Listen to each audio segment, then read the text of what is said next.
Hey, Wolvie. Cheers, man. Happy Saturday.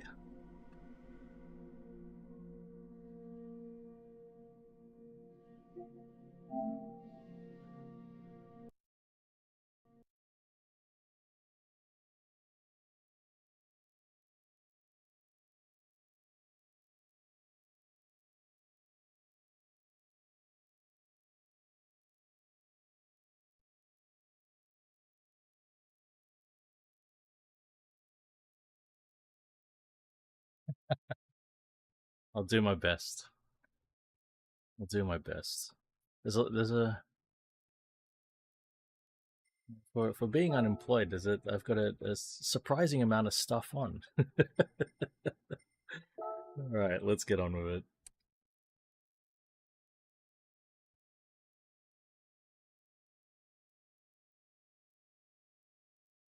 Hey, oh, thank God. There's my bronze. Hey, soon I'll be able to afford an $8 million car. Nord. We've a Evo 3. I think we're going for it.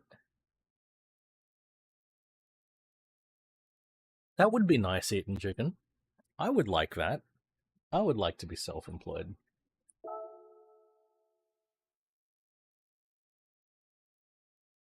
I would really like that, in fact. Oh boy. Wait. My friends, I don't play this game. We have to... With a color called dandelion yellow, we have to choose it.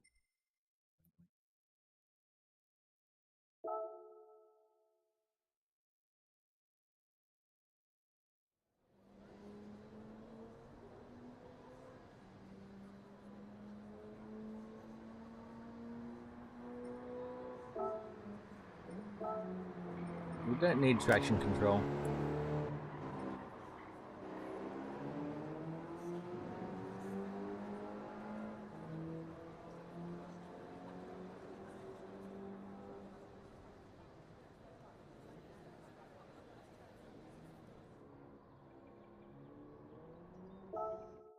Get driving.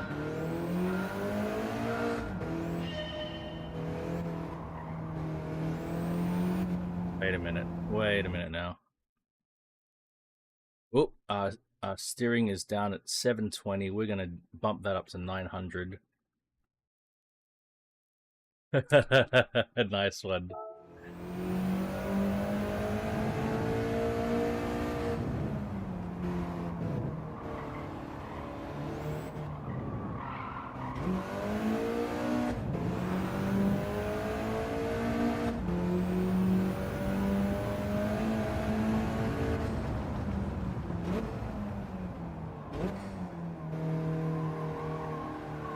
I forgot to check what time I even need to get.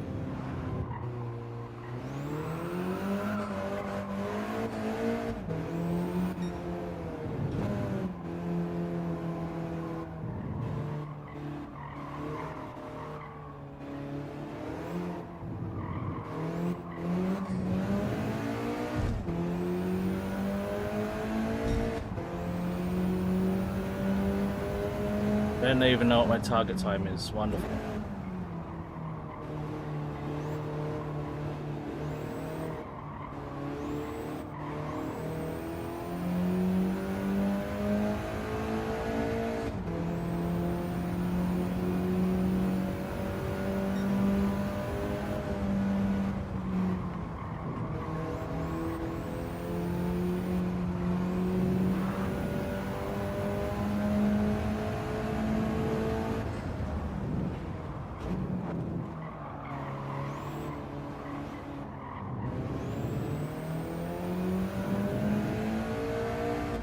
That said, I feel pretty good about that lap. We'll see if I got it on the first lap without even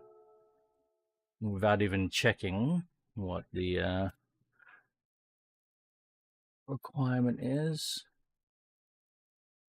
That's it. Raven, you understand. You understand. Hey, I got the bronze. Yes. I needed a 121.8. Yes.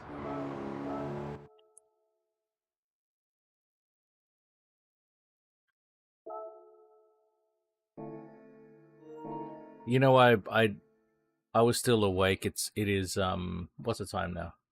It's 5:20 a.m. I was still awake at 12:30 a.m. So I have not had much sleep.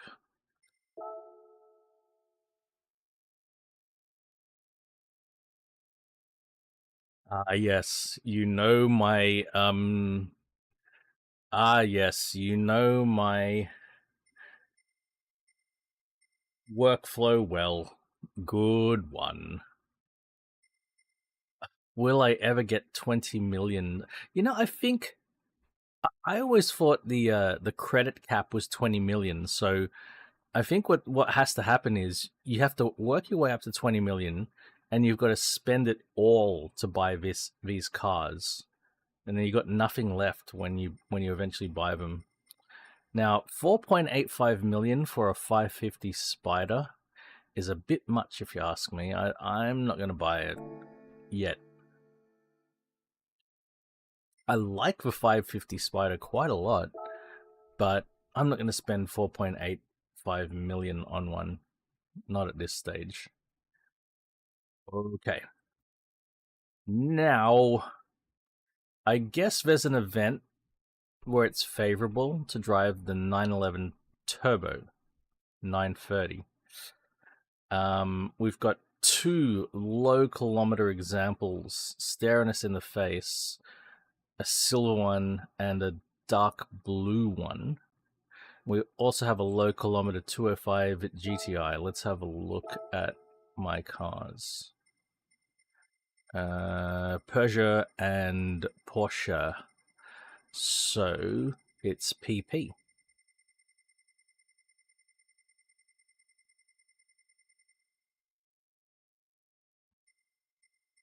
Oh yeah, the person running in the top right corner shows you how they have this thing called a daily marathon.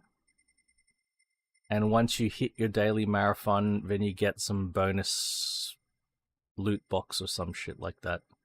But I only play this game once a week anyway. So I've got two 205 GTIs. I've got a red one just like that. So now we look at my 930 Turbo. I've got a blue one and a red one. Guards red and Arrow blue. I think I'll keep them as they are. Um, there's a 78 Firebird Pontiac Trans Am. Or was that? It was down at the P. Yeah, yeah. I mean, like,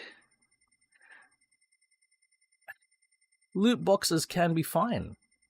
I mean, games like Diablo, and Path of Exile, for example, it's just constant loot box.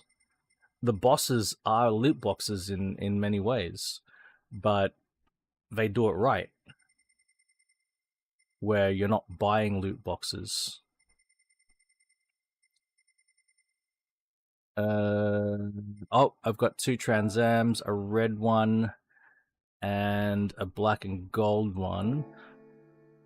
I could be tempted to sell the red one in favor of a brown one, though. Oh, but it doesn't have the Firebird on the Nah, it needs a big gold Firebird on the bonnet. So no.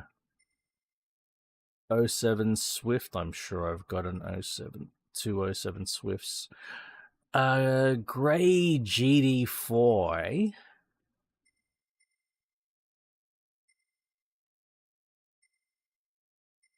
Grey GT4, low kilometer there.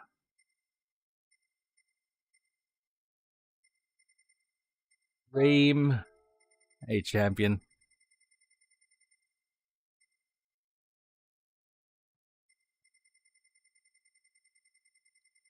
GD4, GD4,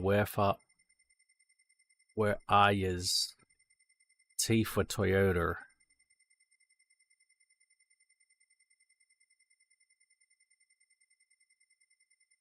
Toyota GT4.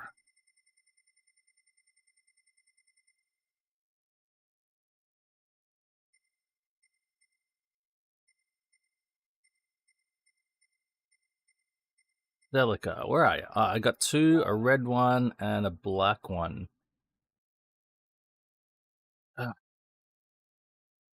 I don't love the color of the one on sale. If it was a different color, maybe, but a grey one.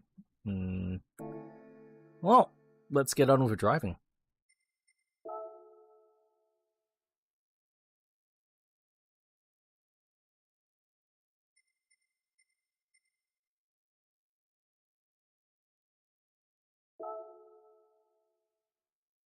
Sunday Cup 400. We got a pickup truck race on. It looks like it's on ice. That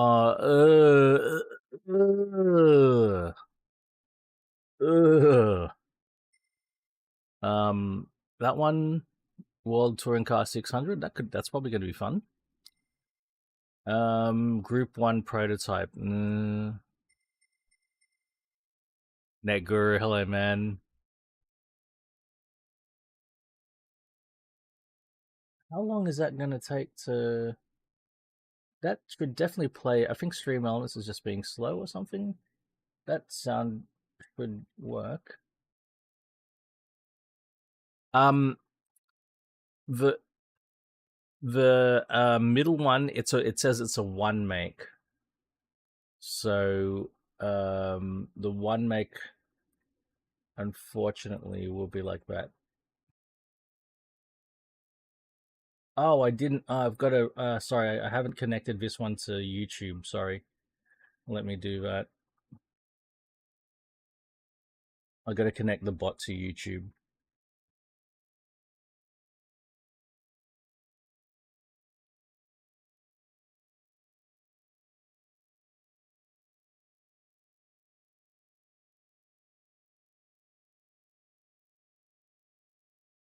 Yes, these are the weekly challenges, Reem.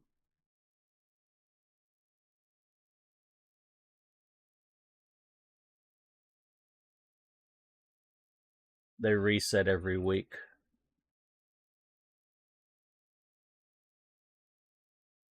Okay, sound command should work now. Sorry about that. Right, let's pick a car. 400 pp.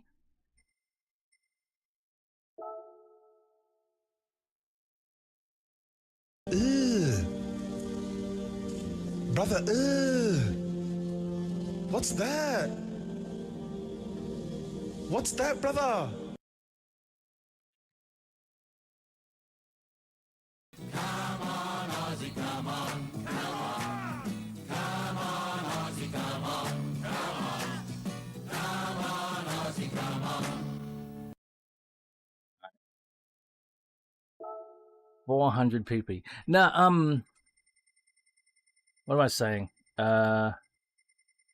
Yeah, so sometimes I do one make series, and unfortunately this time the one make series is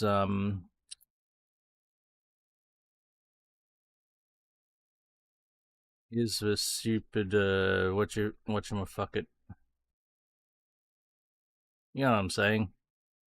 The one with the thing. Alright, I've got a something under 400 pp, guys. Anything on screen look interesting for the driving?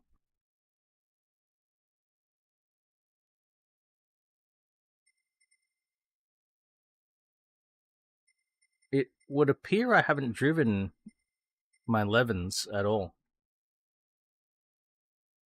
That could be fun. Julia.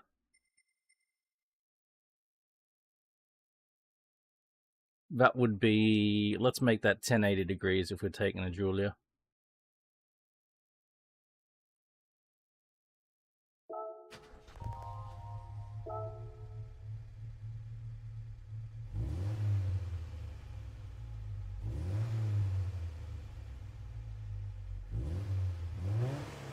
Pretty, isn't it?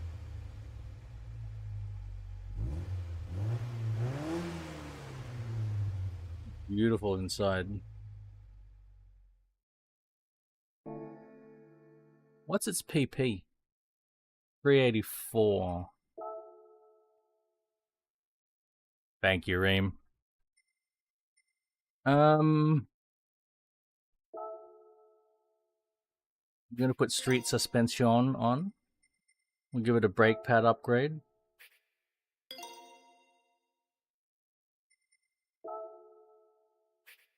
Sports air filter. We'll put computer. Whoa. It's already getting up there.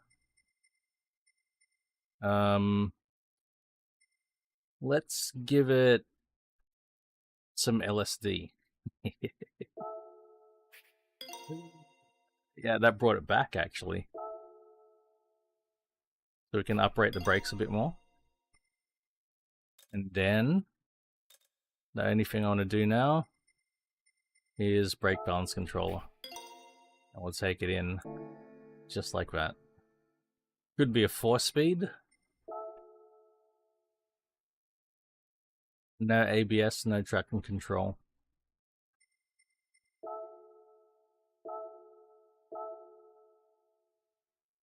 We're at Grand Valley Highway 1.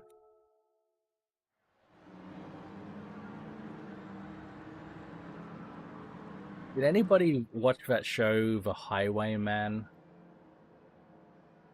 in the 80s?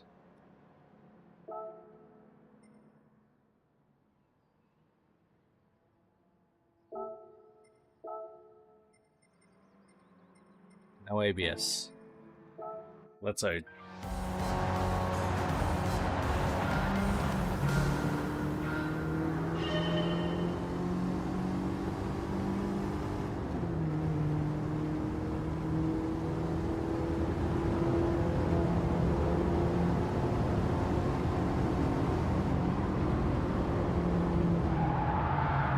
Oh fuck.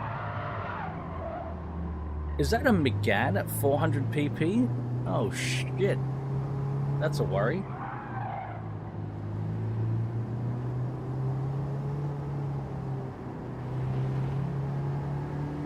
I didn't really watch it myself.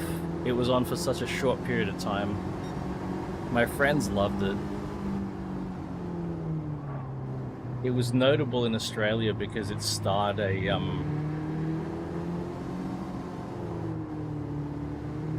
it starred a guy who was a Australian rules football star, and somehow he got a role in this American TV show.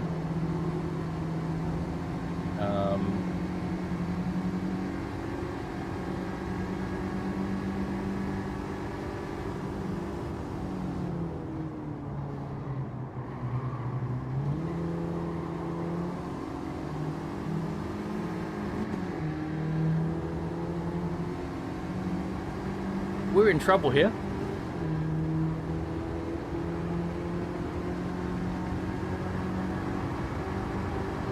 Is this really 400 pp? We're not going to be able to do this. No way.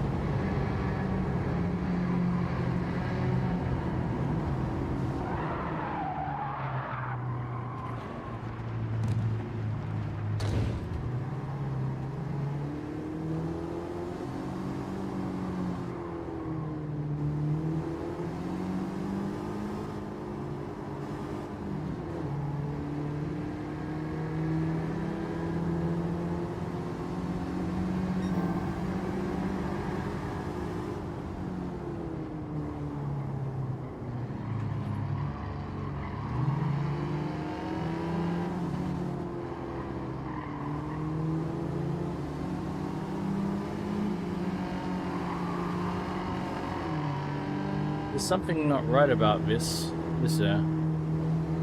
How come the fucking Renault Sport Megane was here? That is a bit of a worry.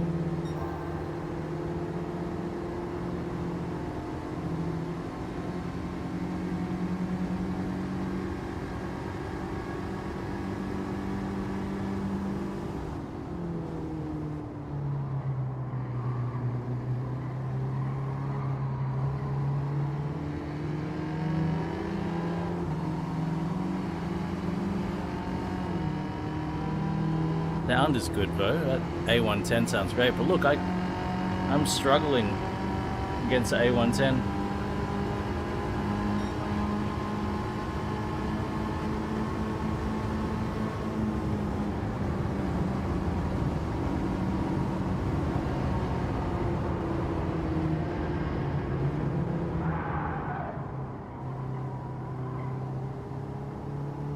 We'll finish the race out anyway, but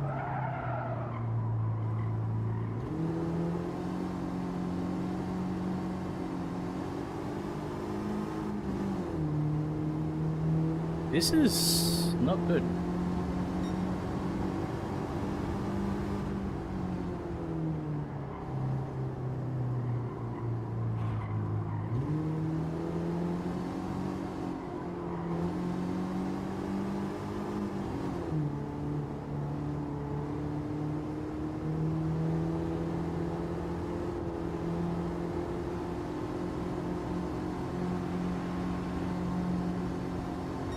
Yeah, I brought up the Highwayman because this is Grand Valley Highway, number 1.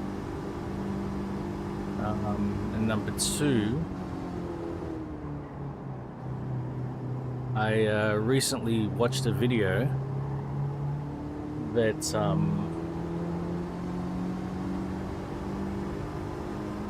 was tracing iconic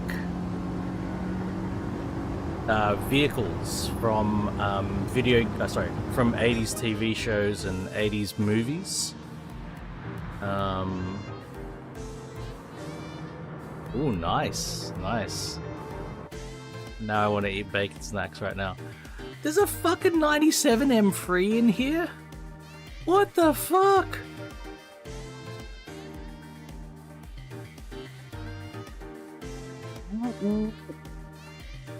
What?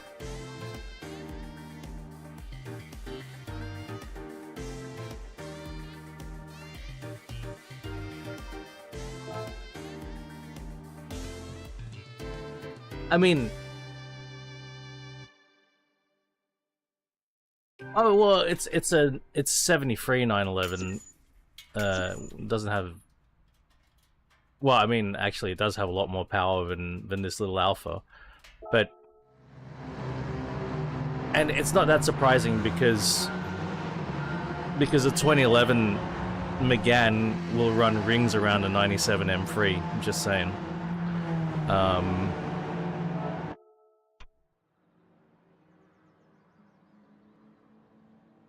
But that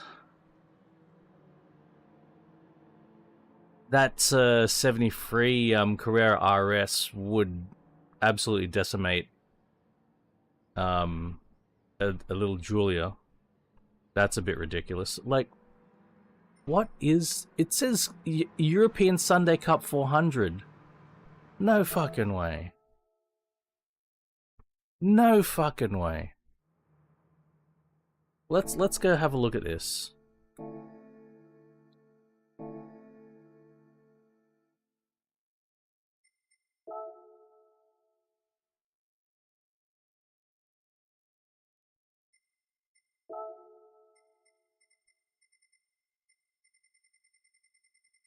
Yeah, that's right. That's right, Empilix. Okay.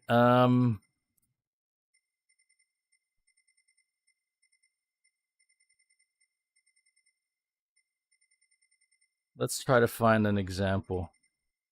I should actually sort it by manufacturer. It is so annoying that you've got to scroll through the entire list every goddamn time.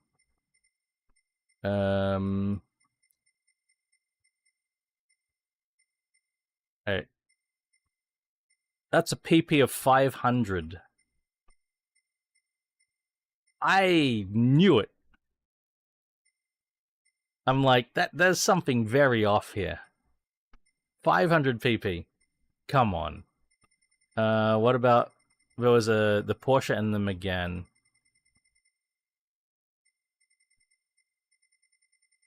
Let's have a look.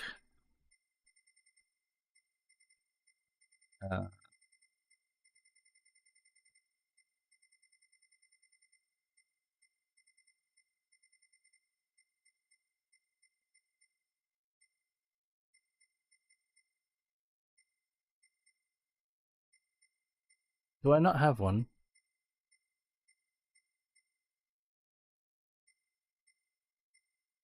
How could I not have one? Oh, there we are. It's 500, not 4.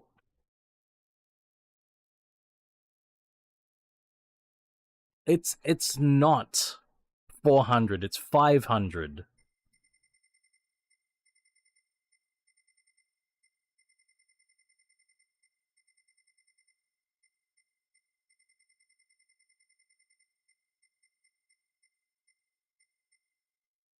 Mine's modified. I guess I've only got one, but let's have a look at the stock Megane.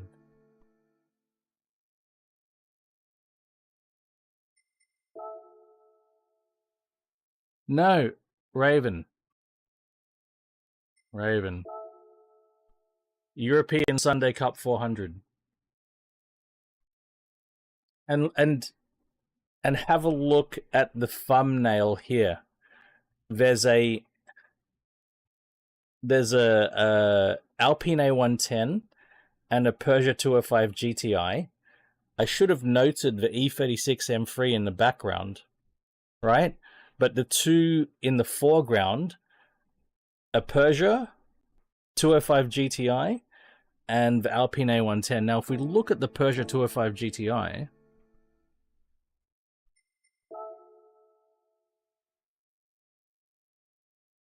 it's 396. It's 400.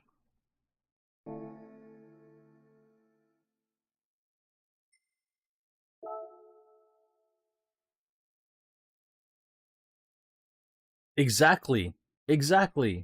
I took a little old Giulia in with like an air filter and some tuning,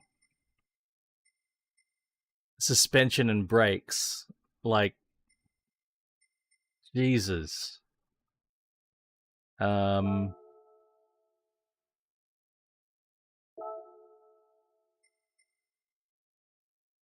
What? This is even 501. It's even 501.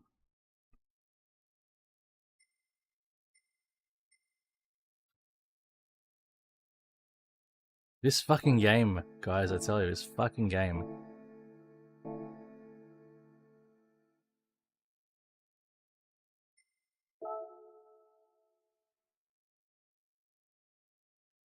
Well, they didn't limit the PP, to be fair, right? But I always try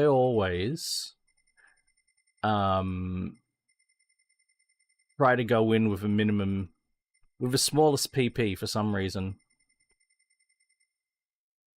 I've always got this thing about proving what is possible when you've got the smallest PP. I wonder why.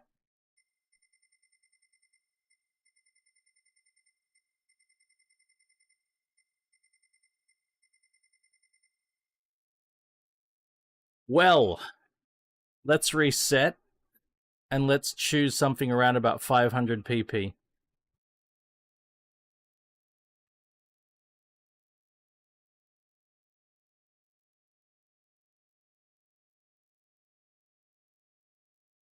You don't even have to try when your PP's big. Right? When your PP's small, you got to do everything you can. All right. I might not. I think there's a good chance I've never driven this.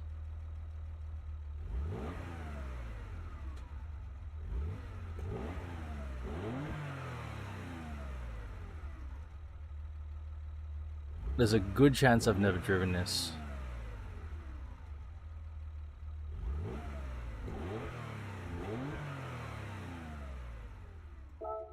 Alright.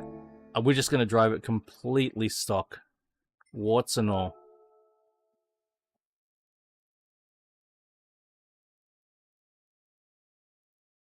I'm going to drop the degrees of rotation down to 900 though.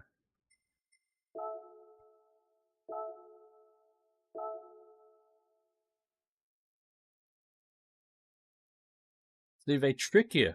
Look at this. Main rival cars. Mito, RCZ, GT line. Main rival cars. Bullshit, those are main rival cars. What absolute bullshit.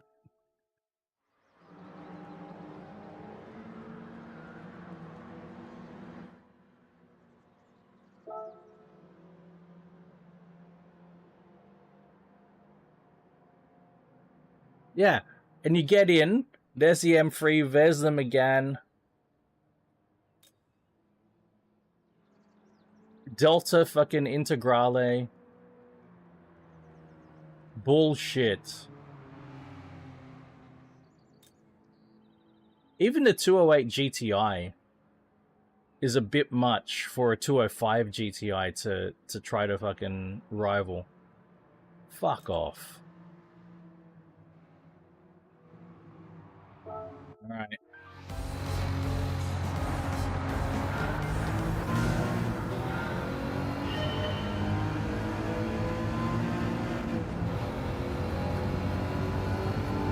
See what we can do.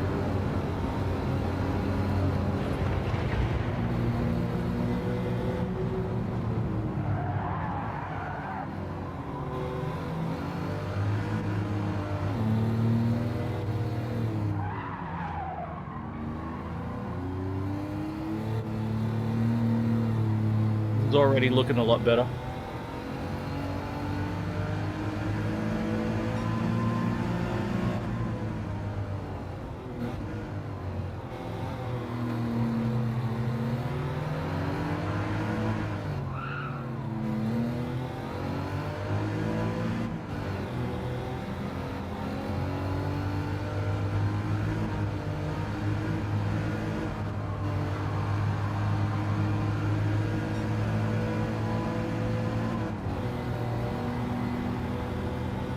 What a fucking joke.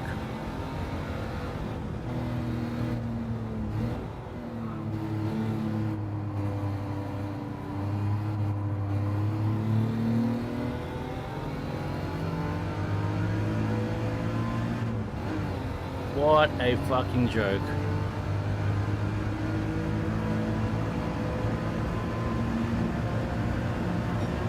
Do I have a fifth gear? Oh, I've got a fifth gear. Wow.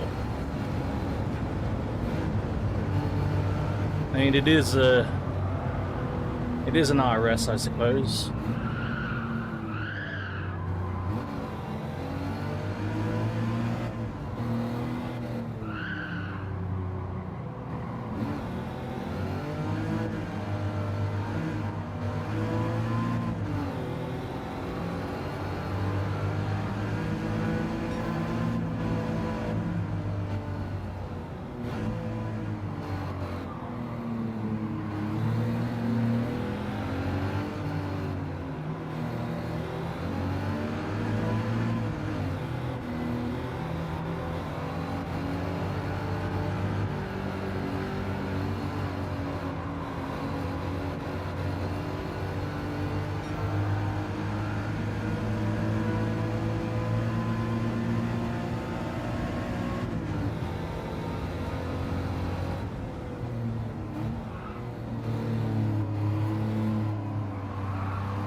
Uh-oh.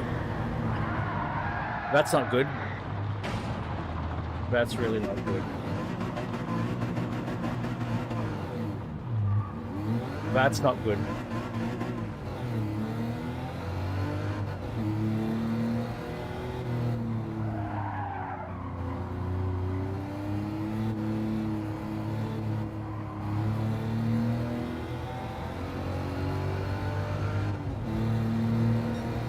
I forgot I've got 1973 tires. The main thing is the tires. You just can't lean on the tires.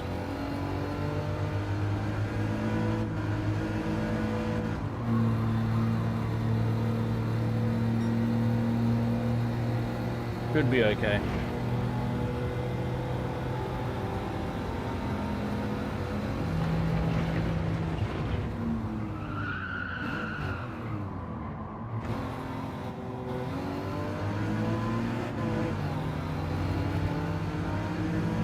Oh well. The M3 got it, but we're gonna be fine. We can move on. Oh wait, one more lap. Oh, okay, fuck.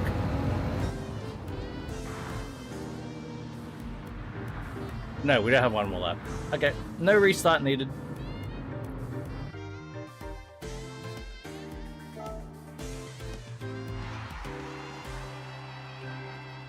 That was a lot of money, 21 grand. That was actually a lot of money for a Sunday Cup 400. They really screwed us around here.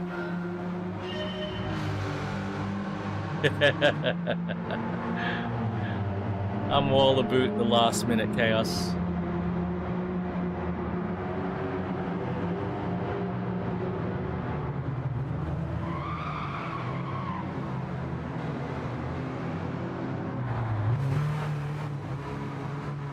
That was a lot of fun driving that thing. I definitely didn't love the 1973 tires on it though. It needs better tires. That would unfortunately make its PP bigger though. But yeah, sports tires would make it a play. It's fine as it is. It's beautiful standard, just the tires. Just the tires. Oi, Mike! Hey, man. Hope you're doing great, dude. Happy weekend to you. You've got a DS3? Very cool, man. They're nice cars, dude.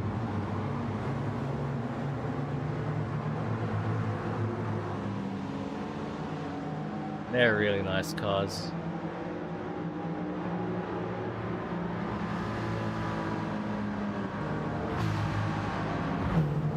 Yeah, cool, man.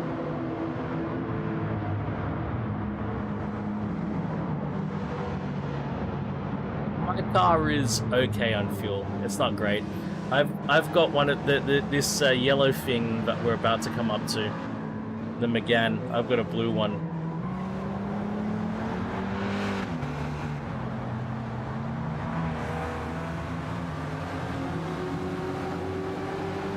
That thing, the thing we're coming up to here. Megane RS. Same year, actually. Mine's a 2011 as well. Yes, mine's the RS.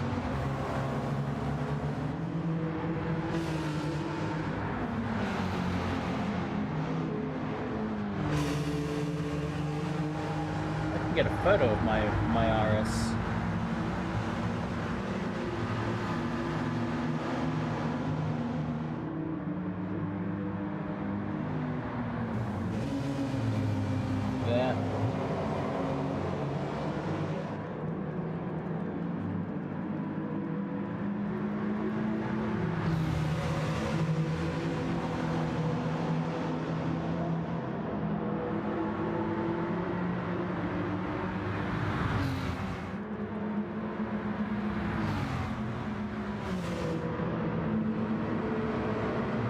Lots of photos of my RS, but I just want to get one that doesn't drops. find a no docs photo.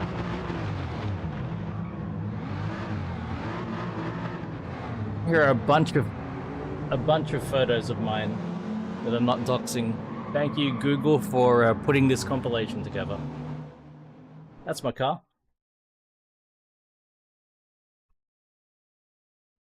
Non-doxy. I took all those photos.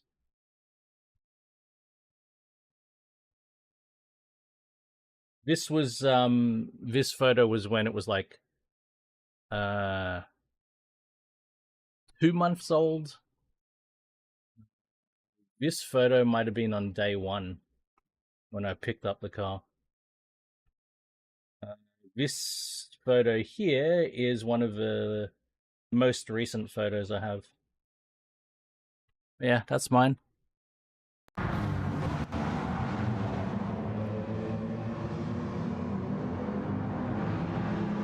Out of 13 years already, man. 13 years. I love it to death, but I think it's time for something new.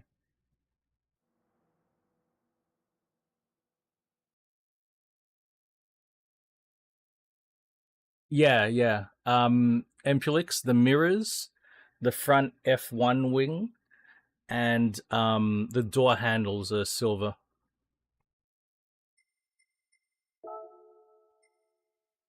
Pickup truck race. There are 2 cars, the Nissan Tundra or the Ford F-150 SVT Raptor. Let's have a look at the pickup trucks here.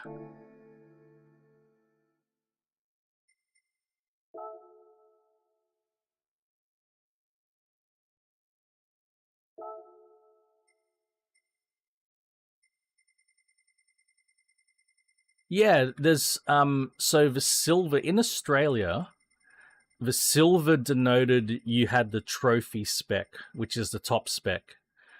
So mine is actually a trophy. But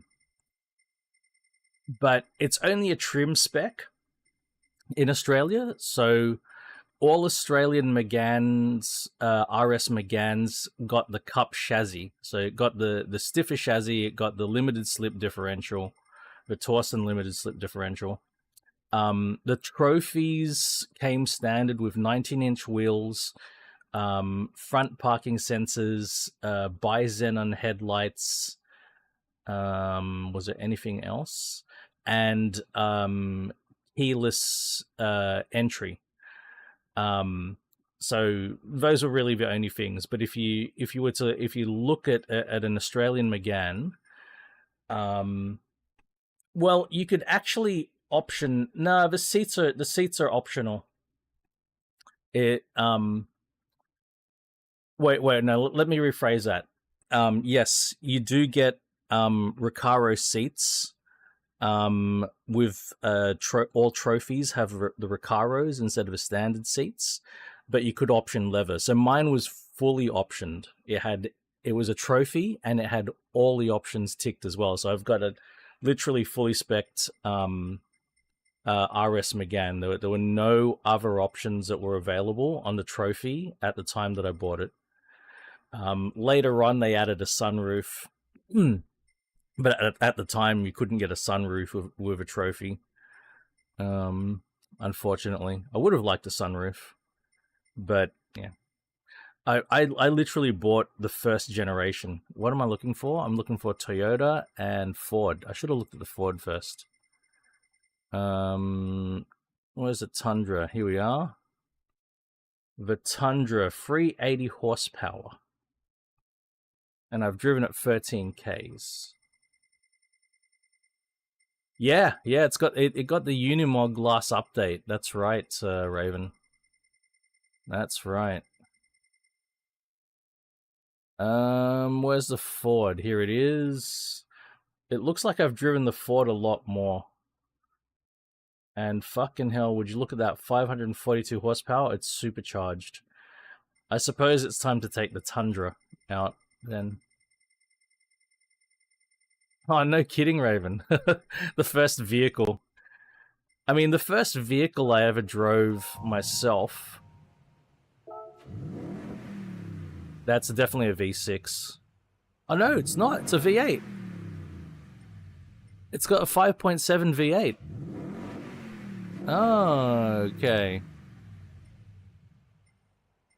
But it pales in comparison to that Ford. We might need to supercharge it or something.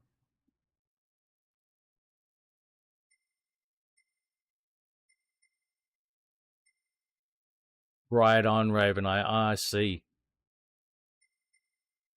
Yeah, it was semi where I grew up.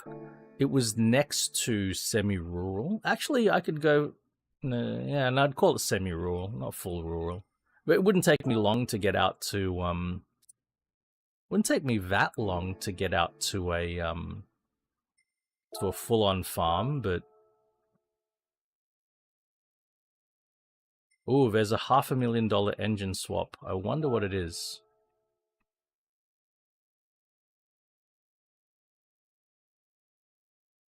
RURFE.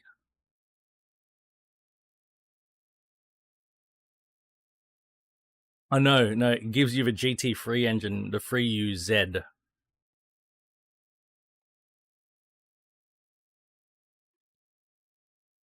Nah, I'm not gonna do that. I'm not gonna do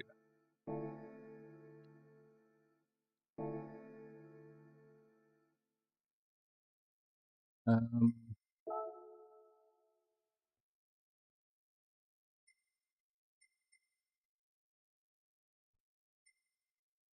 What shall we do to this Tundra? We can put a supercharger on. Pardon me. I think we're gonna. Oh, yeah, we're gonna supercharge it. Fuck it. I think I need snow tires on it though. Where are the snow tires? Yeah, I bet we need snow tires. I'm just gonna chuck them on.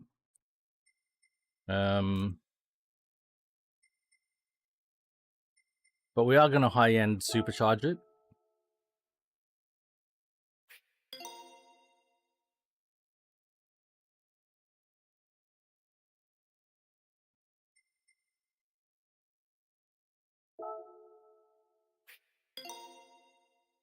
You reckon it's his case, Raven?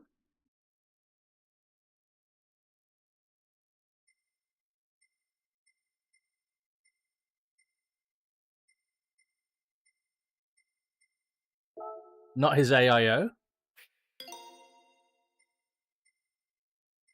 You reckon case fans are gonna sort that?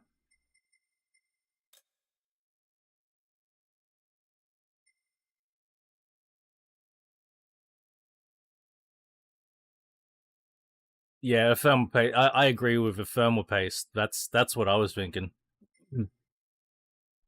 I agree with the thermal paste for sure. Let's get up to 500 pp at least.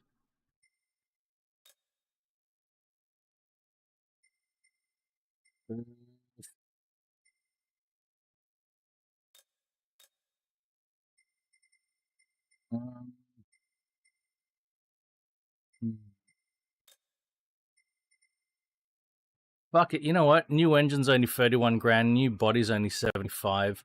We're gonna make this thing lightweight. Let's do it. Let's strip some weight out of it. Fuck, look how much weight straight away. Like that. And then, stage 2. Not as much, but still not that expensive.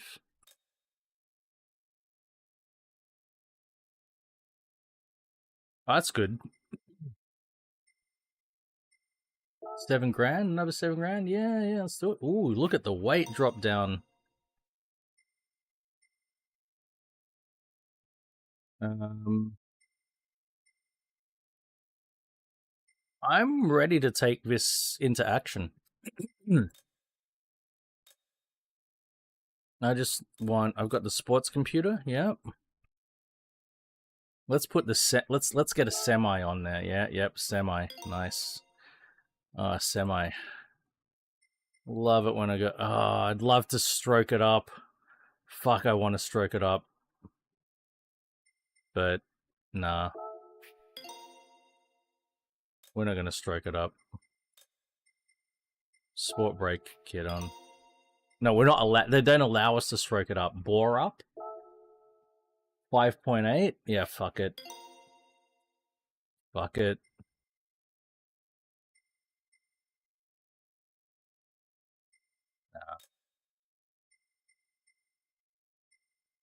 Alright, let's go for it. Let's go for it. We've done some things to our Toyota.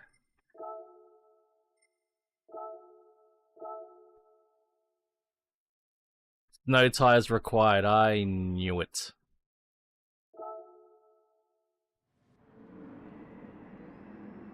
No traction control, no ABS. Yeah?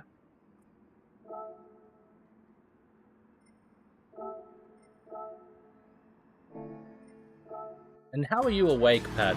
What the fuck? That sounds pretty good.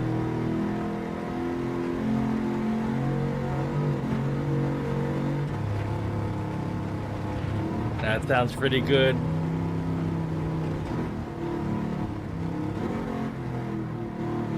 Can't hear the supercharger.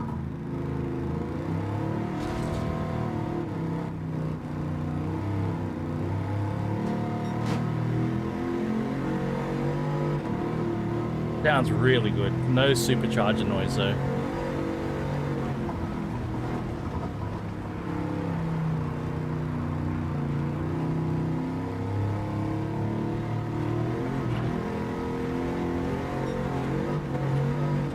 Oh, fuck, Pat. You haven't slept, that's how. What was the parade that you went to?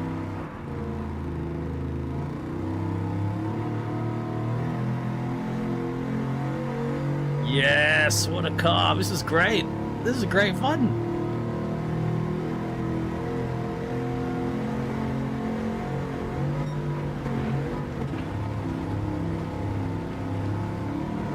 I'd love to go to a donut parade. I love donuts.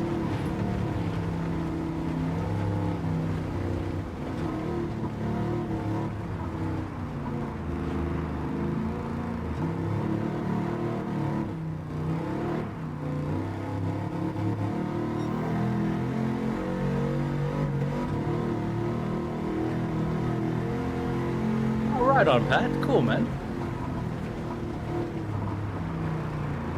Nah, I like a jam donut. You gotta fill a donut with anything jam. But I will try the cream pie donut.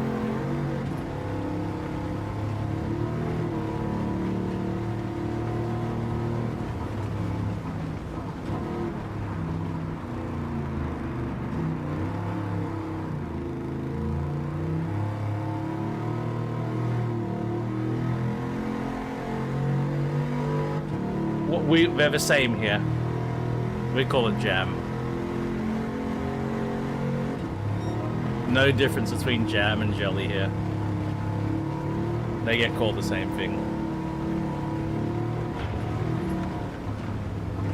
Jelly is the thing you put in the fridge here.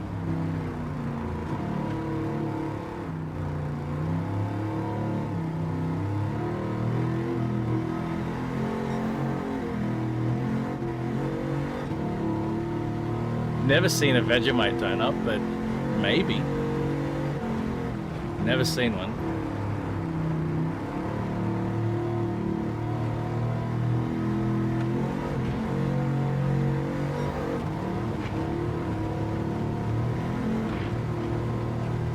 This thing is awesome.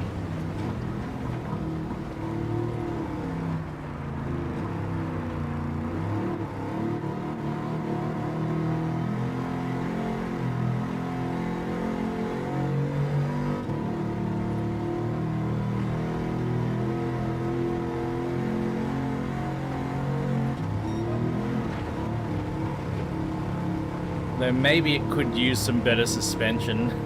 The stock suspension isn't having the best time.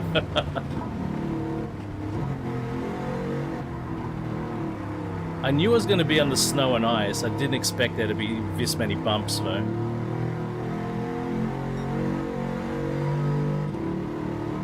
I've got no idea what that word is.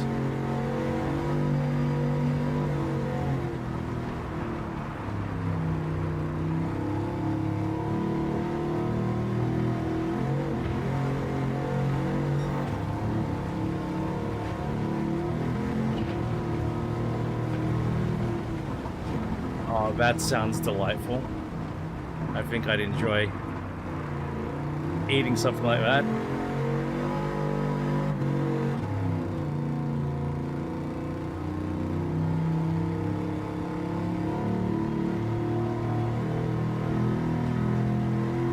You get savory donuts? I'm sure I've never had a savory donut.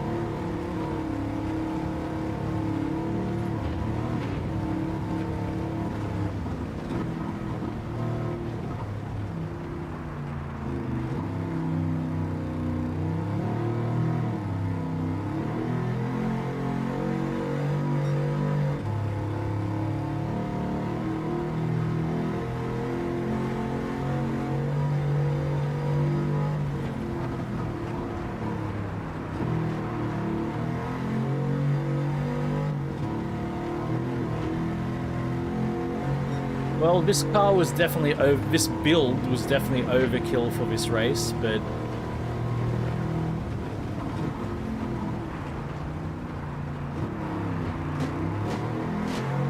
super fun regardless.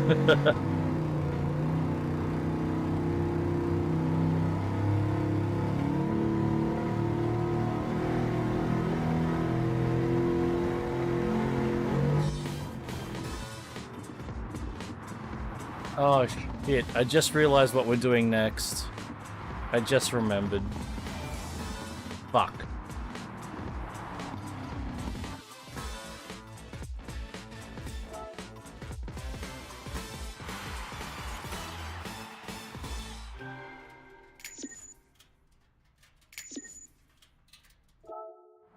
I have a little bit of a listen to the V8 motor.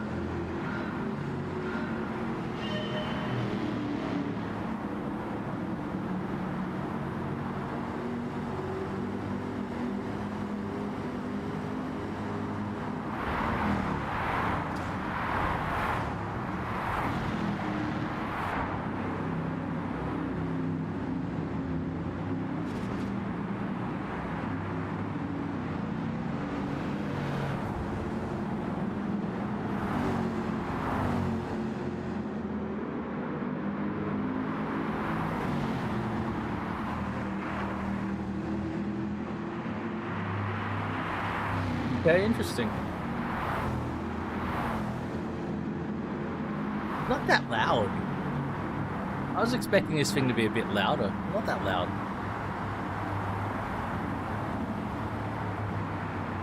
Can't even hear the supercharger.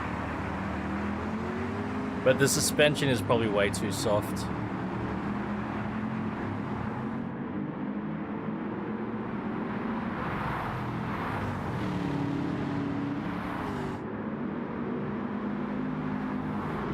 Yeah, it does, doesn't it?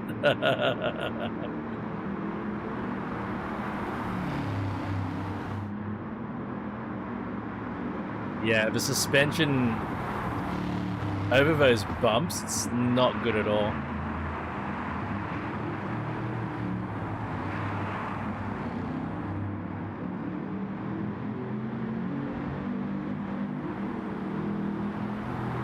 Oh, it looks so cool, Reem. The big slides. So awesome. Sliding these big trucks.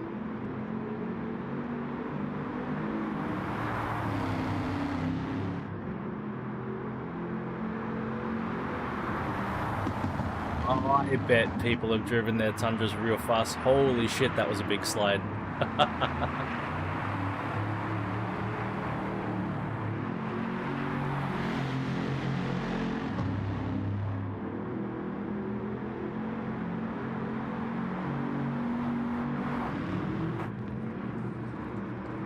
It was so unhappy over those bumps. Alright, time to move on. Oh, we've got the awful race coming up. This thing, I tell you, the thing we're about to drive is a pig. It is an absolute fucking pig. I've driven it before. It is disgustingly bad to drive.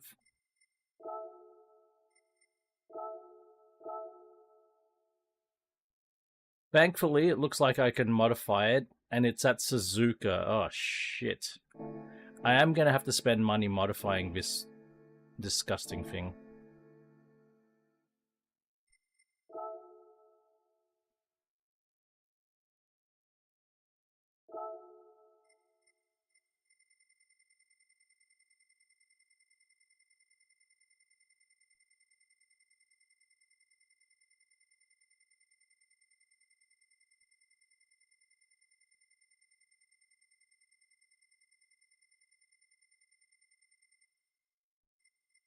Ugh. So heavy. What was that boop boop? Did you guys hear a boop boop? What was that boop boop? Did somebody do something? Did somebody add oh, hang on. Somebody add me as a friend? Or some shit? No, nobody wants to be friends?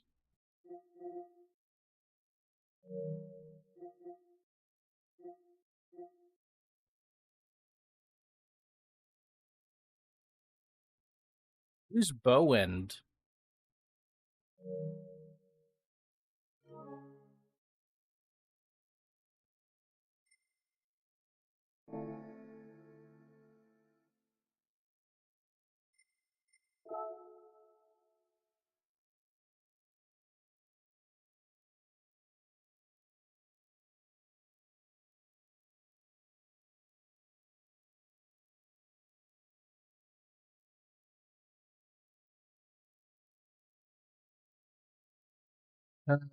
Okay.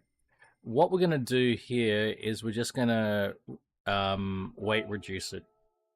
Otherwise I couldn't give a fuck about this car.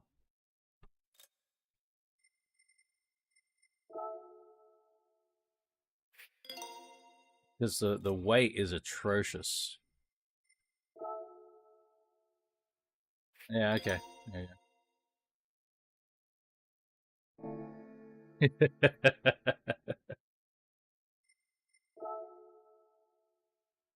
I like cheese though.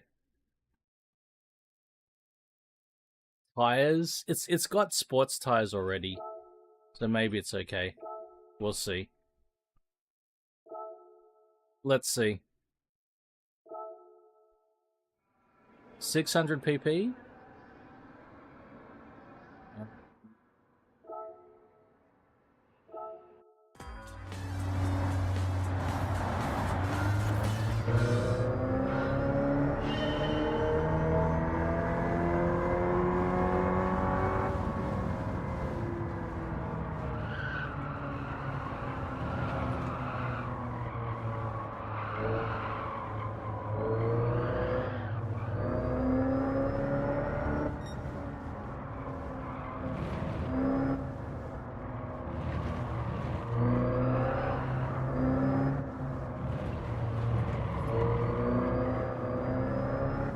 It's still a barge.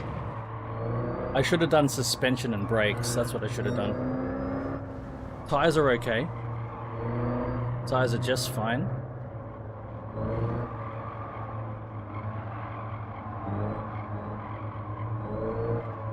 I'm very happy with the weight reduction.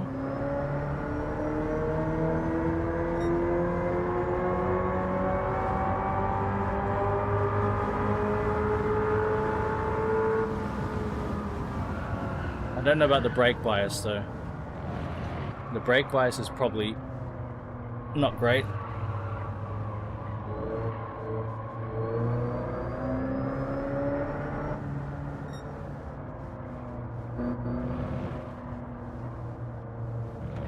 It's very off-putting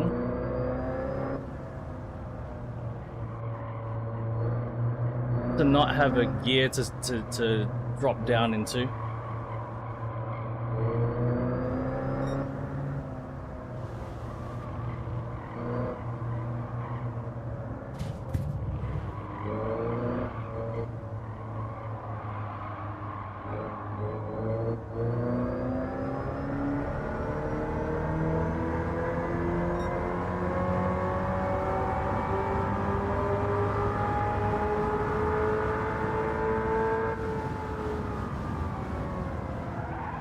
Oh fuck, I've got no ABS and no traction control.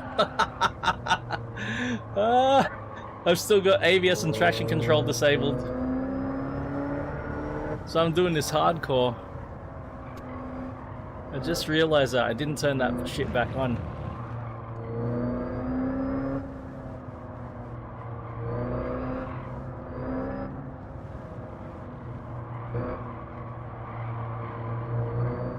Hey, my R33 did not have ABS, it did not have traction control, I did not die.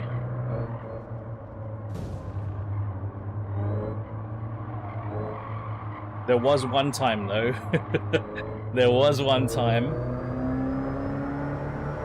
that I locked up the brakes for so long, I was shit scared. And I went straight through a stop sign because I couldn't slow down in time.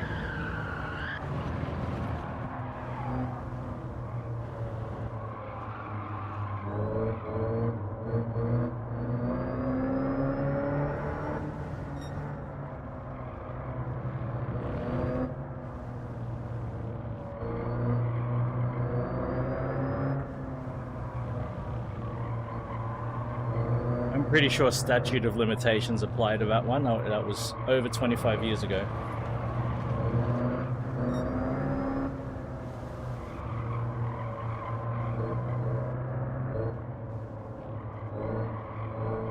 And no evidence.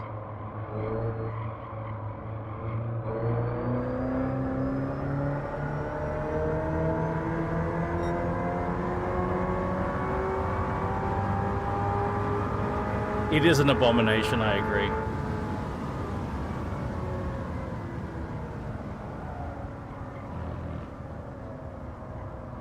There's nothing I like about this car.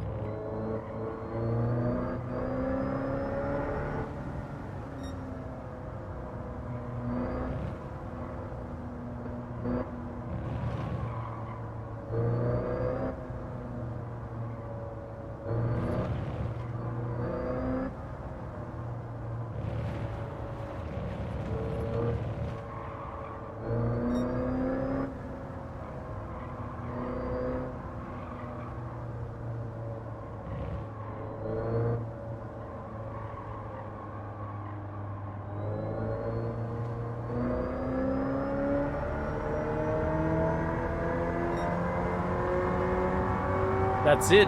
I could just be talking out my ass.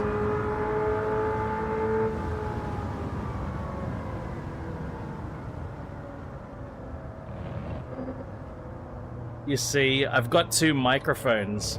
I've got one microphone for talking out my mouth, and the other microphone that you can't see is when I'm talking out my ass. And it looks like I'm talking out my mouth because my mouth moves.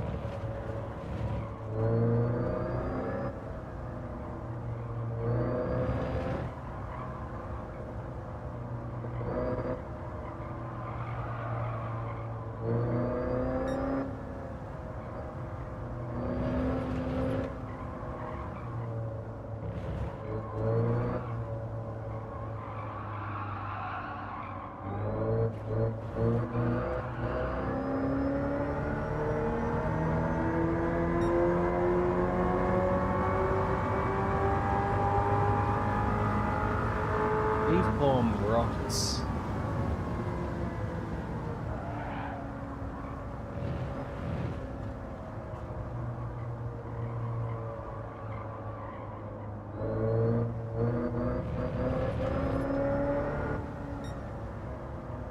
It's reform rocket.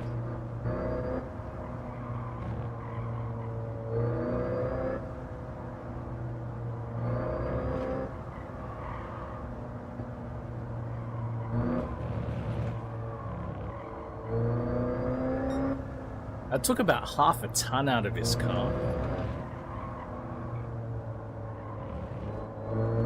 And it still feels like a fucking barge.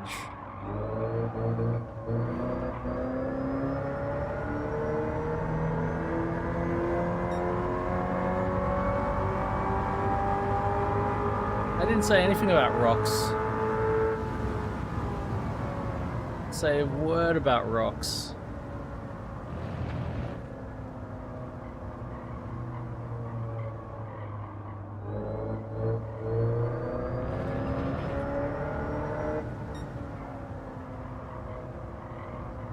Didn't even say that word.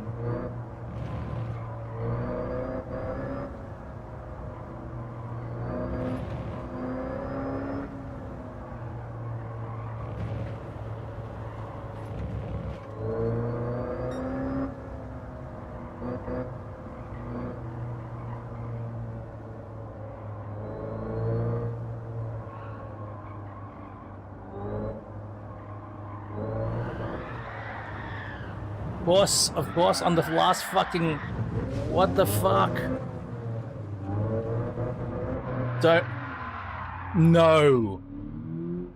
No. I'm gonna have to do that fucking race again. Are you fucking with me?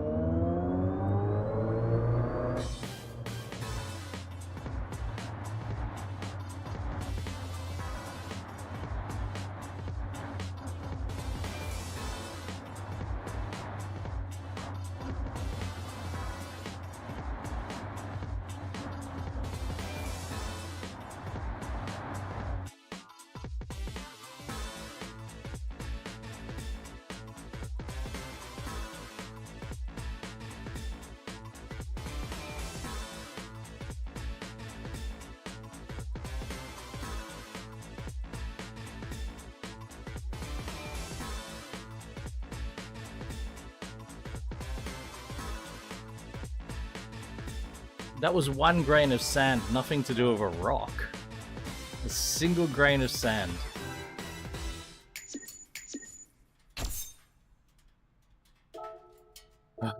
Motherfuck this game.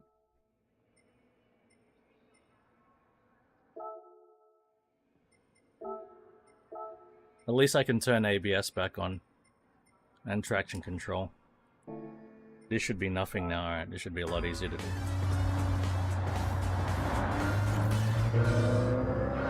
It used to be a rock. A single grain of sand is not a rock. It used to be.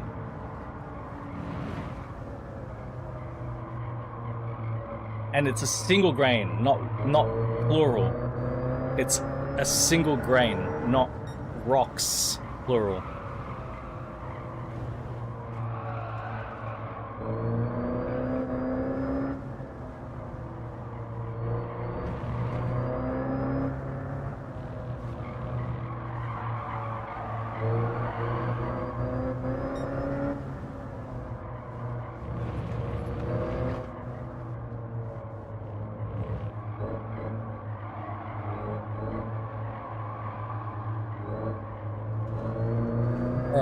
Let's fucking go.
Hey, George Russell.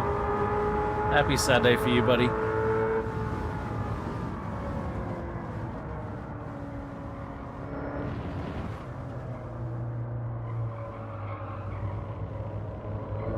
Hope the weekend's treated you nicely so far.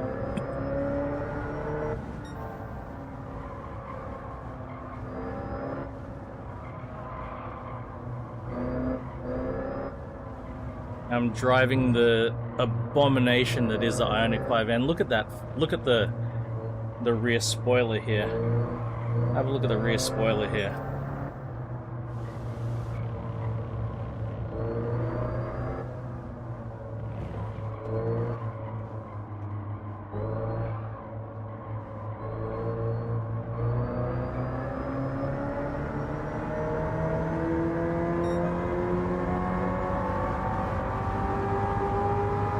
It's going alright, man. Had a nice weekend so far. Had an impromptu lunch date with the missus. No, it was dinner actually, even though it was a really early dinner. But still, yeah, we were out. We decided to grab dinner, so it was good. That was nice.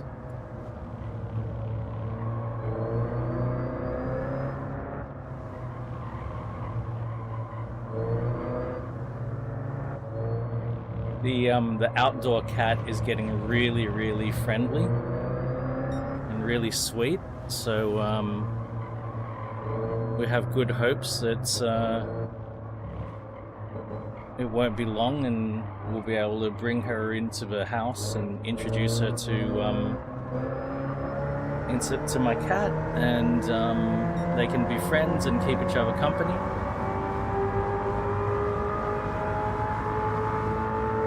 No, it's electric. This is the one that has all the fake noises, and it even has fake gear changes in real life, but not in the game.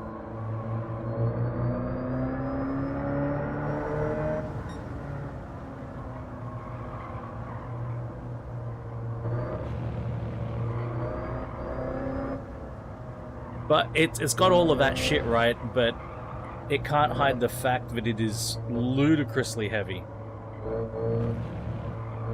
and hideously expensive. Really expensive, really heavy. Just an abomination.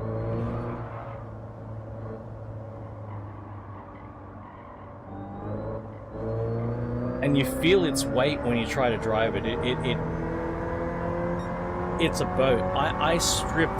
I stripped half a kilo out, half a ton out of this, 500 kilograms, and it still feels like a goddamn boat. Imagine that, taking 500 kilos out of a car, and it feels so wallowy still. You can feel the weight. It's awful.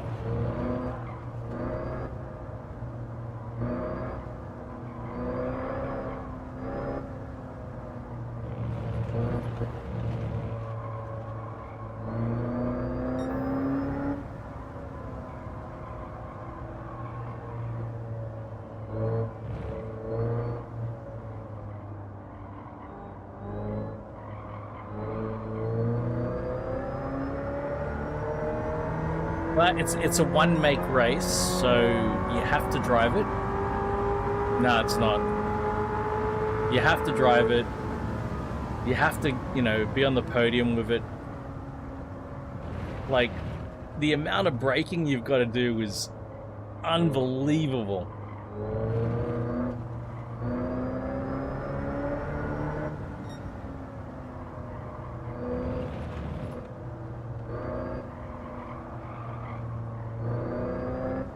But not in the good way, but like, needing to use the brake a lot in a Group B car. That's super fun, because Group B cars are light, right? And you're using the brake a lot just to keep, to micromanage your weight transfer. That's what you're doing in a Group B car. In this, it's not micromanaging. You're full on the brake all the time, just trying to fucking slow it down.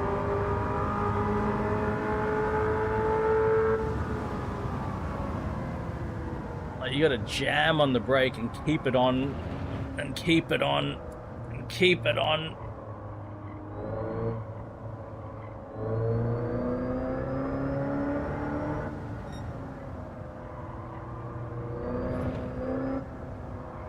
Because you have no engine braking, of course.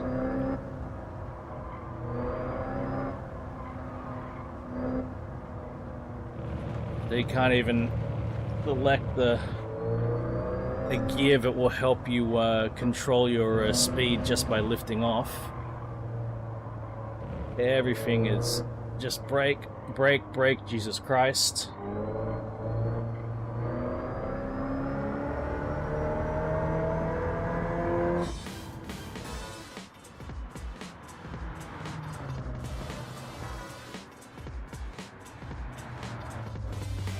Oh yeah, one lap of a Nordschleifer. You're out of battery after the lap. Then you'll have to sit there fucking charging it.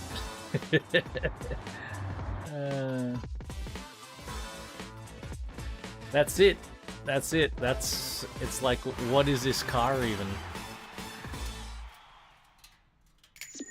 It's like a hatchback, but the size of an SUV, and the performance of the acceleration of a hypercar. Like, what is this car? But the weight of a fucking pickup truck.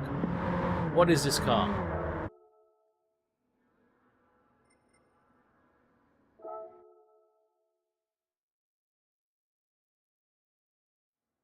Hey, that's awesome, George. We got a buddy who's trackside at the moment at Sebring. Okay, we've got a 6-star roulette ticket for finishing. Okay, so next World Touring Car 600. There's no regulations. It's just 600 or less PP. No fuel consumption. No tire wear. We can drive anything we want. 600 or less PP at Road Atlanta. Let's drive something awesome. Yeah, it was Rev. That's right, Sir George. Yeah. Fucking jealous. Oh yeah, you even said that he should put the rain mask on. Fuck, it'd be awesome if he could.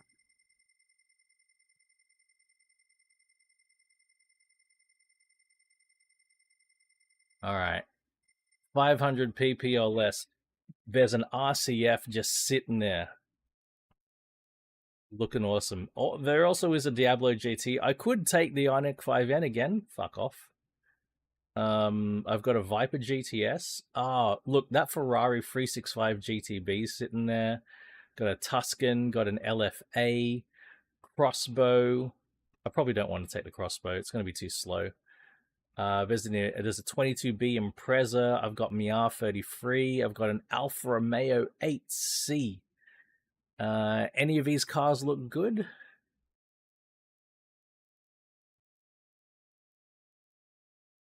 I do have a 512BB, but it's in a different performance class. Got a GTO M4. Oh, look at the Countach here. I think it's been a long time since I've driven the LP400 Countach. Oh, there's the 512. Okay, I got a 512 at 580. What do you reckon? I got a 427. Fuck, there's a lot of cars I've got that are nice in this range.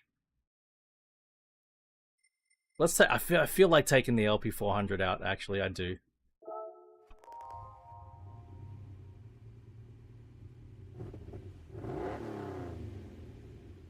The original.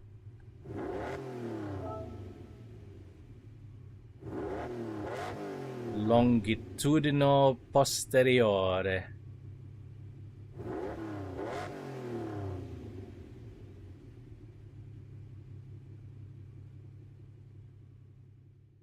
All right, we're doing it.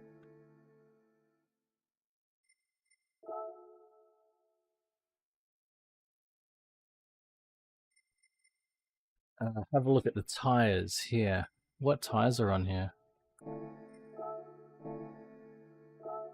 Alright, so it's got the sports mediums. That's good. Fuck, completely standard suspension. Are you serious? This thing's completely standard other than the fucking... Other than the tires. It's standard. The only change that's been made to this car is the tires.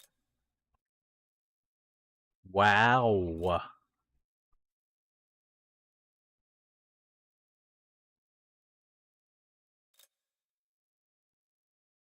Okay, well, might be good to upgrade the brakes at least.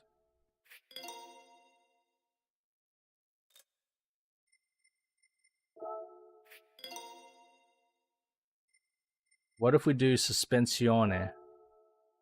Yeah, sospensione.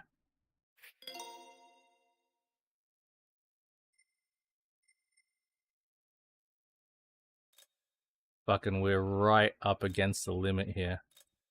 So I'm just going to put the brake balance controller, and we're going to run it just like that.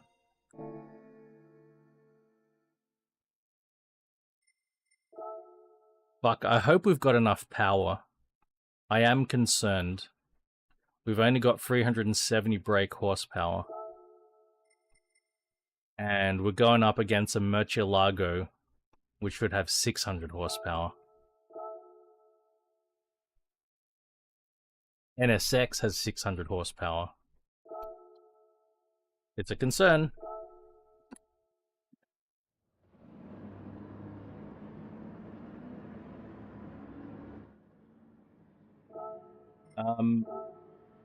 Unfortunately, an LP400 does not have traction control. It does not have ABS. So that's a difficulty for me. But let's have a look at the opponents here. There's a GTR Nismo. There's a 996 GT3. It's not an RS, but still it's a GT3. I see a fucking Viper. Oh my god. Well, good luck to me.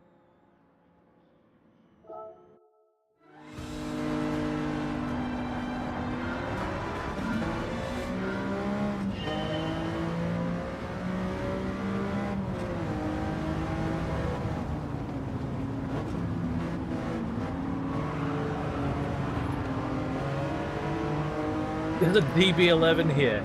Jesus.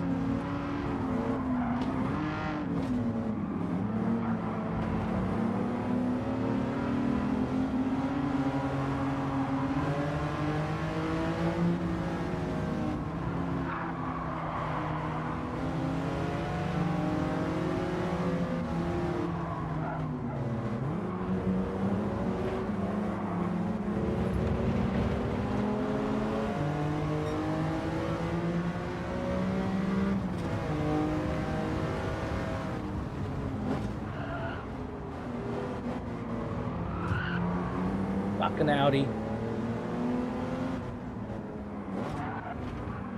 Kick back, relax, and heel trailer. Just like what Spaniard says. Someone's got a Nicky. heel trailer.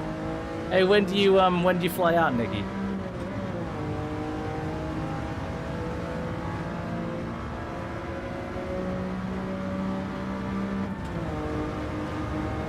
Gallardo.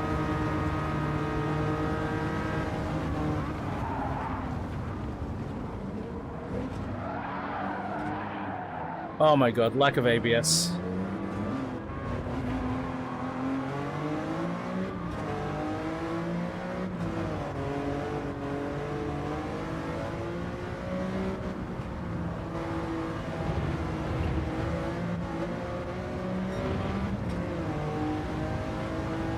That was a V8 R8, not a V10 though.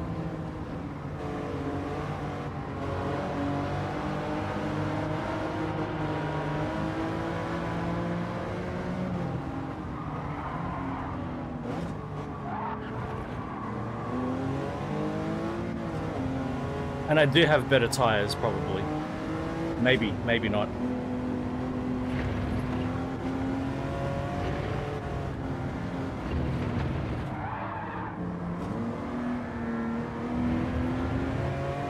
That's a wide body. Oh no, it's a roof. That's a roof.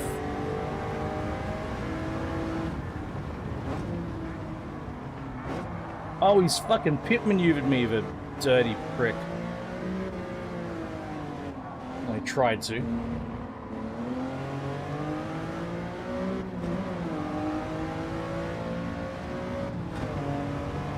Right on, nice, nice. Get it done, Nicky. Have a great time.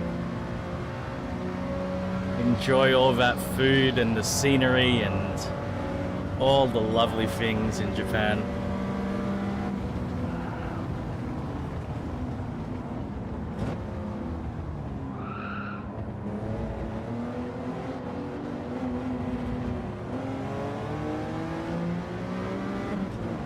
It is very lightweight, this thing.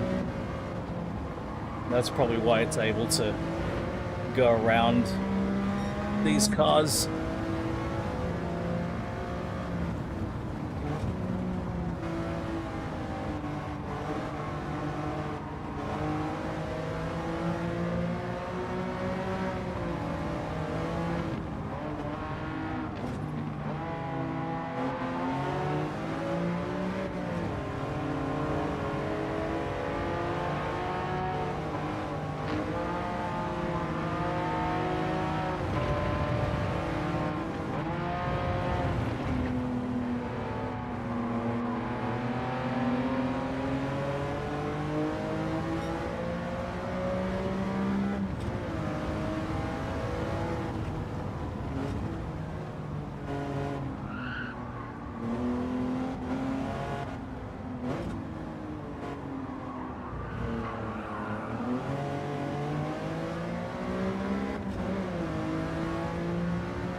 Come on.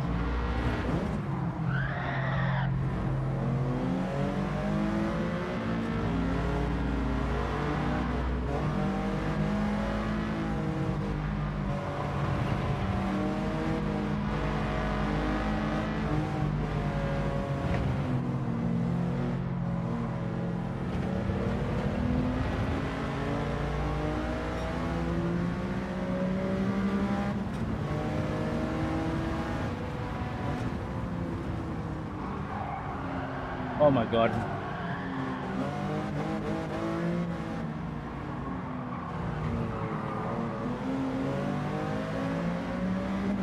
Just call me Rain Dancer Balboni.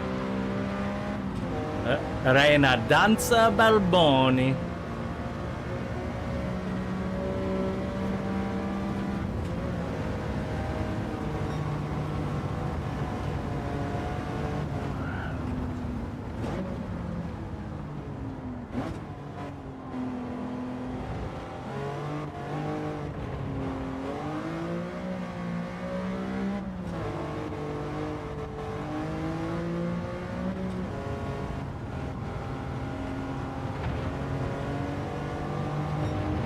I want to see lap 4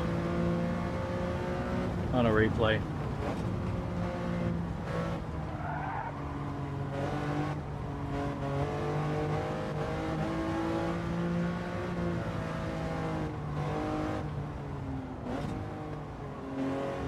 Don't think I'm going to quite catch first place.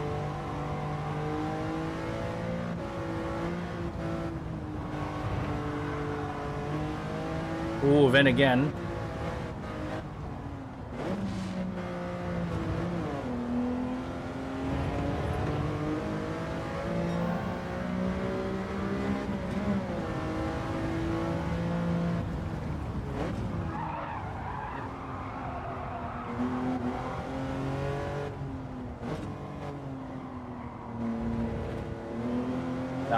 That Gallardo's, I think it's a Gallardo.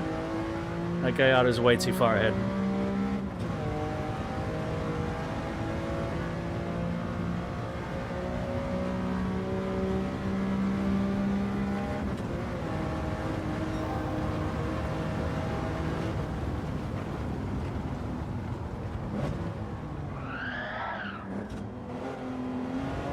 One more lap.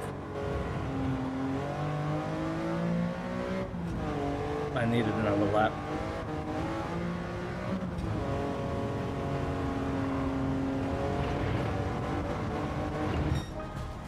Fuck, that was fun.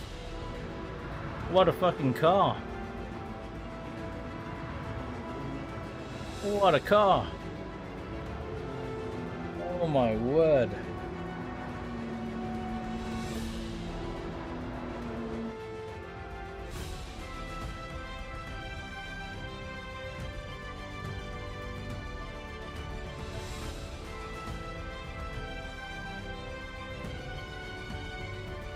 Yeah, everything's too good to eat in Japan, I agree.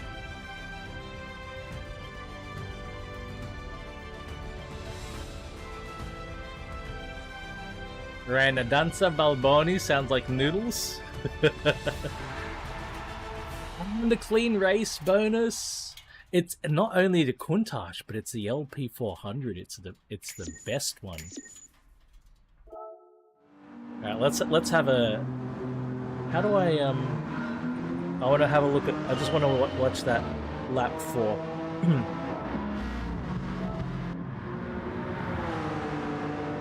No, that's not lap 4. That's. This is going to be lap 4, right?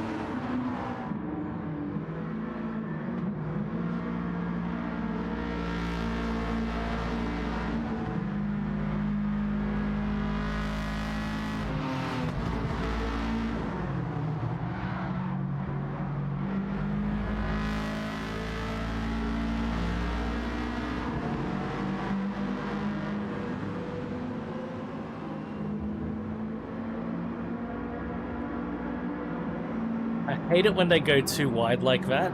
You can't make a good pass, like, so frustrating. This corner in particular, I want to see this. Have a look at the slide here.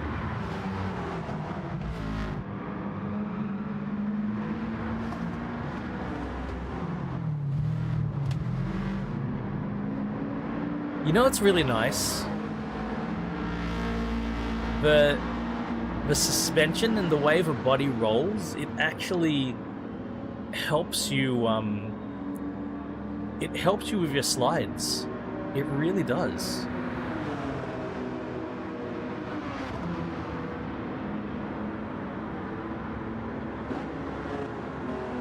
This is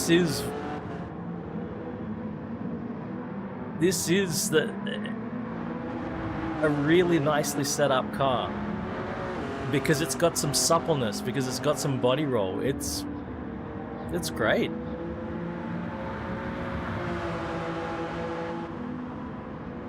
I need to buy another one. I need to buy another one because I want to go wild with one LP400 and then keep the keep one that's close to stock.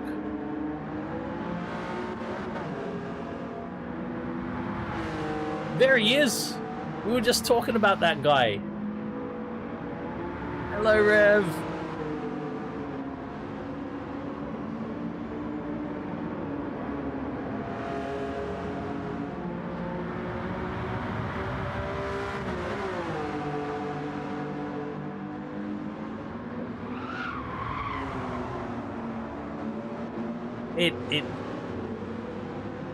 It handles so sweetly. I'm in love with this car.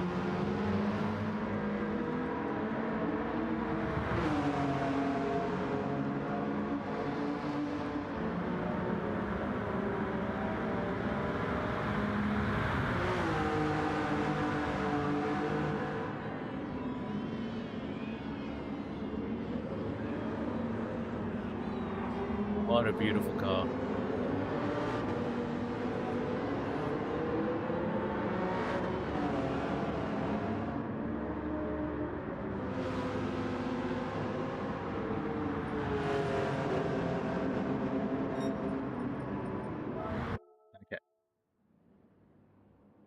Oh, it was a Huracan in the lead. Okay, it was a Huracan.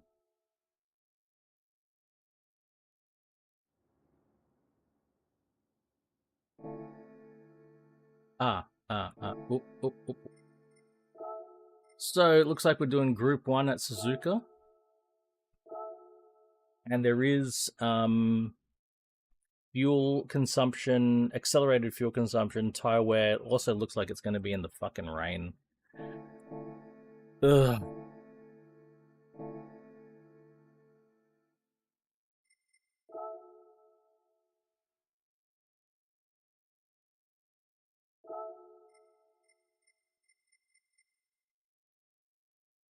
All right, group 1 or less. Group 1. Could I take the 919 hybrid?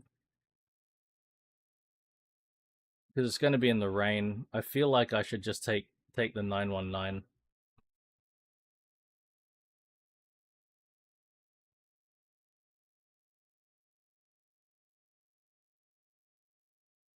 Even though the other cars are more fun than the 919. I think I want the all-wheel drive.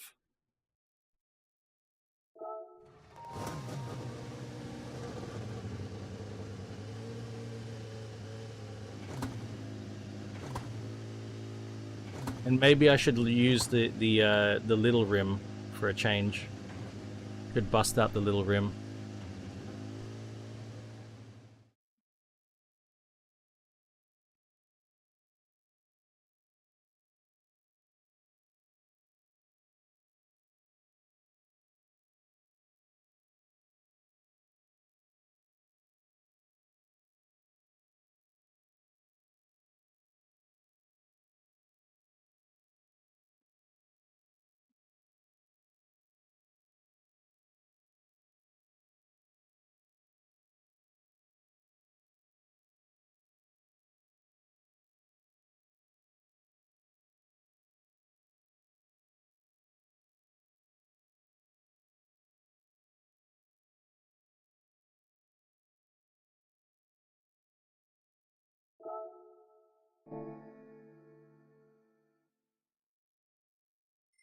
Now, just make sure I've got wet tires.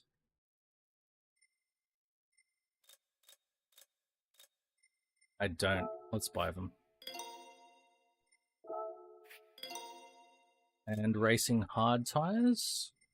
Yep, okay, good. Are there any upgrades we can buy? I doubt it, but you never know. There's a medium RPM turbo. Yes. Yes, let's do that. We don't have a we don't have a customizable transmission. So let's pop that on.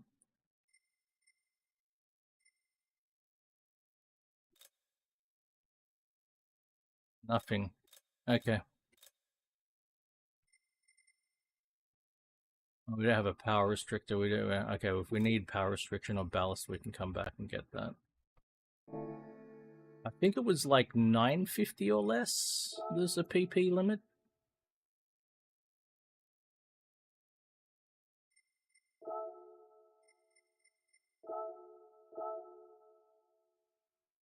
Yep, we're fine. We are going to immediately reduce rotation to 540. Yep.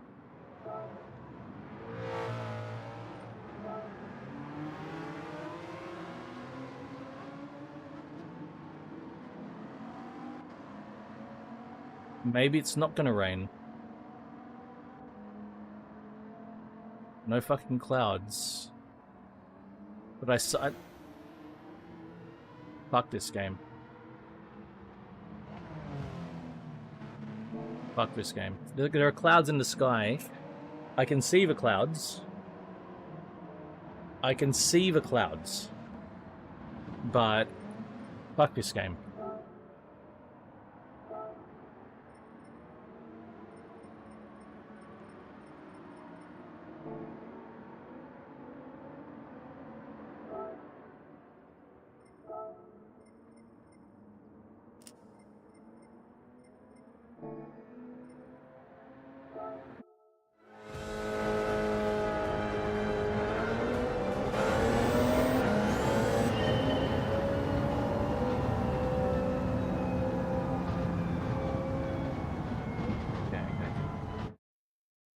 So it's that control. Alright, let's go.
Yeah, I love racing against all these fictional cars. It's great.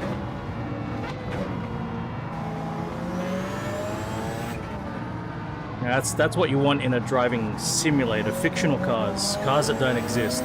Cars that exist only in somebody's fucking imagination.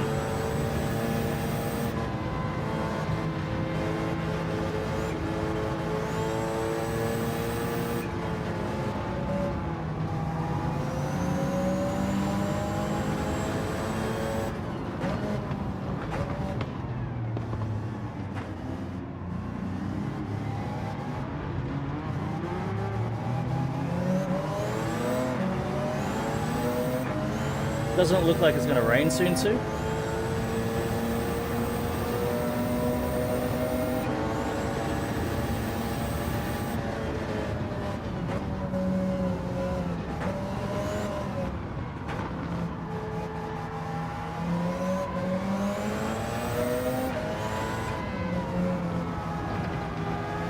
Sorry, but yeah, there's no way I can keep up with chat here, so talk amongst yourselves.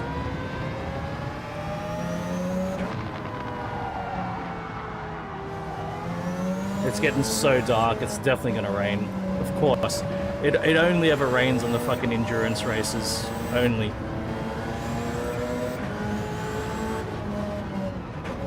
And it's impossible to have an endurance race without rain, isn't it?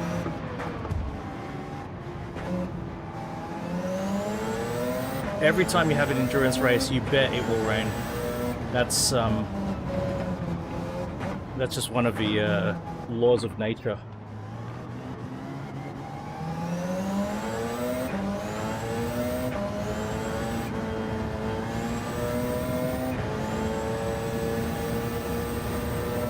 So they've got their own category that they call GR1, which just mixes in prototypes of all eras. It's stupid. To have a 787B going up against a 919 hybrid, like, it's dumb.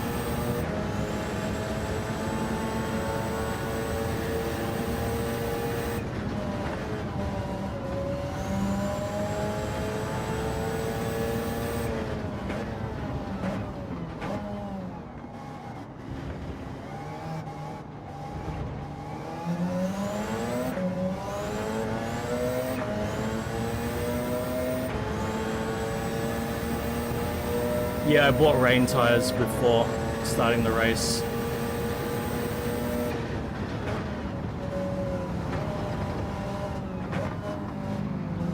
Then you got fictional cars like this one.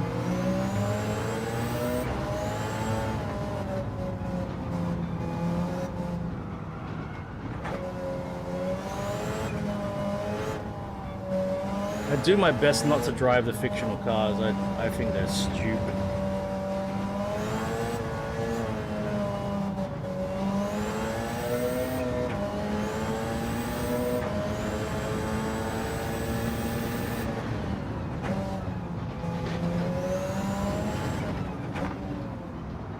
The thing that my big issue with fictional cars is that the manufacturer can just make up whatever they want without actually doing real engineering to prove that that such a thing was possible, that they could achieve such a thing.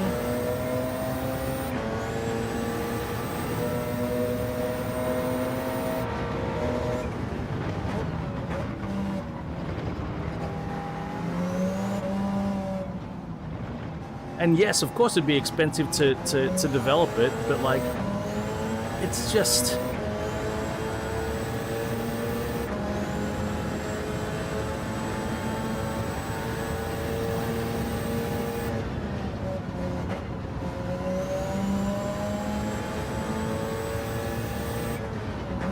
It's just bullshit, that's all it is. It's just bullshit.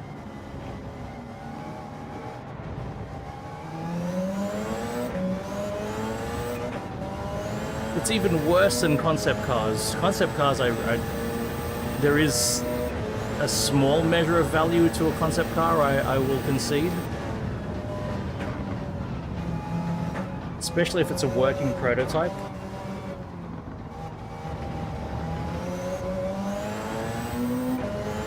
But I still don't like having concept cars in the game, because you can build a one-off concept car, which is impossible to turn into a production reality.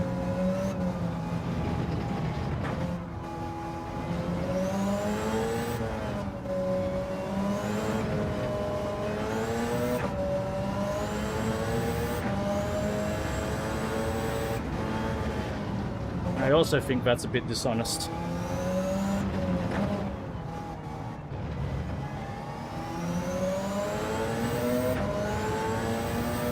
But yes, unfortunately at the moment I cannot read chat. This is way too intense to do any chat reading. And I don't want to do this race a second time.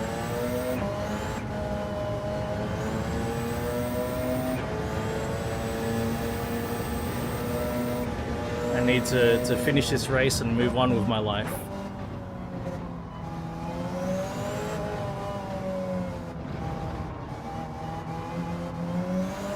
I think I chose the right car though, this 919. This 919's doing the job.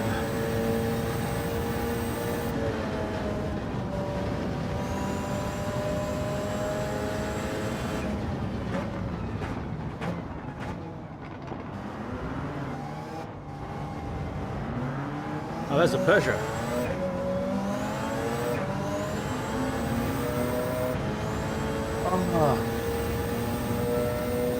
Force feedback is too strong.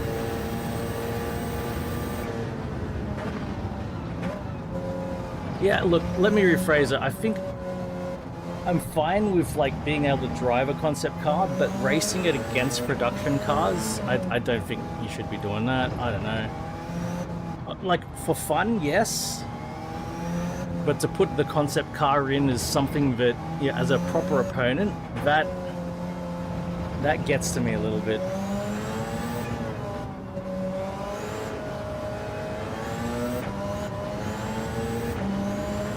That muddies the waters so much.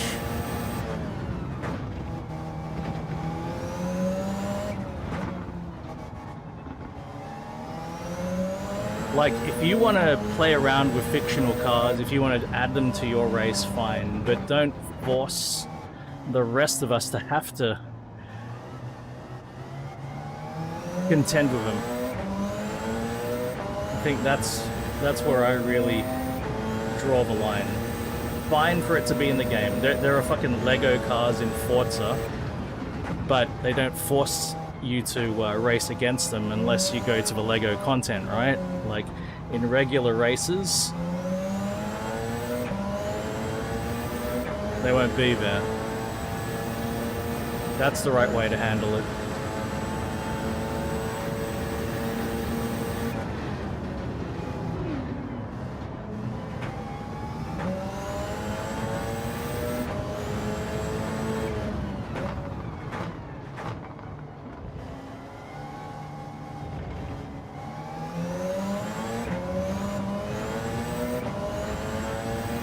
It's so dark. I'm worried it's gonna rain. It's so far so good. But now I'm just remembering that typically they wait until like the second last stage before they suddenly change the weather on you. Let's see if that occurs here again. It looks like it's going that way.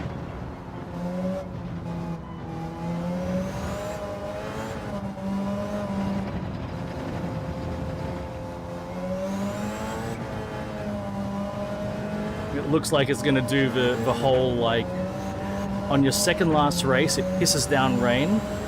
Sorry, third last lap, pisses down rain, which forces you to change to wet tires. On the second last lap, towards the end, it stops raining and starts drying up, so that on your final lap, with the accelerated tire wear, you're on rain tires that have worn themselves out, and you're doing your last lap of a race in the dry on worn rain tires. That's their formula. It's what you experience over and over and over and over again.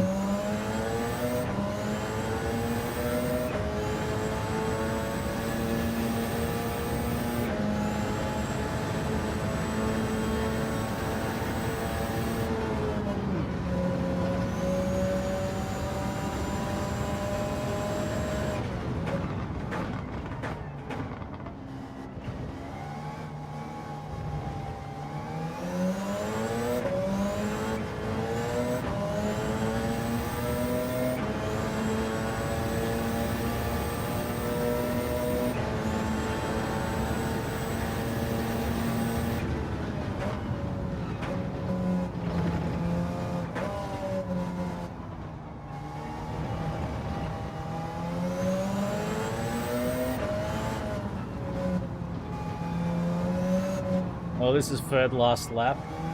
Maybe we're gonna luck out today, and there's no change of weather. It's just gonna threaten.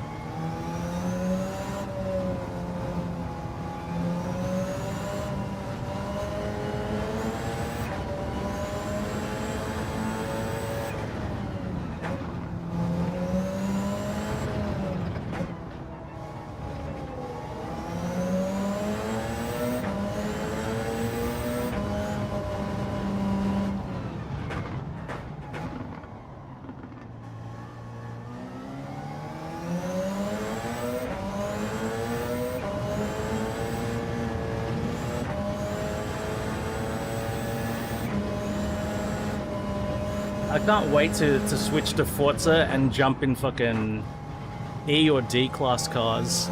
I think D's the lowest in motorsport now. Right, no more E class. I just can't wait. Drive the slowest fucking cars. H pattern. I'm really looking forward to it right now.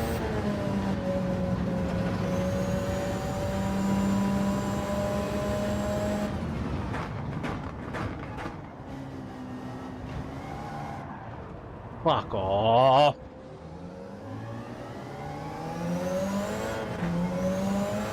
My rear tires aren't even that bad. What the fuck was that?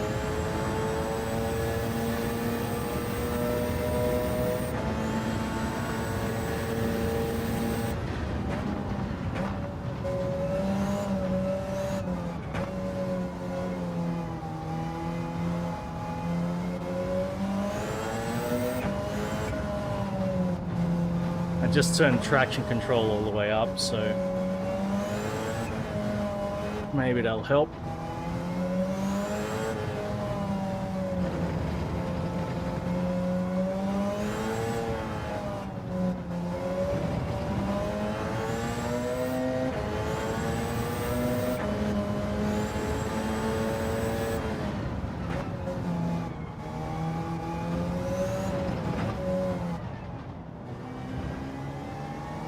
My tires are fine too. I don't see a problem with my tires.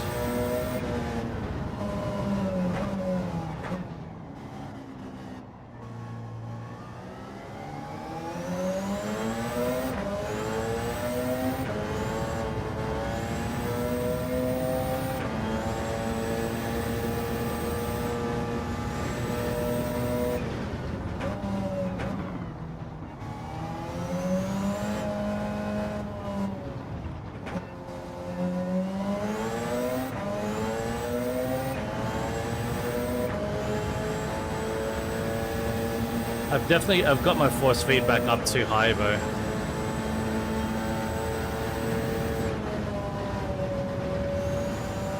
On the high G corner there. Oh my word.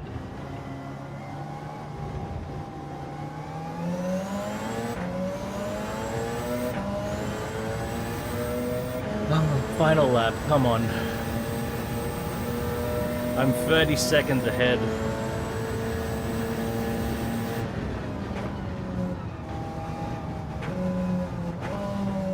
We can be chill this lap, just don't crash.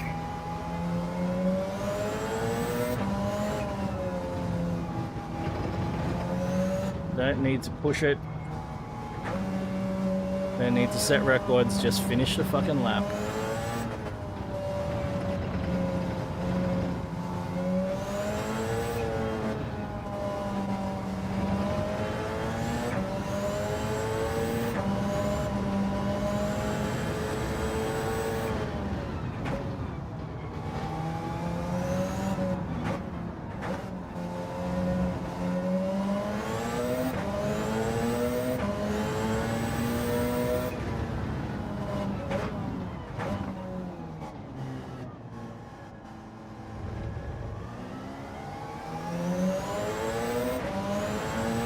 Oh, there we go. It's raining now.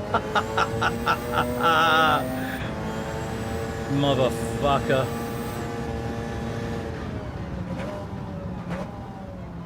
This time I was fast enough to beat the rain.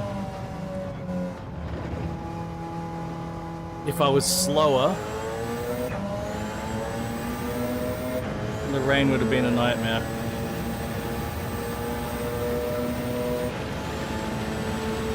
Fucking predictable. It is fucking predictable.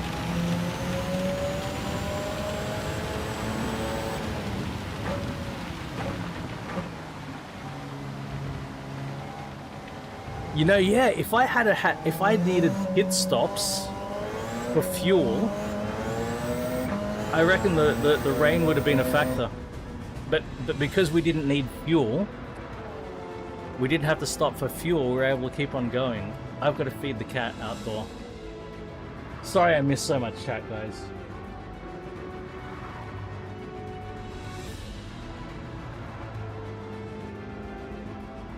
I don't care if the VGTs are balanced. They're fictional. I don't want them. It is a rant section because I get so frustrated with this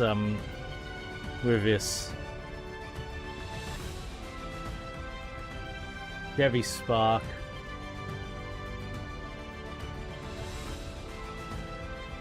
All right, I need to feed the cat, so I'm gonna put the replay on.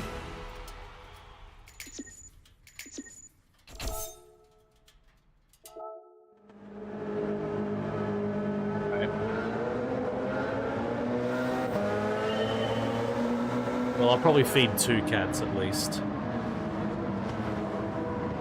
But I'll be right back, guys. And we'll do the loot boxes. And then... what's the time?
Okay. Root box time.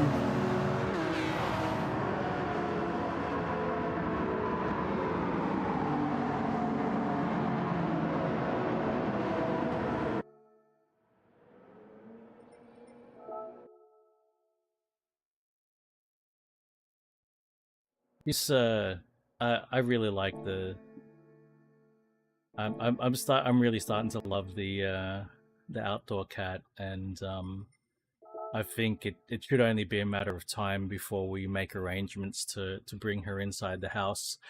I don't want to do it too soon, and so that she's, you know, it scares her and all of that. You know, I want her to be like she's actually really enthusiastic about seeing us, and I played with her, and it's hard to describe, but she's being brave and friendly. So I feel I'm feeling more and more confident that it's going to work out well. All right, the small money or the invite, the Bugatti invite. Oh no, I'm getting a computer, or is that a brake? That's a brake balance controller, isn't it? Oh no, computer for a concept car. Fuck that. All right, 6-star roulette. This is just a general 6-star loot box. Could be anything. Could be a car. Could be an invite. Could be computer. What's it gonna be? 5,000 credits. Oh, that's like 5 million. 1 million. Oh well. I think that's the highest you can get. 1 million. That's what I said. 5 million because that's the most you can get. I think. Oh well. Not. Oh, what am I doing? What's it's this button? Yeah. Okay. What's the time?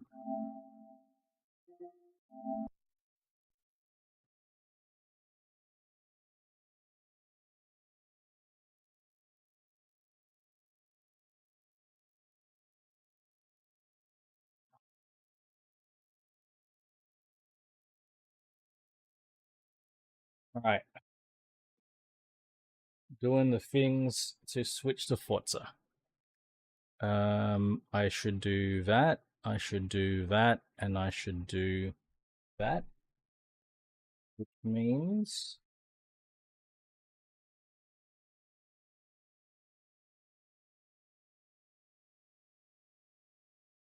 should do that. I should do that. I should do that. Then I should do this. I should do this. This. This.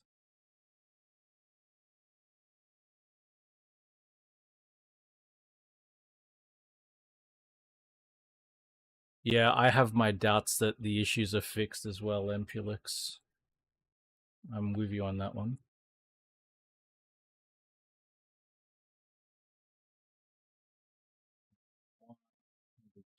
With you. Ooh, Rev sent me some messages. Nice.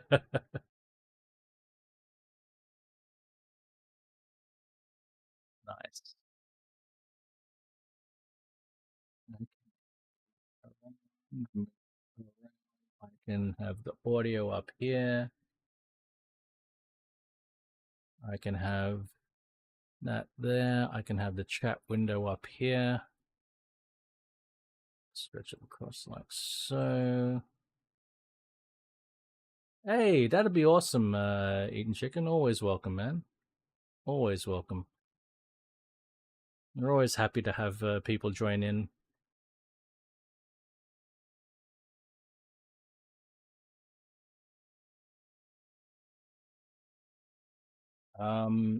So I need to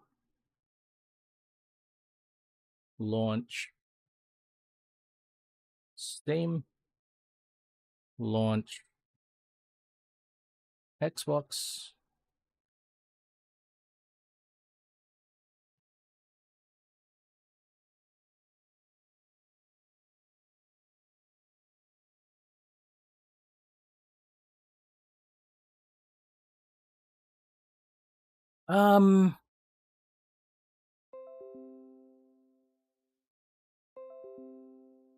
Oh, I think I need to do that sedan one.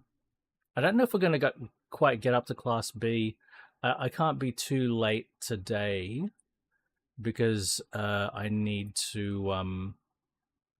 Me and the missus need to do some family stuff, and it's going to be 38 degrees today, and so we want to go earlier in the morning so that hopefully we're not driving around in 38 degrees. That would suck. One sec, I'm just gonna replug the wheel so that we're on the computer.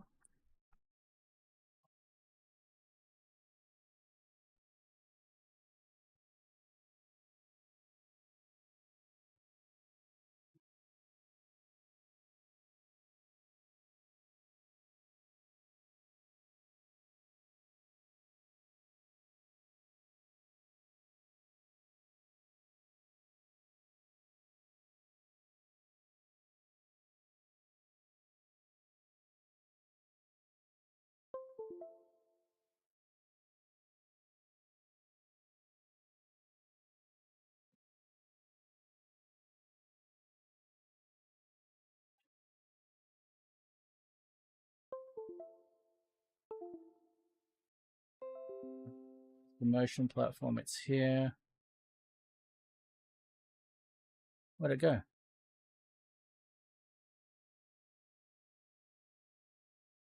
Is activating profile, Forza Motorsport, muting Forza Motorsport, and hitting play. Grabbing gloves. Glove love. Glove love.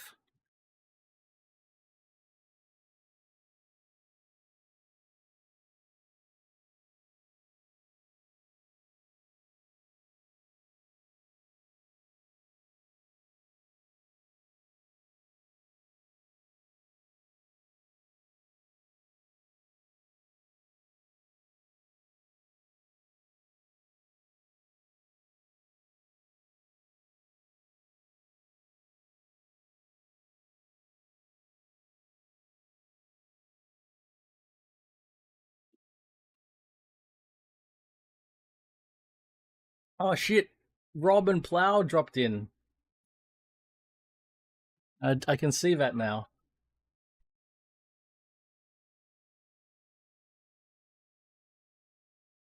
Thank you, Plow.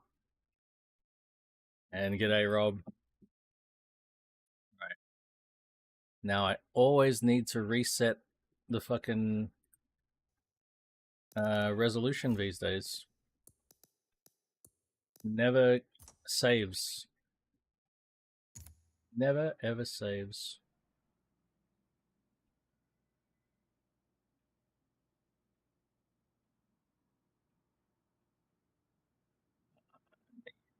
What's my Fanatic?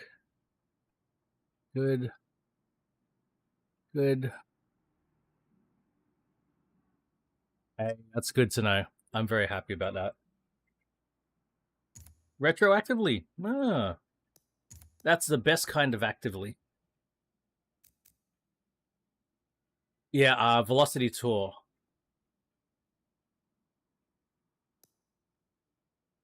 Velocity Tour is the new one, isn't it? Didn't it? Okay, so we've got to start off with the whatchamafuckets, don't we?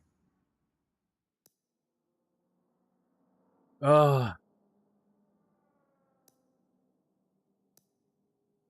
how much? Fuck these cars, man.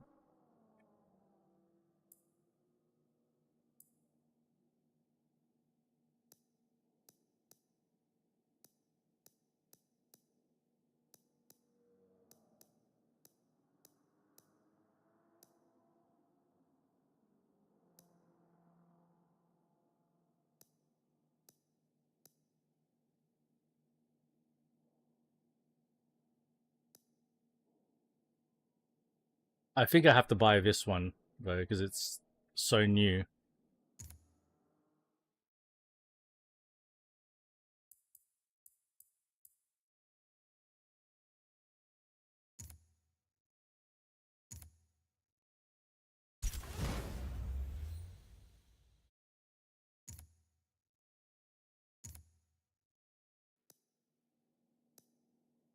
But then, do I also buy the Cadillac? I don't know. Probably not.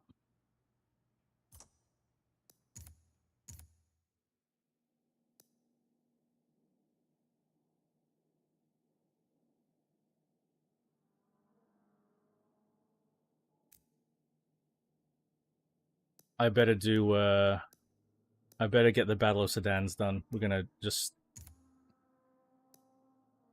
Okay, the Corvette will be there, so I've got. I should buy the fucking Cadillac, man. Oh, wow.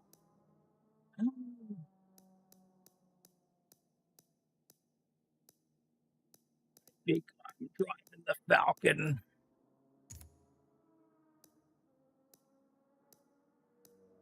Yeah, I don't care. I'm driving a Falcon. I don't give a fuck.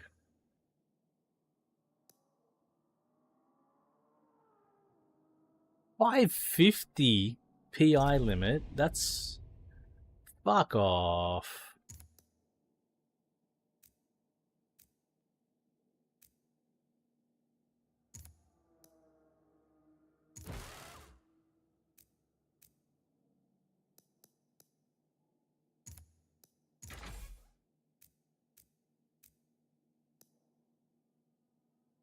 Fucking hell, we're gonna have to do something.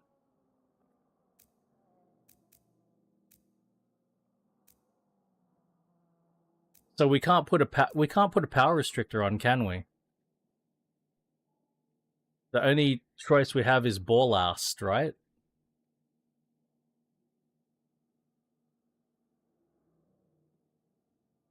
There's no power restricting in this. That's shit. That is actually shit.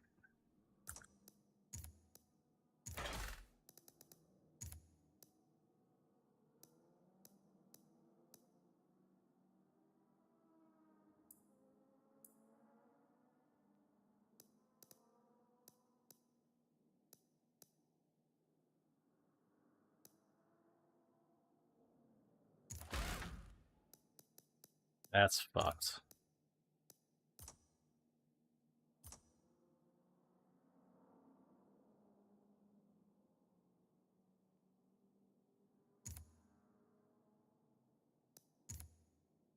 It is a lot of weight.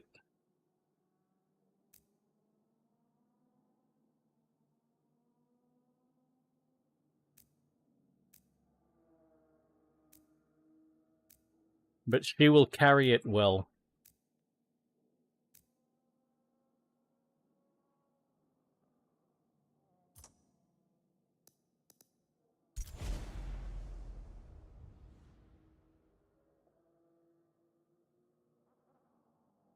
I wish I could just put a power restrictor on, man. That's a bit annoying.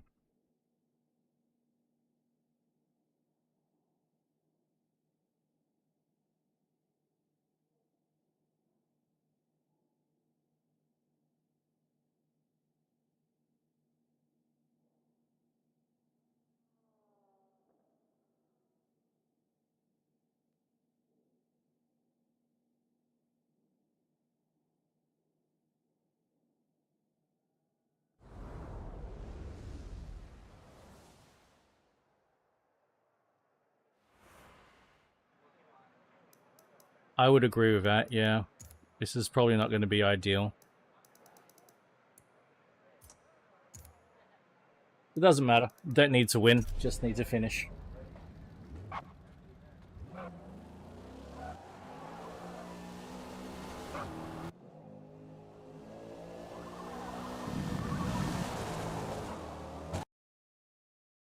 And she's going to sound good.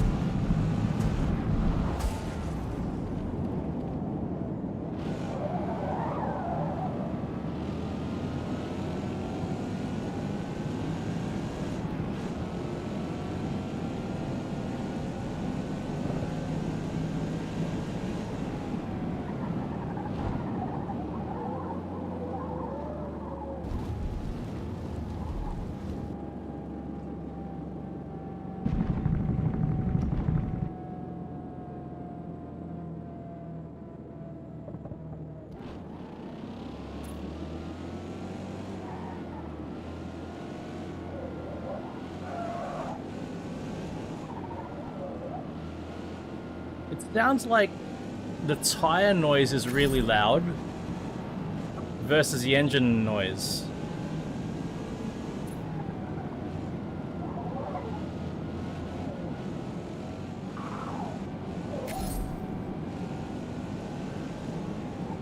Do you guys agree? The tire noise is way too loud and the engine noise is too soft.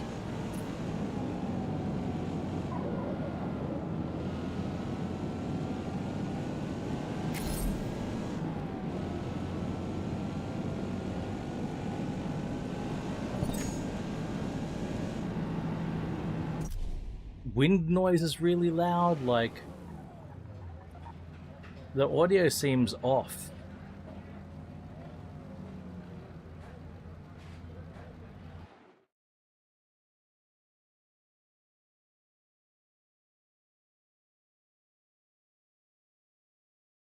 Ford Performance Vehicles, FPV.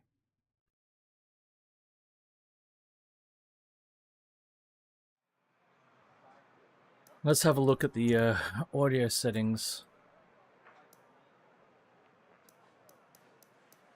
I've even got the tires down, but we're gonna put it down another 10%.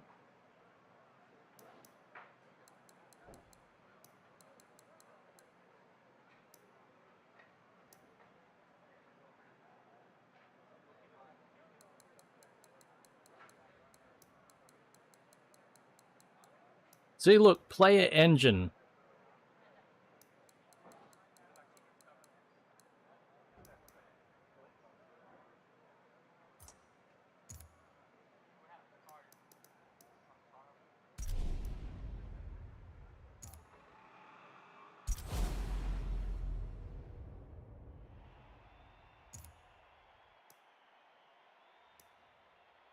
Alright, who is here and what are they driving? We have an ATS-V. Hi-Fi is in a GS3 Fitty. Ah, Nismo! The Sentra! Lincoln Co. Lincoln Co. Double Time is here.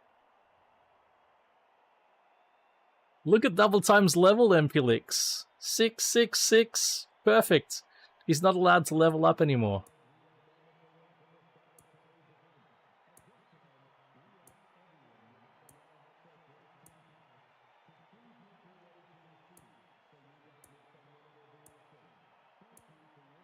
Agassi. What is Agassi driving? Xpeng, okay. Ream! Ream is in the red STI 2015.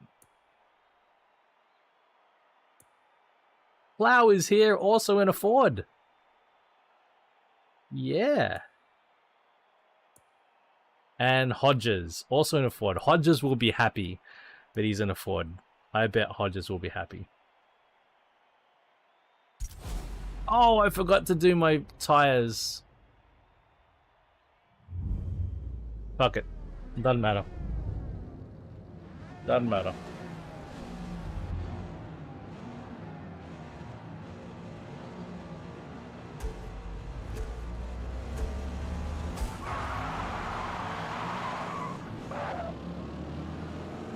The tires are still really loud.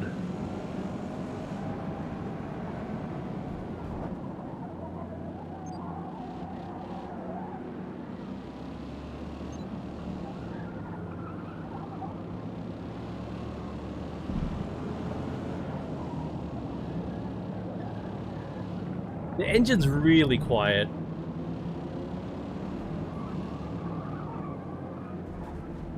Oh, that's shit.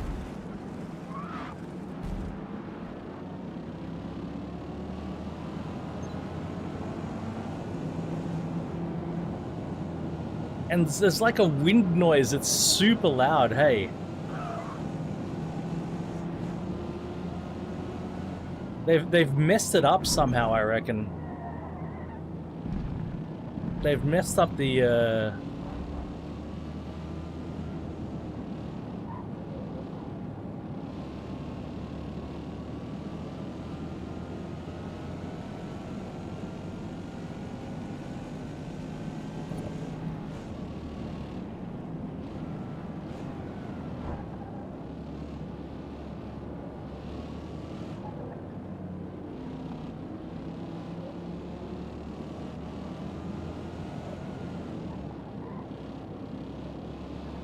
Swear to God, there's a wind noise. And the tires are so loud.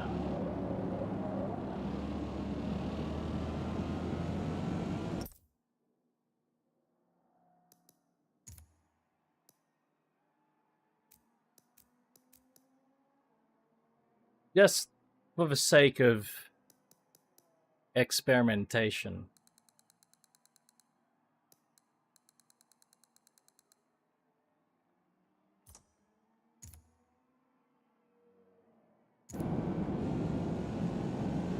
Nope, they haven't mixed up the sliders.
Oh, what? How did that warrant a penalty? Unbelievable.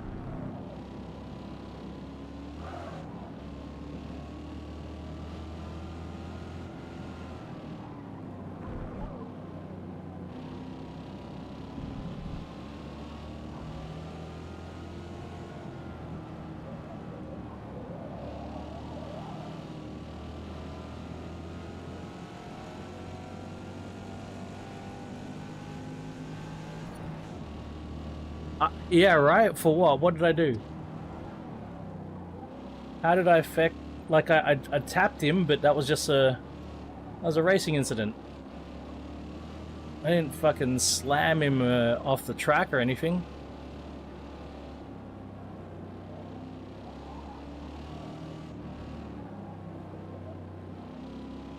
This gentleman...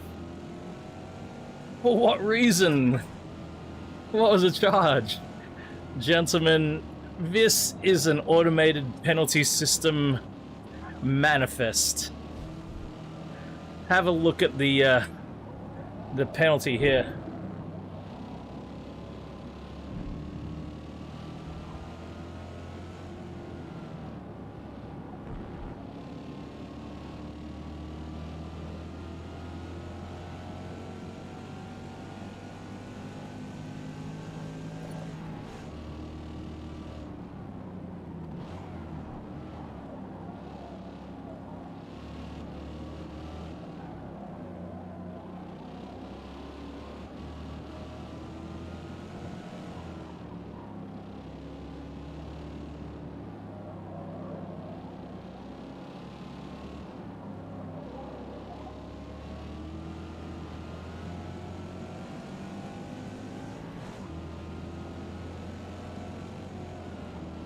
Get your hands off my lap time.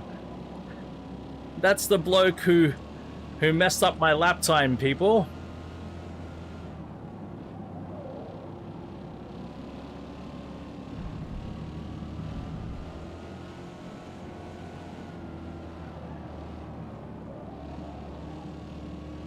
You said I could drive.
Fuck! With a half-second penalty. God damn. Oh!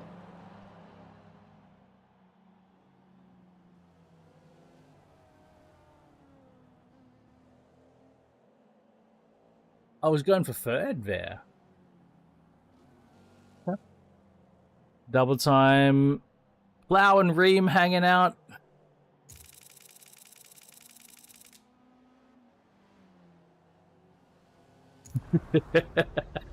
This is the corner that got me on the penalty, people. Oh! Good luck. Green Argyle pattern. Up, Sebring.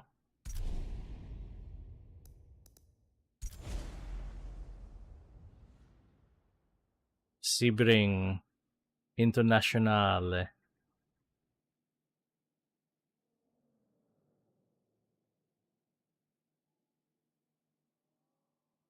Ah, yes.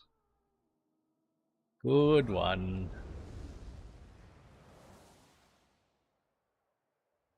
I want to put those fucking. I gotta remember. I gotta keep remembering to put the soft tires on. I forget all the goddamn time.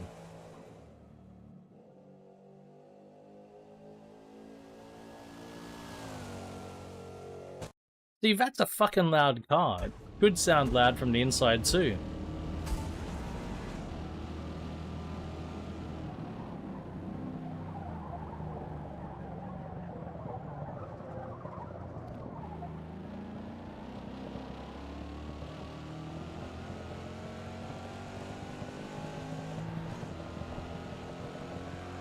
You can't.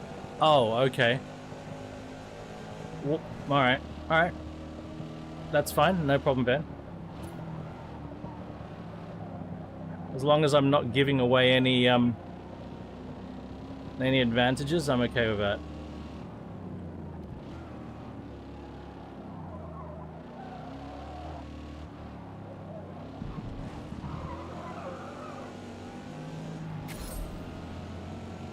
Oh, it's race tires. Okay, race tires only. Right. I gotcha. That makes sense.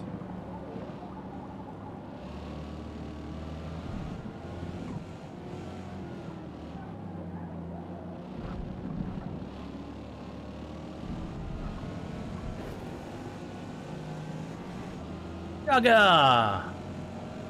Hey, I hope you and Pat had fun last night. You guys were fucking gone for ages, man. Hey, Jug! Isn't there a new wrestling game out? Wrestling 2005? I saw it pop up in Steam. Yeah, right on, man. New golf game, new wrestling game? Fucking hell.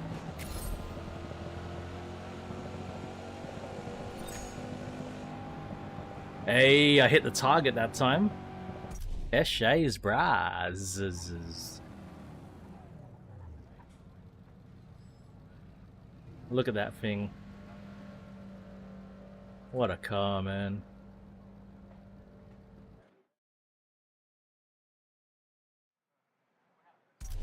Could have bought a supercharged V8 Falcon for 60 grand back in the day. They're not worth that anymore. Oh, you could probably find a shitted one. Shitty one, pretty cheap.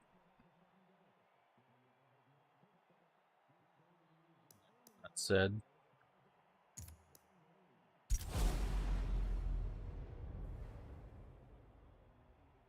That's a good way. Like, the stuff I'm not super into, I'd do the same thing, Jug. That you know, like if I'm not like super into it and I've got a competitive, you know, got to play with people, sort of thing.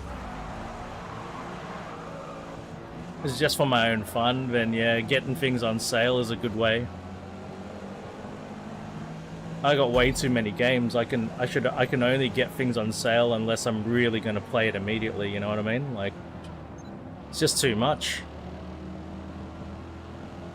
No time to play all the games. Why are you going to pay fucking full price for a game you don't have time to play? Like, shit, man.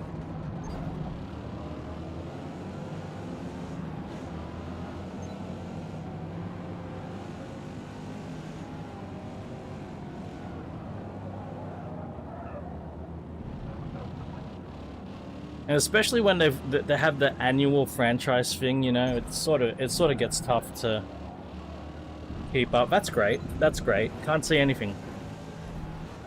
That's awesome. Unlike real life, like covering it with my hand doesn't make it easy to see what's going on. So that's awesome.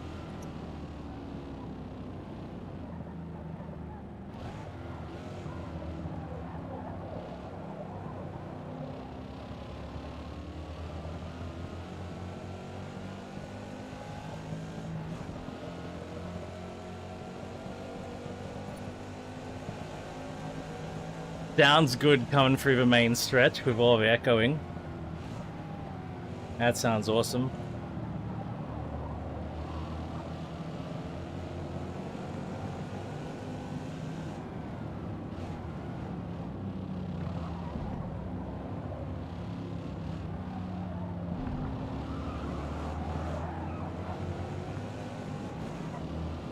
Well, that was a lot of sideways.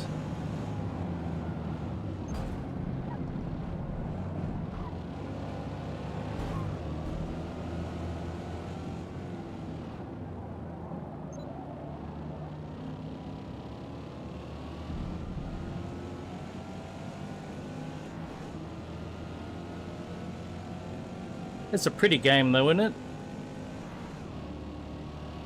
Well, when you're on the track anyway, it's pretty.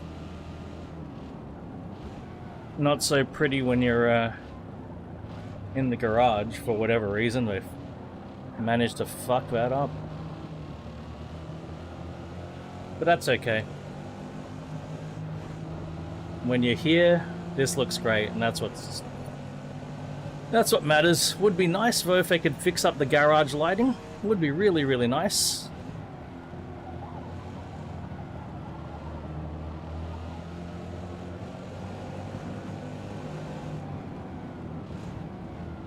Is that plow? That's a Falcon. I think that could be plow in front.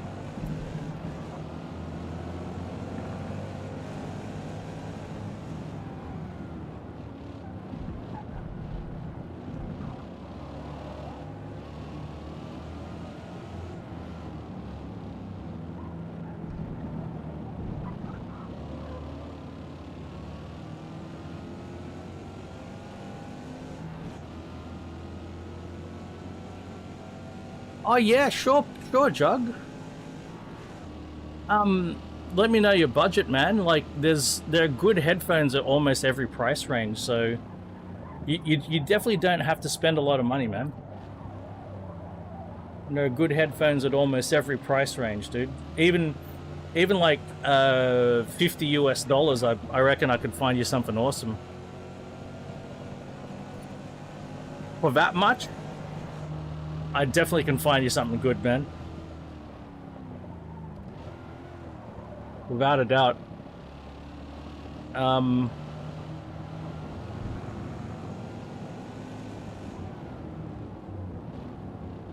So, first question. Are you fine with cables, or does it have to be wireless? That's question number one. I would say standalone mic is better unless you're playing on console. I'd say the main reason you need it built into the headset is if you're playing on console. Fine with cables? Oh, dude, the world is your oyster, man. The world is your oyster. Cables are fine. Separate mic. Oh, dude. For that budget as well, fuck. I reckon we can find you something amazing.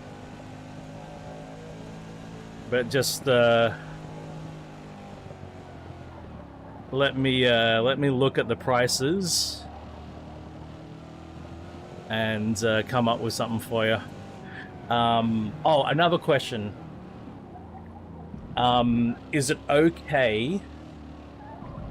Do you know about open back versus closed back headphones? Like, so open back,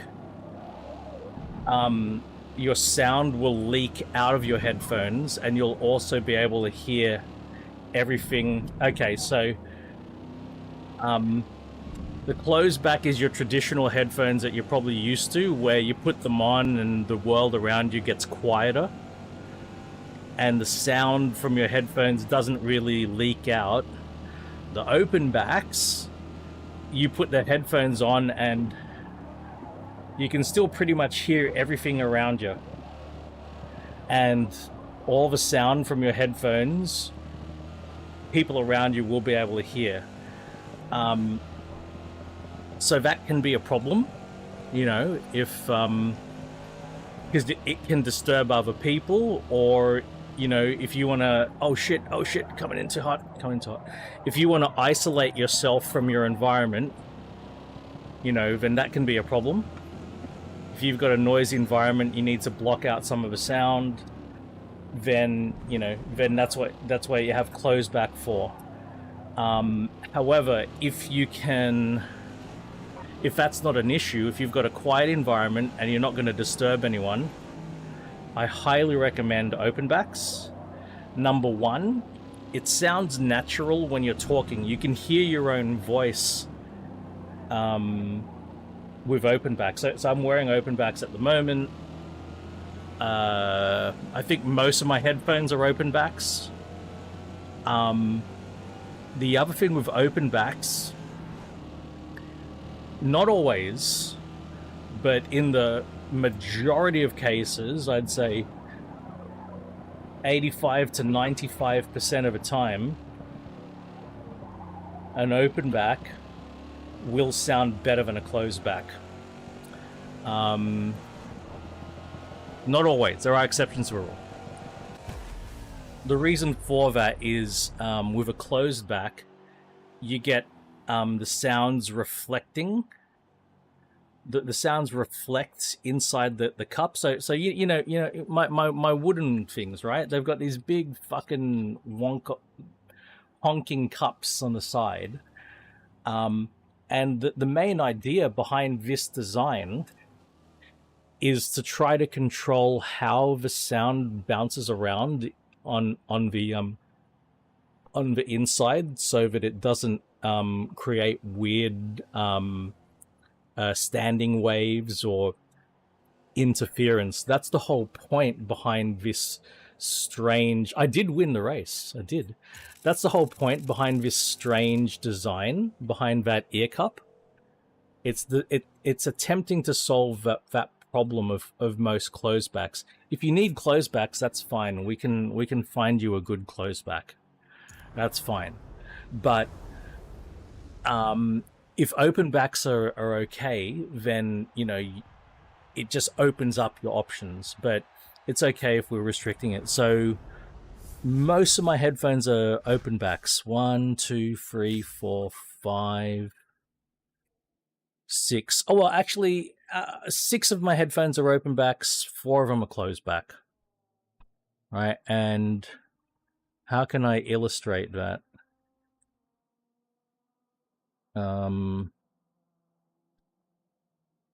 Maybe this.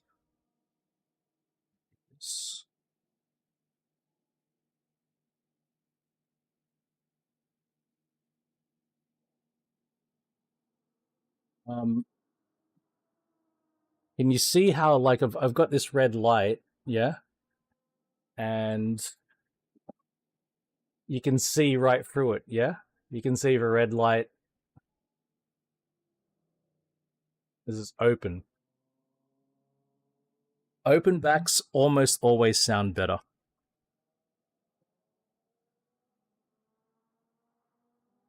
I wonder if this one you can see it too. Oh yeah. There we go.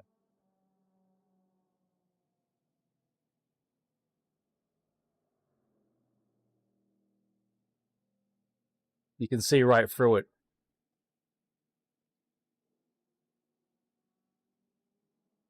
That's a better view.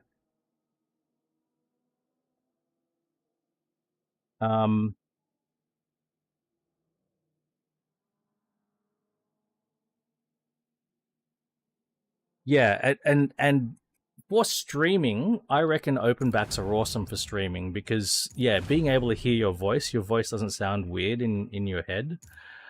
But closed backs, they can be fine. Yeah, same. Most mainstream consumer headphones, they automatically assume that you want to isolate sound and you don't want the sound to leak. The open backs are typically for like an enthusiast / prosumer type headphones.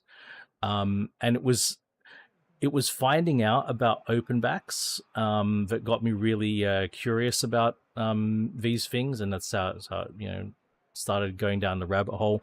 The other thing was, like, I got sick of either headphones with built-in, like, non-detachable cables, because the cable fails, and when the cable fails, that means your headphones are dead unless you repair the cables, or the ones that had batteries or built-in electronics, had electronics built into the headphones, because the batteries could fail, or you can't get replacement batteries, or the electronics fail and the headphones are dead.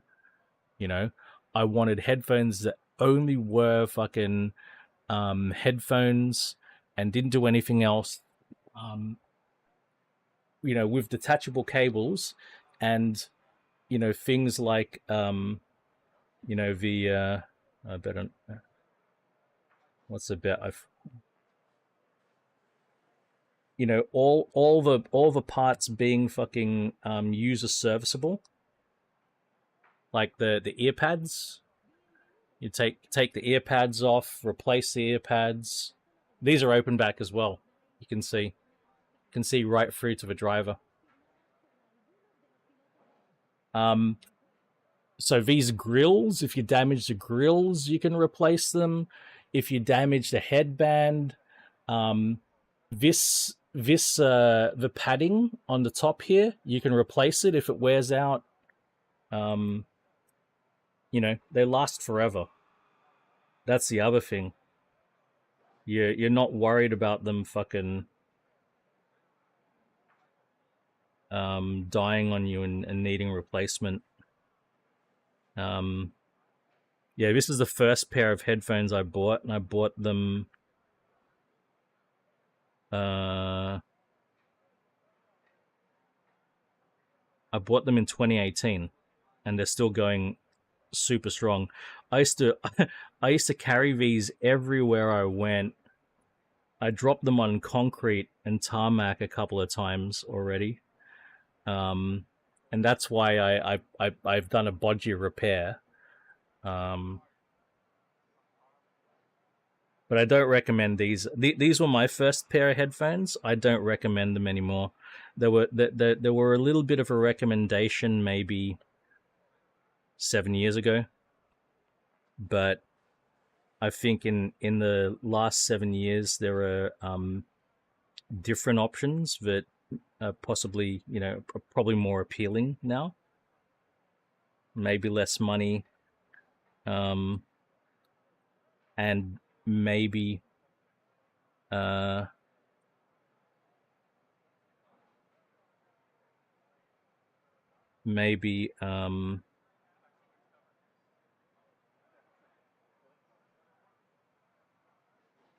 deliver more for someone who plays games. Oh fuck! You know what, Jug? You know what, Cyrus? Yeah, man. I haven't tried drifting at all. The mic. I've got this Audio Technica AT2020. It's not cheap, but you don't need something like this. You can get a USB mic from Amazon that sounds good and won't be that expensive. But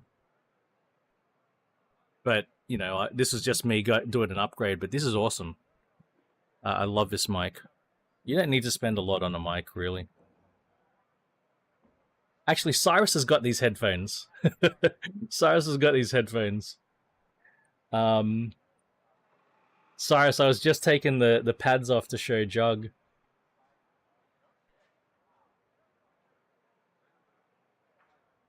Oh, but Jug, yeah, Jug. What I wanted to say was, open back headphones and DayZ will be fucking amazing. That's it, Side. That's so good. Hey, mate, I'm happy that you're experiencing the True Force, man. That's so cool. And it works. Is that TDU that you tried? The latest one, TDU? But yeah, Jug, if we get you some open back headphones, that's it, Raven. If we get you some open back headphones with good soundstage, mate, you will hear like exactly where, like it's not like somewhere to the left, somewhere to the right, or in the middle. It'd be like I can hear sound right there, and I can hear it off in the distance. So yeah, let me have a look at what your options may be. I reckon we can find you something great.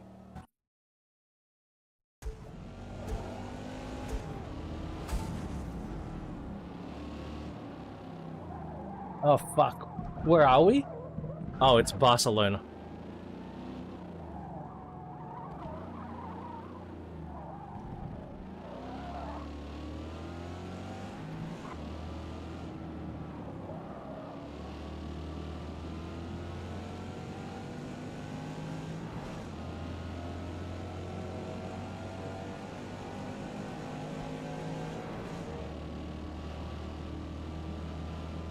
Alright. Car's sounding great. Forgot that I had to downgrade the tires and add ballast.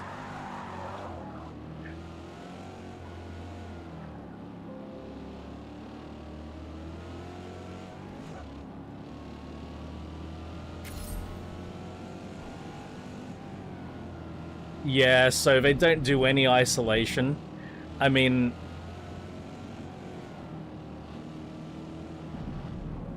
Jug, what I'd say is, you know, when things are noisy, if you turn the volume up of your game really loud, you won't hear stuff going on around you anyway, if that makes sense. You know what I mean?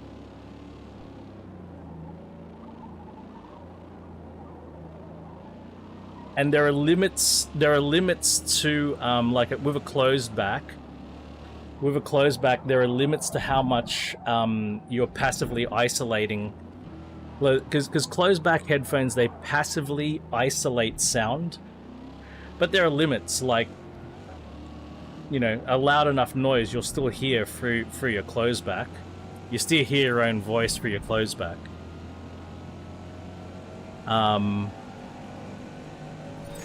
I really like wearing my open backs because I can hear what's going on. 560S should be, yeah. That is one of the first things that sprung to mind for me, Raven. Though some people find the 560S to be a bit fatiguing on the high frequencies, but some people don't mind. I guess it depends on your ears as well. But the 560S did spring to mind. I was just going to look at other options that may be a little tamer on the highs. 560S, I do believe, has a good soundstage. They say it's got better soundstage than the 600 series.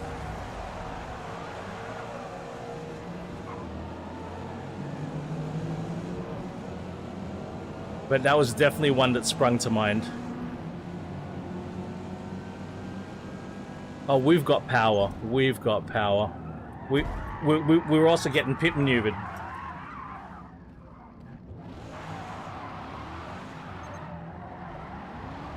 Four-second penalty.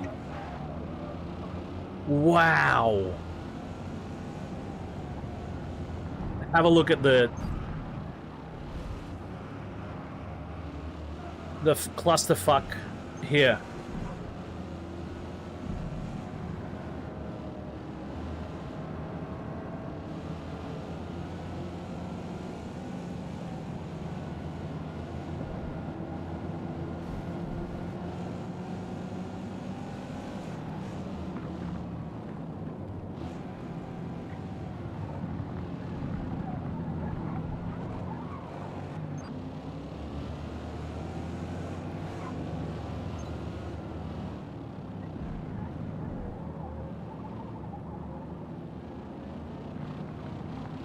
I don't know much about AKGs in general, Raven.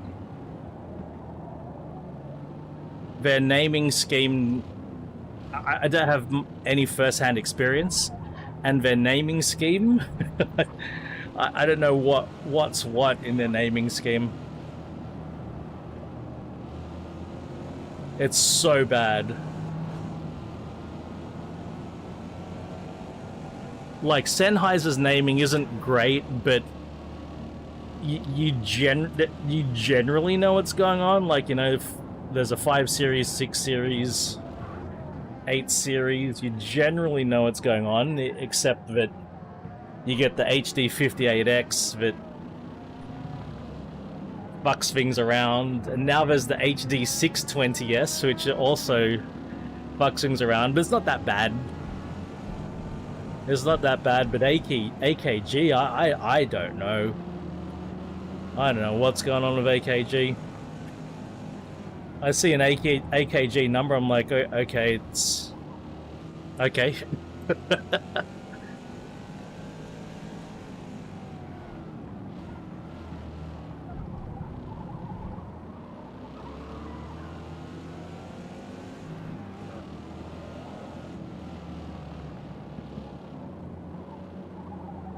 Yeah, I don't know about recommending Sundaras or HE400 though, because I reckon you want a good amp for those two.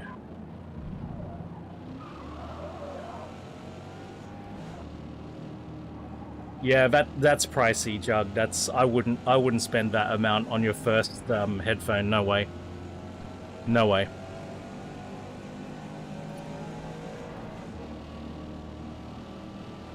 Look up the Sennheiser 560S, HD 560S. How much is that? That's probably a really good one, but I would also encourage you to look up some reviews. I'll send you some reviews as well, Jug. Listen to what they say.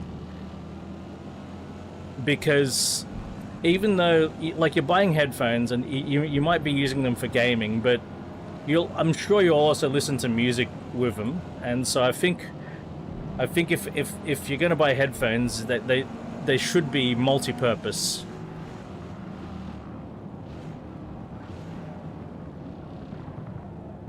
Yeah. No, why not? With pad swaps, Jug, I would Google that one as well. I'd look for that one on Amazon. You probably want to swap the pads, because the pads that they come with are apparently really nasty, but they're cheap and they supposedly sound great. I've never experienced them myself, but they get so much good reviews and they're cheap.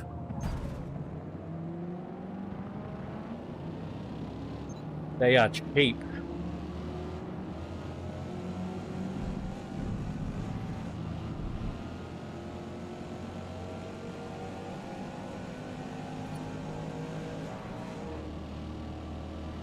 That's a pair of headphones I keep thinking about just buying just so I experience them.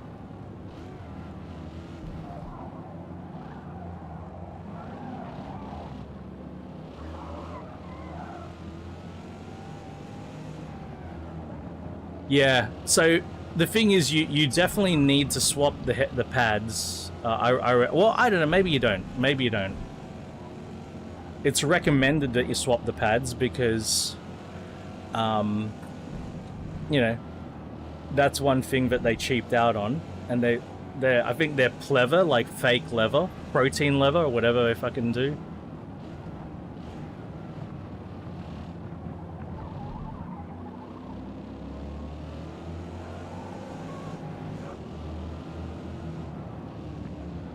Yeah, that's the number one comment, the number one complaint that I hear people have with the Superlux 681s is the comfort of the earpads. But then they say once you get some nice pads on, that they sound wonderful.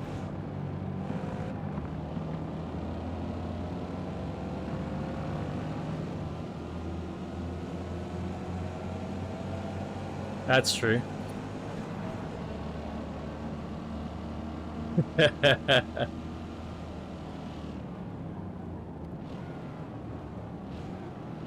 You know, Jug, IEMs, the in-ear monitors, the ones you put in your ears, they can sound fucking amazing for not a lot of money.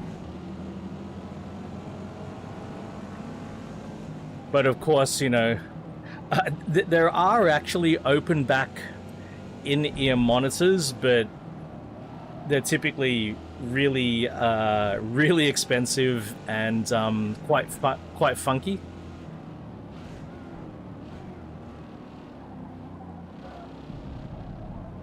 Okay, fair, that's fair. I don't love them either, Jug.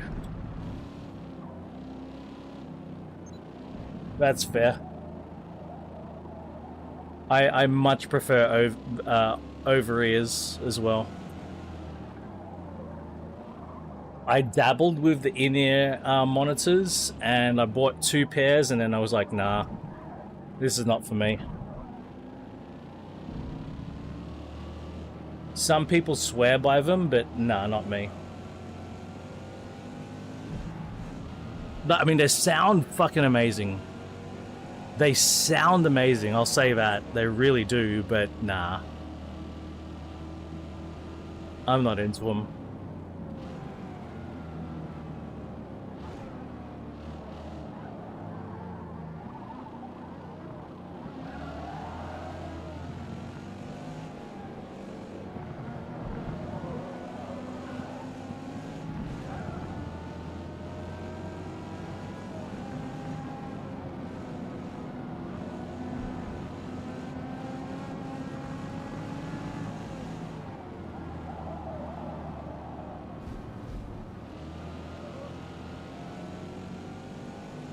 I'm very hesitant to recommend 990s because some people will find two reasons.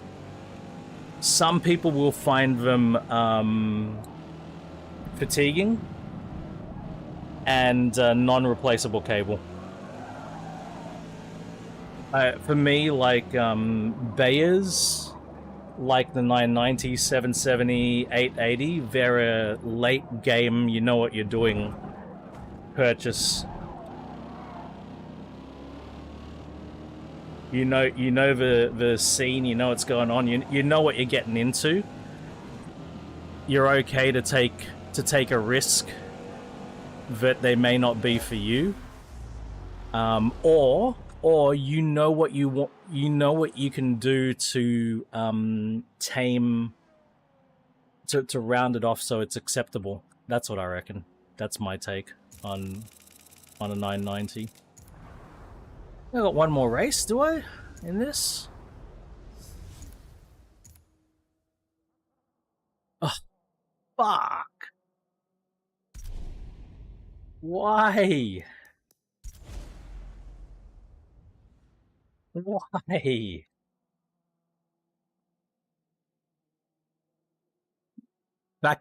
Jug, factor in replacement ear pads as well.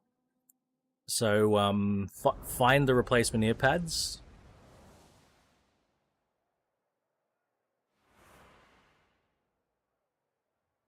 Yeah. Maybe you could even on a Superlux, maybe you could get one of those mod mics that you attach to the ear cup. Like, I would never attach a mod mic to these ever. No way. You couldn't. You'd need to pay me. You'd need to pay me a lot of money to stick a mod mic to the side of these. You'd need to pay me enough money to buy another pair of these, right? All right, give them a go first, Jug, because it's a low cost of entry. Give them a go, see if you can bear the pads, and then. But here's another thing.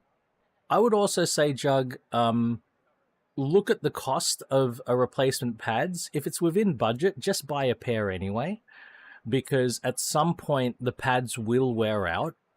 At some point, and you will need to replace them. Like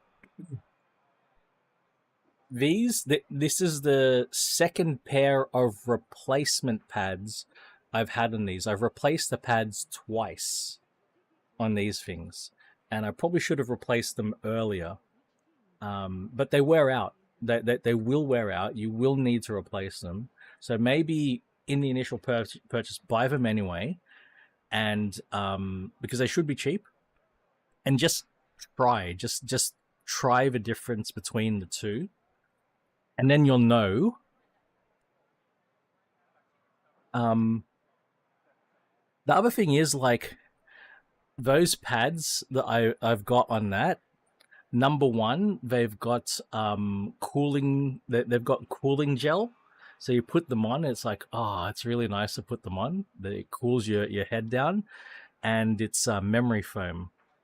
It feels so beautiful. It's so much nicer feeling than the stock pads. Everything else. Oh yeah, I've got them on this too.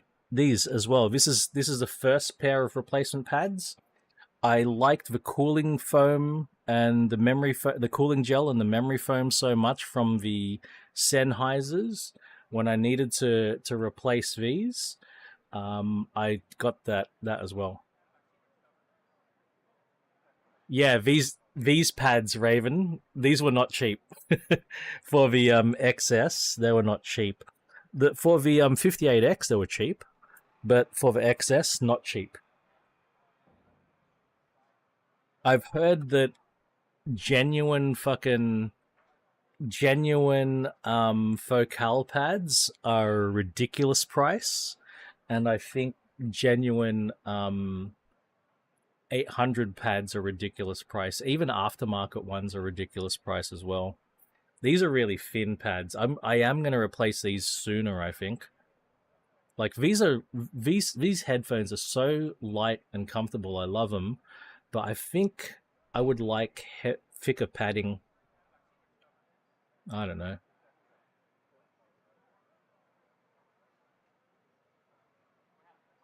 Oh yeah, yeah. The goofy headbands, like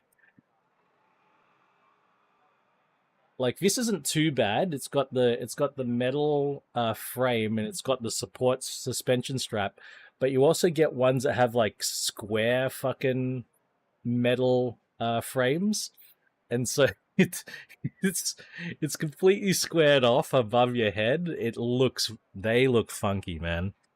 They really look funky, but they're supposed to be really comfortable.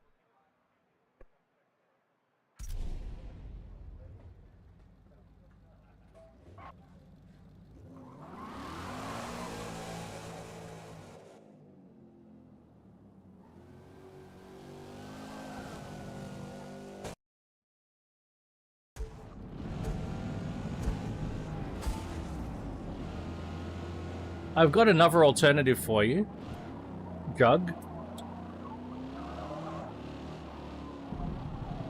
Let me finish this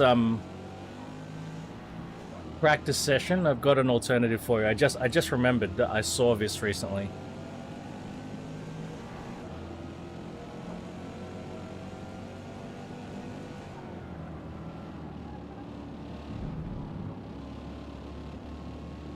A more conventional looking headphone. I just remembered.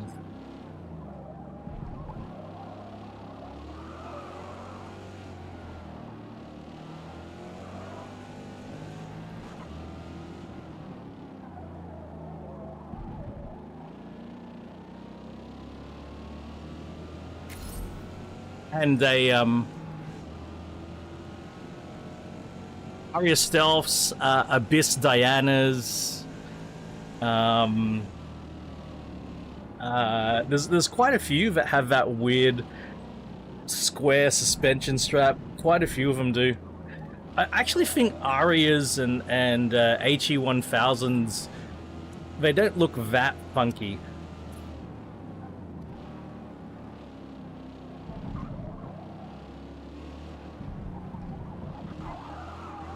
But they definitely have that squared frame. But they're not that funky. They're Abyss. The Abyss look really funky. Alright, hang on. Let me see if I've still got this bookmarked. Oh, I do. I do, Jug. Here. Check this out, Jug. This is in US dollars as well. The Philips SHP 9500. This is an AliExpress listing, but these things are legendary as well. These things are legendary. Let's see, can I do Canadian? Canada.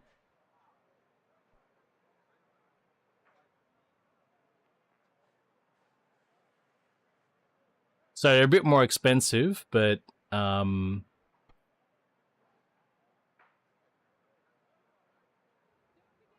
these are awesome. Philips SHP, the people pronounce it Ship 9500, but you know it's a more recognizable brand. You could probably get support from Philips as well.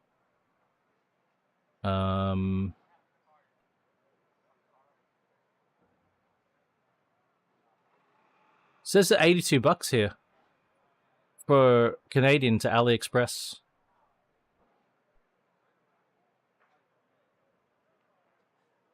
But this is an option, man. Like I would have no hesitation recommending this one as well. I can send you this link if you want, Jug. But I don't know how you feel about AliExpress. I've ordered off AliExpress and it's worked out for me, but doesn't mean... what do they say? Past performance is no indication of future results. Right? That's what they say. Okay, that's fair. That's fair. Yeah, I mean, Amazon, you know, could be worth paying the extra $40 for peace of mind. Could be. I wouldn't blame you.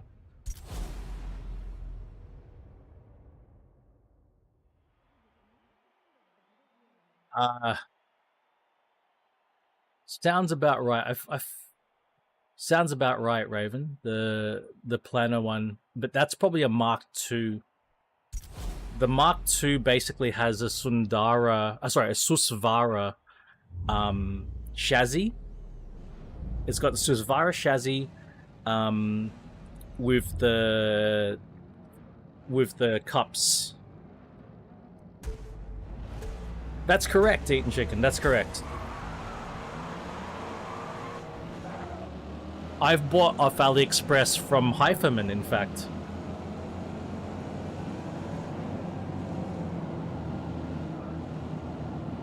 And gotten amazing prices.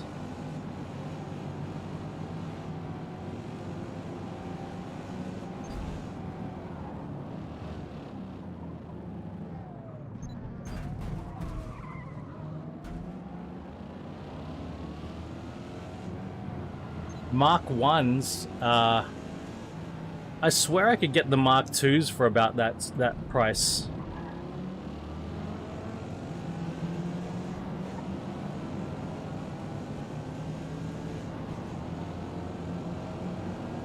You know, Raven, I reckon the HER10P is effectively a closed-back Susvara. That's what I reckon it is.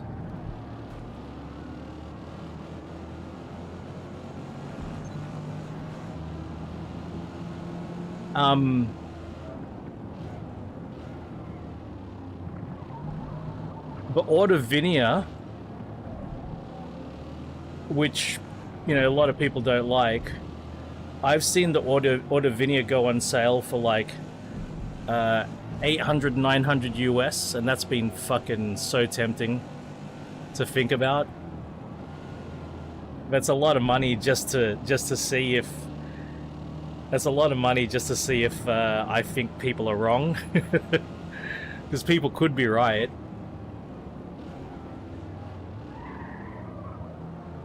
Exactly.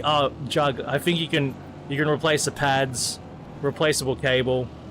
Look, it's more expensive than the Superlux, but you get a lot of value from that extra expense.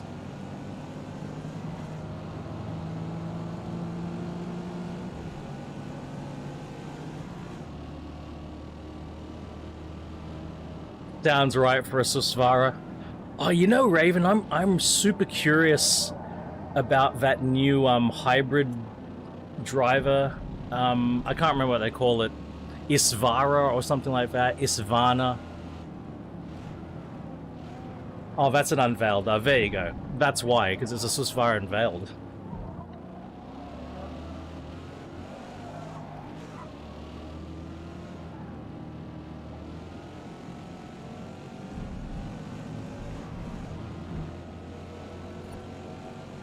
Yeah, that's a plus as well. To not look like You've got extra shit going on your head. Hey, Jug.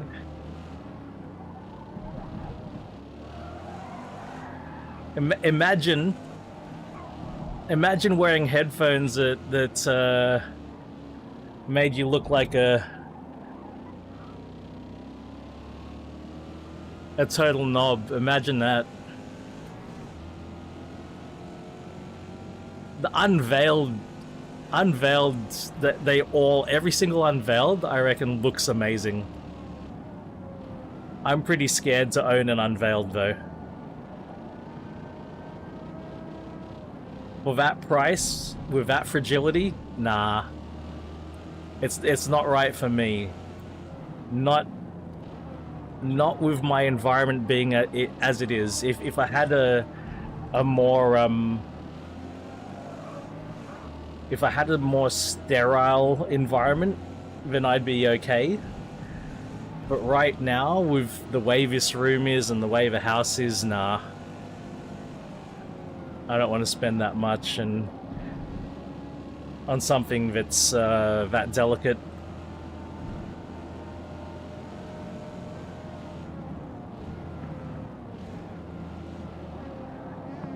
I'll happily buy an Aria Organic for a lower price, though, if that's going to happen because of the unveiled. I know that the organic's already come down a little bit, but it needs to come down more.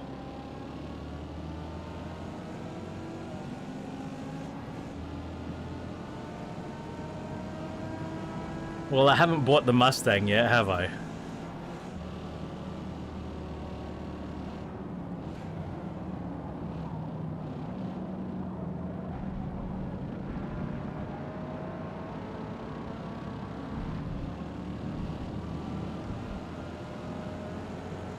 I've balked a little on that one.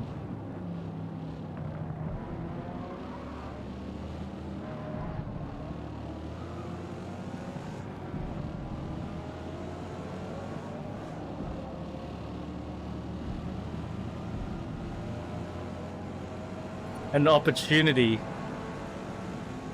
How so is it an opportunity?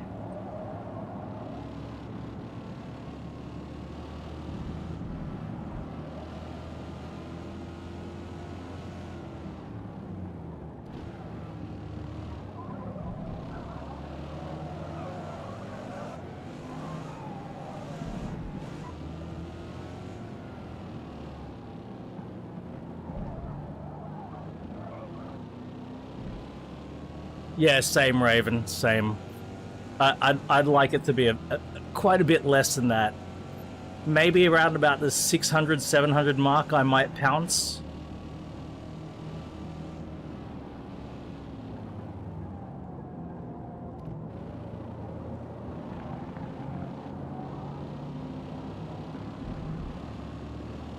At the moment, these headphones, that's the most I've ever paid for headphones, and I'd rather not.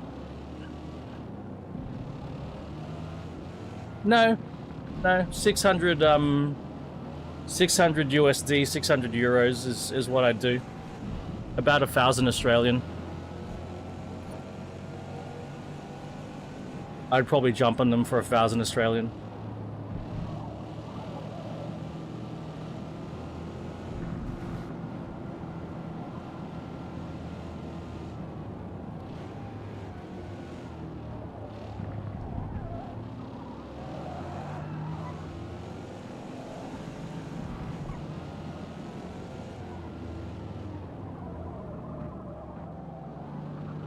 Like, the Aria Stealths were about 900 bucks, and I thought about that a lot.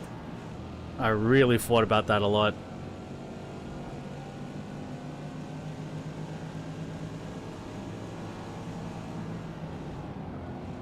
So, if it's under 1,000 Australian, no.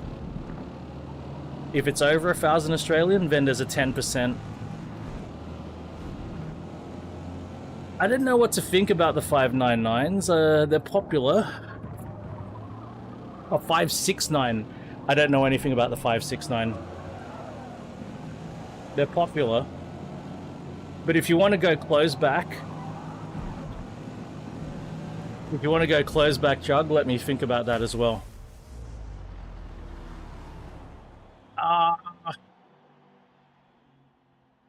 I think if you offered me a 569 or a 9500, I think I'd still go for a 9500 because it's open back.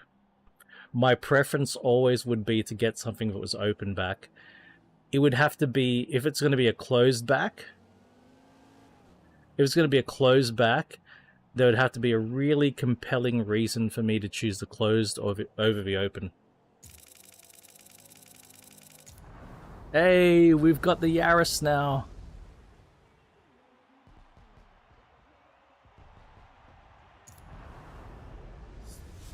You know, when I think about my closed backs, right? I've got these for obvious reasons, right? There's an obvious reason I bought these closed back, right? So that's one. I bought this one because I got this for about half of MSRP, right? So I saw it on sale and it was so low price. I was like, oh shit, you know, that's an awesome price.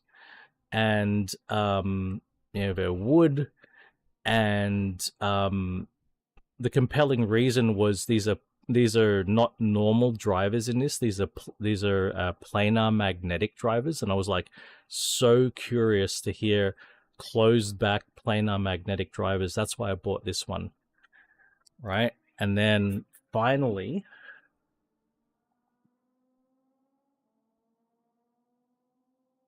I bought this one, which is closed back, the Allegia.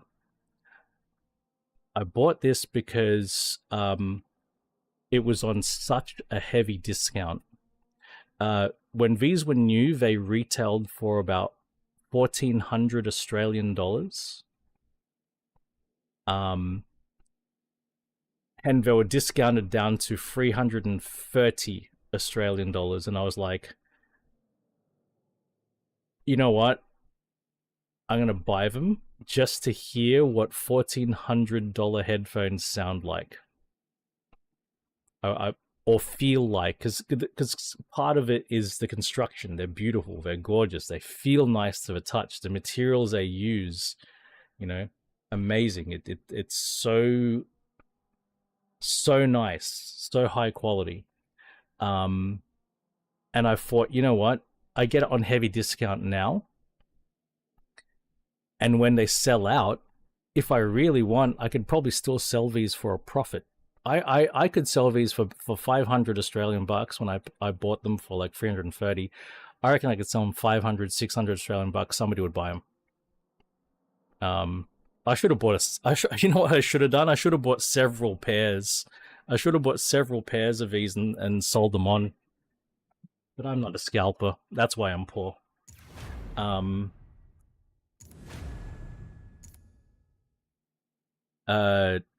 So that's why I bought those closed backs. Otherwise, you have to really convince me to buy a closed back. You really have to convince me. So yeah, between the 9500 and the 569s, I would take the 9500s. Yay, we got the Yaris. Oh, we should drive the Yaris completely stock at the Nordschleife, yeah? Really? I think Raven here, because they were available so cheap, the price is a bit lower here. I think that's the thing. You know what I mean? Like, because that the retailer wanted to get rid of them, they discounted them so heavily that people still remember how cheap they were going for. And yeah, but now they're not available.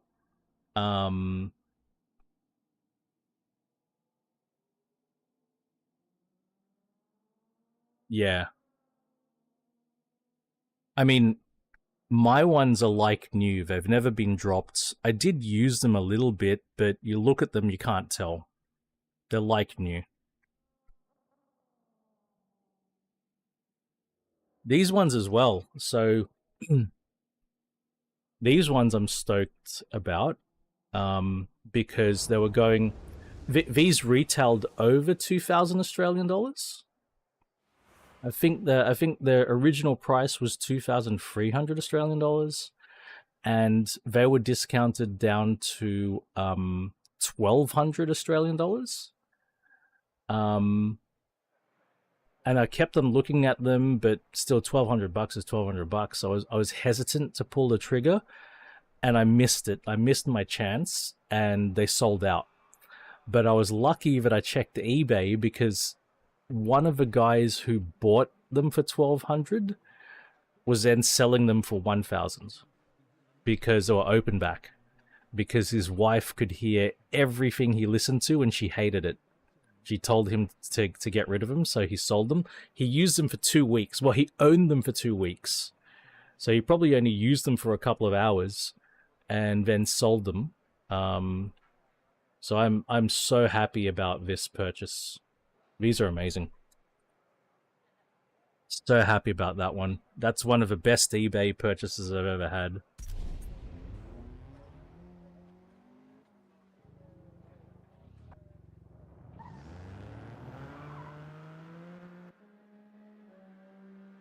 I don't know, Raven. People abuse. People don't value things. That's what all there is to it.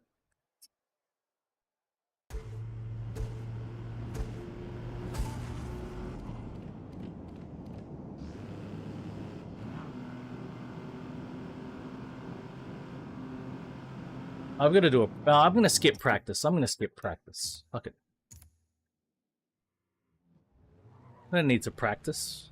It's a Nordschleifer.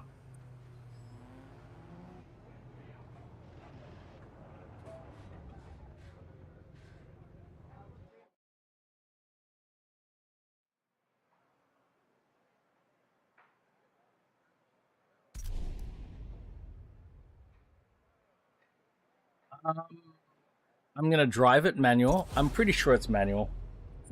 Considering when they modeled it, the automatics probably weren't available yet.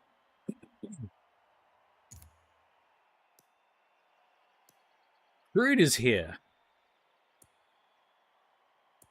In a Corsa VXR, that thing would have to be heavily modified.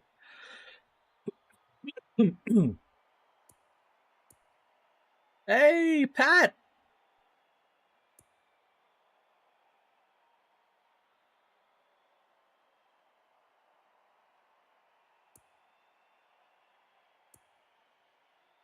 I think GIFs are... I think there might be some provision towards GIFs. Hi-Fi.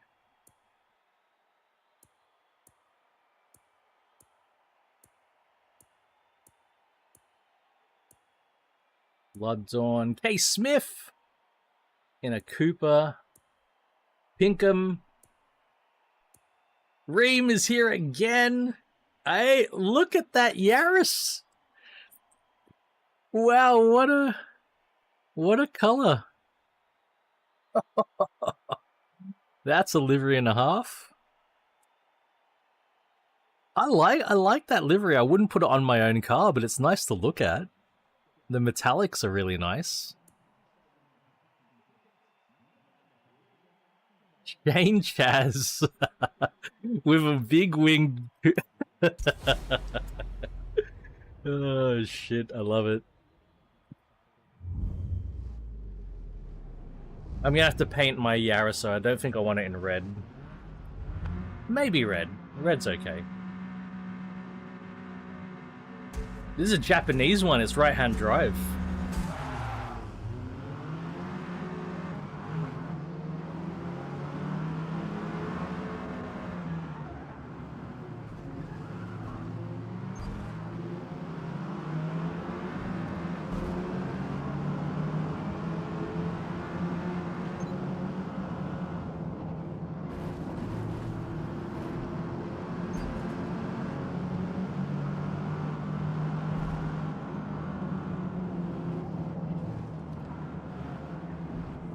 Oh, wow. Oh no, this is carnage.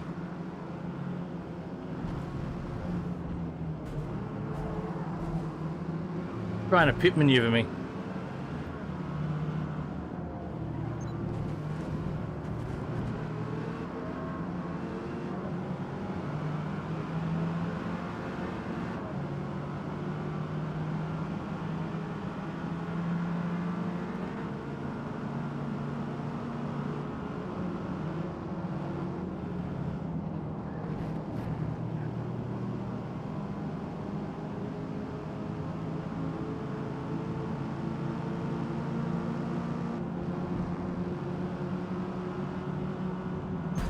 Oh, you...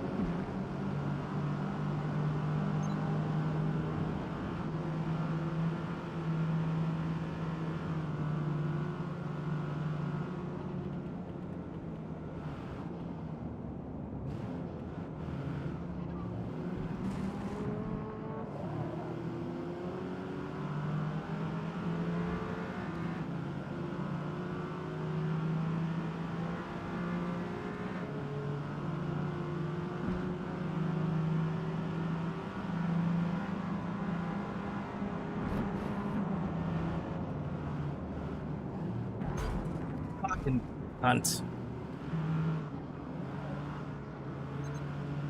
Oh, give me a penalty too. When he was the one who didn't give me room.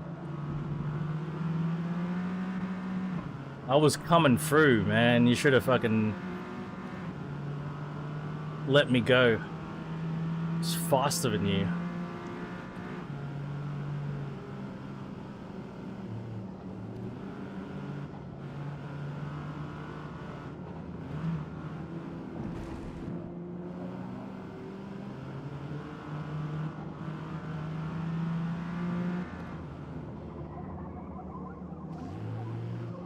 Underestimated the braking capability. I mean, I overestimated the braking capability, rather.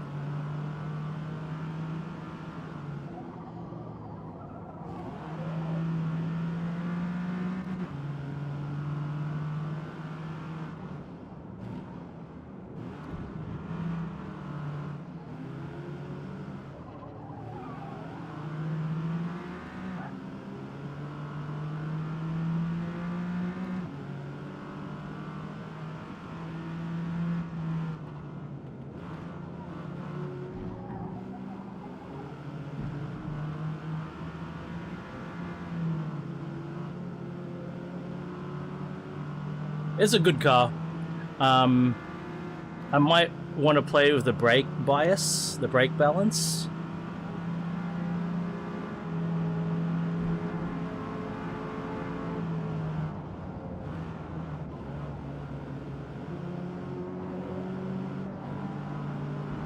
RJ, we're driving the prize car, the GR Yaris here, on a one-lap race of a Nordschleifer. Getting squeezed out by a Megane there. You're gonna give me a penalty for that collision?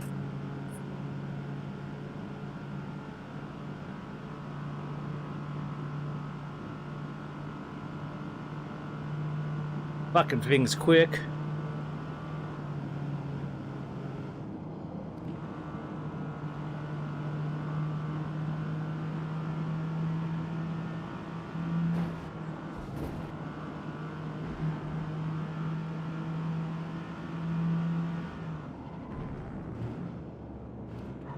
I just realized that's an i20N in front, isn't it? I really want to get my hands on an i20N, yeah. I don't think I've had an i20N in any game so far. Normally the bigger brother steals the show.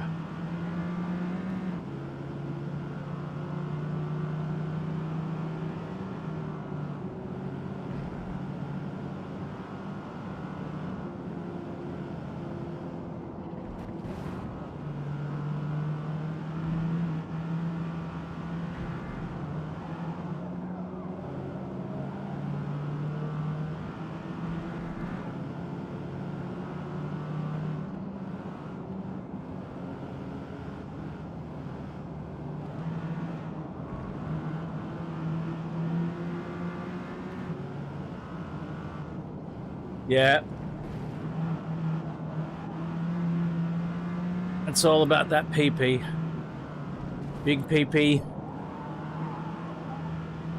Gets the interest. Fuck, off track. And they even gave me a penalty? Fuck off. I hate it when they give you an off penalty. You've gone off track. You haven't gained any time. In fact, going off track was a detriment, and then they throw a fucking penalty on you as well. That does piss me off.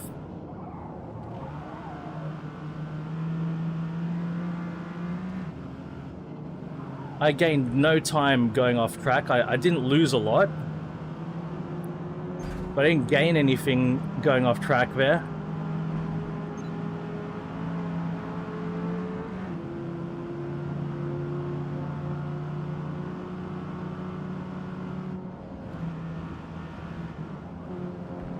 Give me my space, McGann.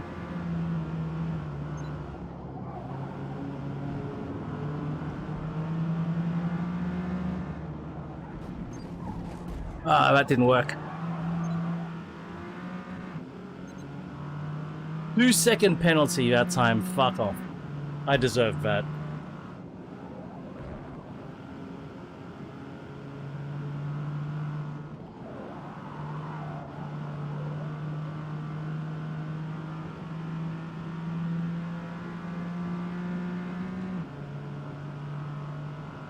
Power!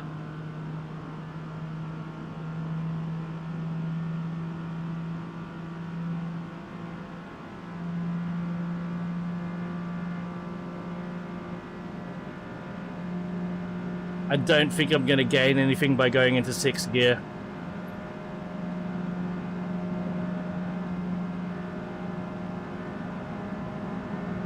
Oh my god. You cunt. You cunt of a fuck off cunt. You motherfuck cunt.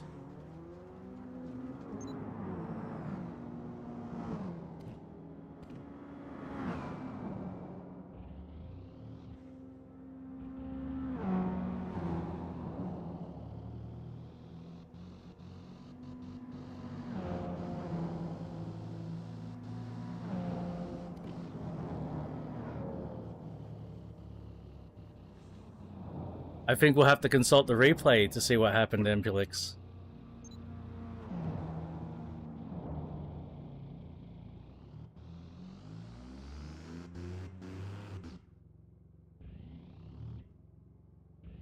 Fuck off.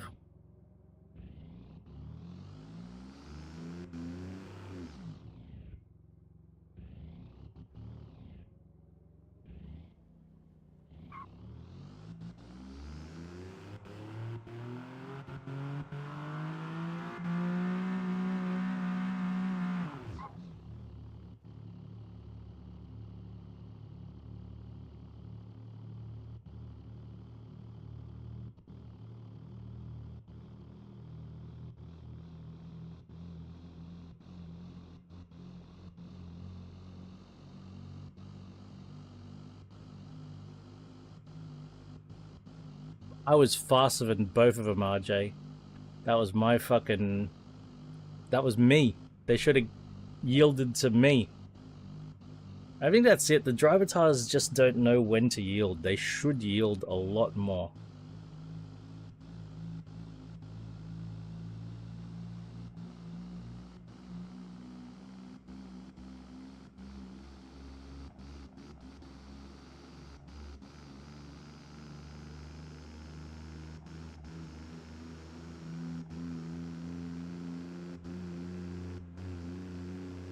Suddenly, my 2.9 second penalty doesn't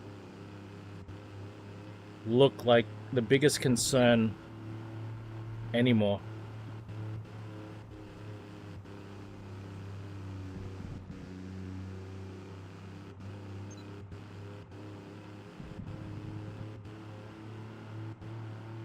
I'm gonna go up fucking flat through here. Look at this. Flat through that fucking... Flat through a final turn, man.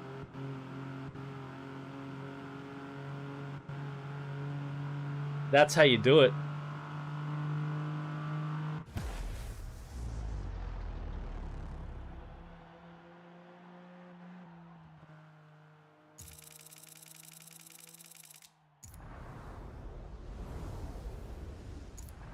Don't you fucking condescend me. You cunts rip me off.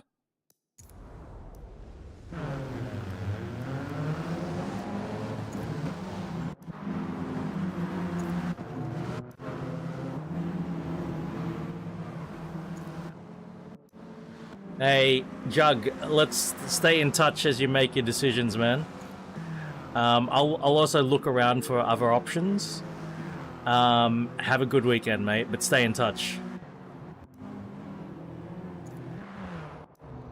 It's just heartbreaking eating chicken. You know what I mean? Like,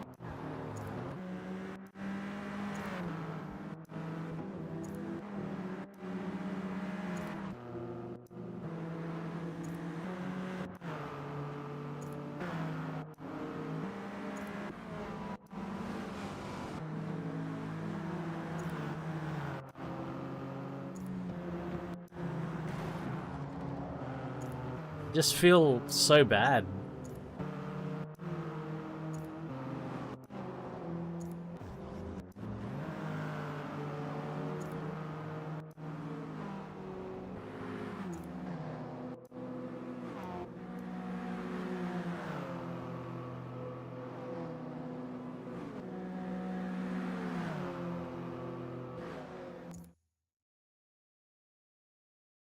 Look how much room they pincered me. They actually pincered me.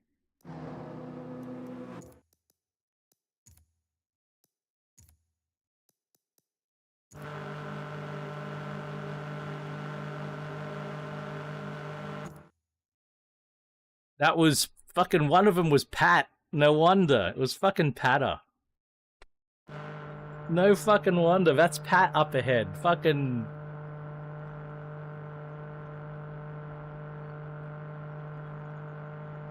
Look at this. Look at this. Look at this. I choose I see the gap.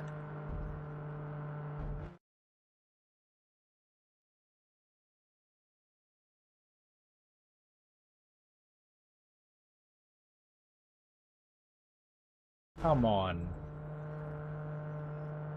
Come on.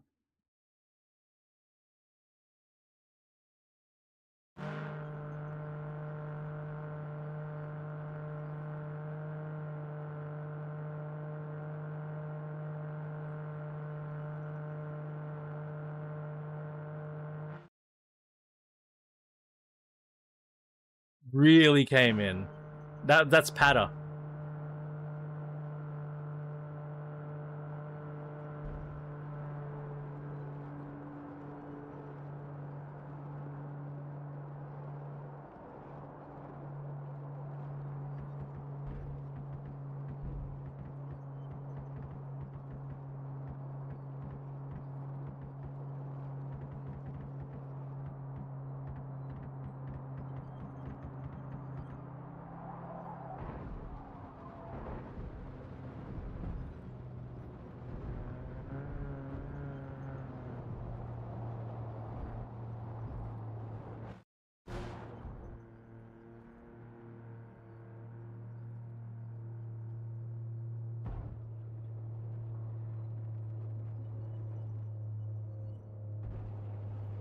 That's 1.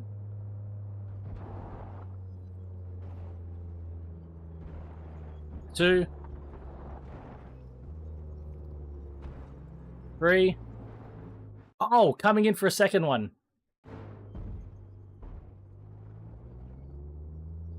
Second hit.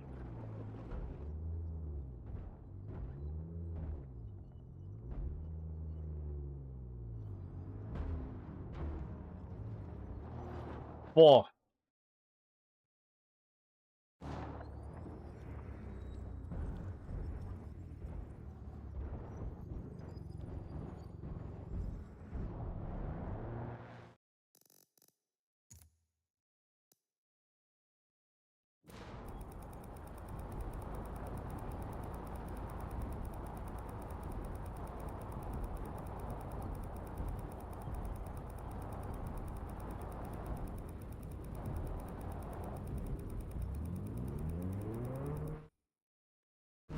He's off the brake.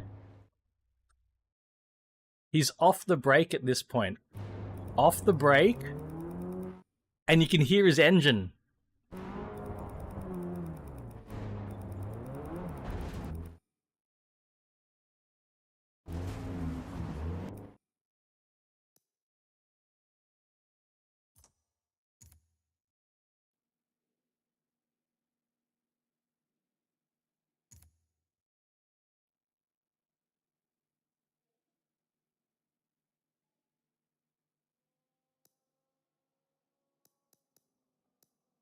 Oh well.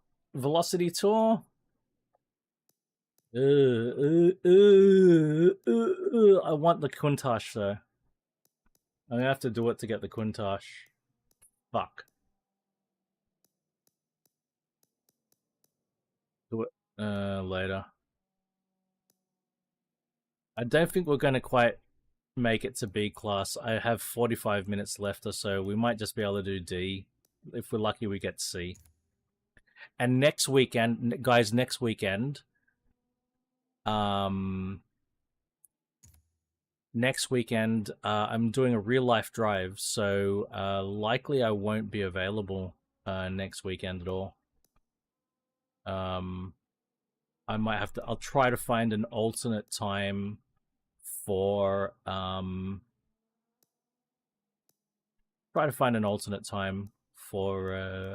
this stream.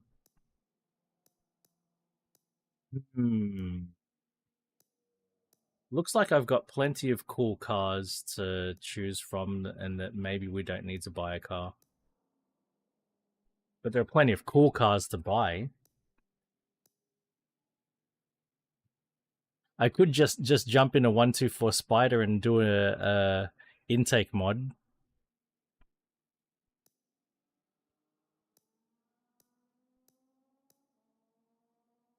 FTO.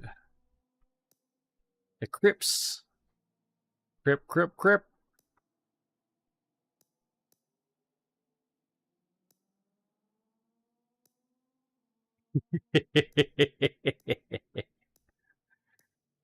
XB. Ooh, RX-7. I'd be Hodges. You were driving a Falcon GTF 351 in a previous race, man. Yeah, we could drive the XB. I'm also tempted to drive the RX-7. Could drive the XB. Oh, I'd love to drive that Supra.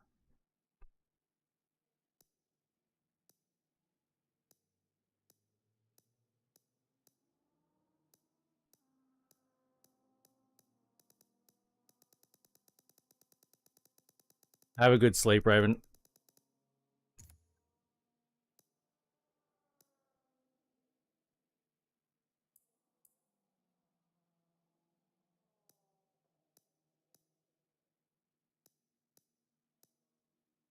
Got me, I got my EBG. Yeah, it's an EBGT. GT400 Hyundai there. Here's my. I've got my XB here. It's good to go. It's got the 351, the Clio V6 as well.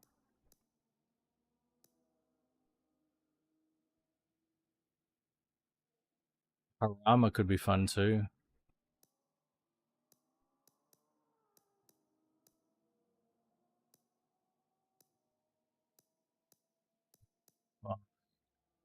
BK. So many fun cars. Got a 5 Silver. Oh, two. What is that? That's a 1G GTE Supra. Piranha. You know what? For Hodges, I'll do an XB. We'll do the 351 Clevo. Or is it a Windsor in this? I think it's a Windsor. I think it's a Windsor 351. Not much difference, though. Let's have a look at what mods this has got. Wow, it's just got handling. Doesn't even have a diff though. Just handling mods.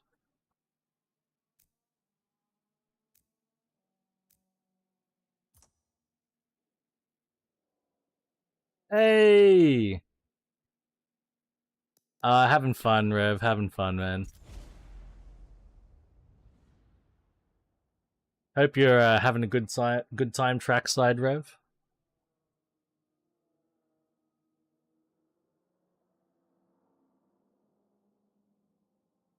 Yeah, 351 Windsor. I'll have to get that RX-7 at some point. It's been a while since I've driven. I don't know if it's gonna slide or if it's gonna be stable. Hell yeah! I saw the video you sent, Rev. I haven't watched it yet. Wasn't sure if I should watch it on stream or not. But I know that you said which one's a Cadillac. And they're in this game, Rev. They just arrived in Forza, the Cadillacs. Here, hang on. Wait. We'll show. They just arrived in Forza. I think these are the cars, right? Wait. Let me go to the buy menu.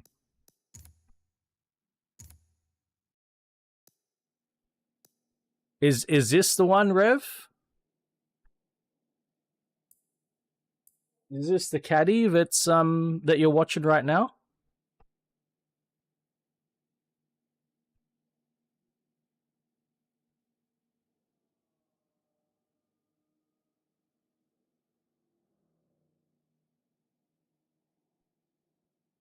One of the three. Fuck yeah! It's got the LT6, doesn't it? Is that what it's got? LT6, the 5.5 liter flat plane crank V8 out of the C8, or a development of, you know, it's the same thing, right? Yeah. Oh, and it's a hybrid as well. Of course, they're all fucking hybrids, aren't they? Aren't they? So in Forza right now, yeah, they're oh look, there you go. Look at this Sebring LMP2 Rev. They know it. They know it's hot at the moment. But we're going into here. Deep V high stroke. Hell yeah. Hell yeah.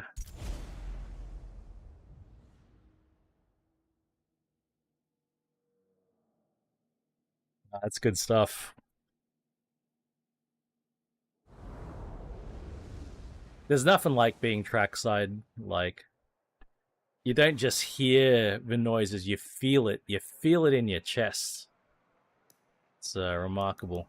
We're going to need to make sure there's no ABS for this car.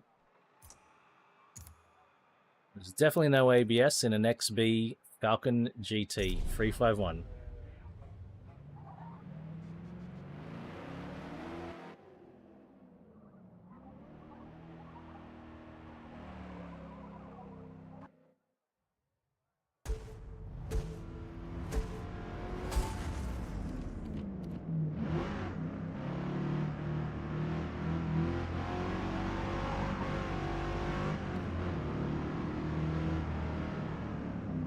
Does sound good.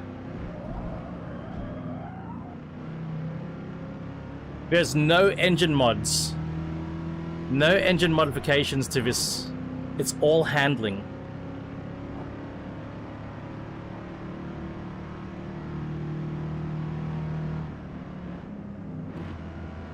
This is just what it sounds like. Out of a box.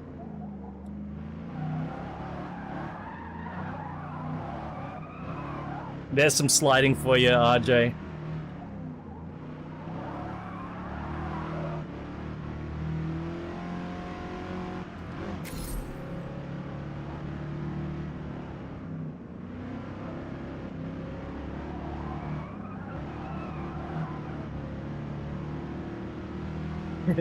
No intake upgrades this time.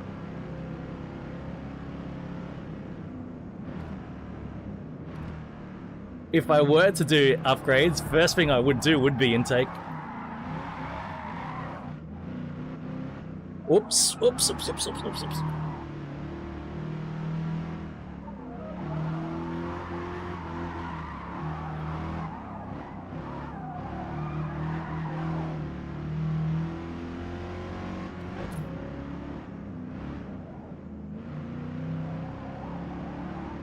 He's a slider for sure.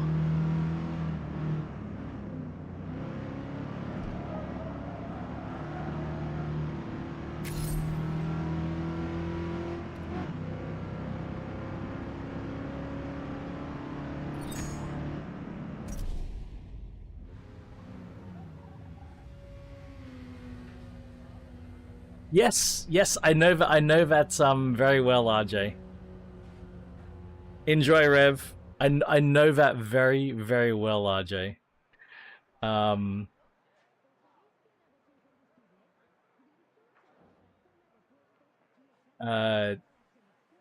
on. Actually, wait. I'm getting confused. Was it the Lewis Hamilton one? Where Lewis Hamilton's trying to have an interview, and the V10 comes past, and he goes,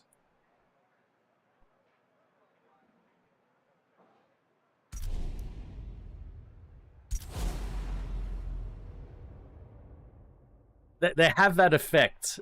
That's it. Like an engine that of that kind of caliber.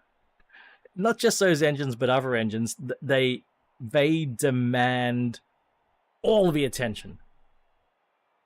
Yeah, they demand all the attention. They just, yeah. Hey, Rev is in this race.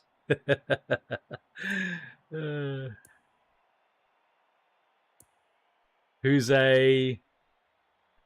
Oh yeah, who's a?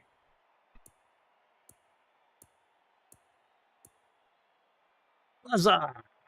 In a Delta. All right. Craigie boy. Lone Wolf. Lone Wolf's got the intake upgrades today. Car lover. That's a nice livery on that ZR1. That's beautiful.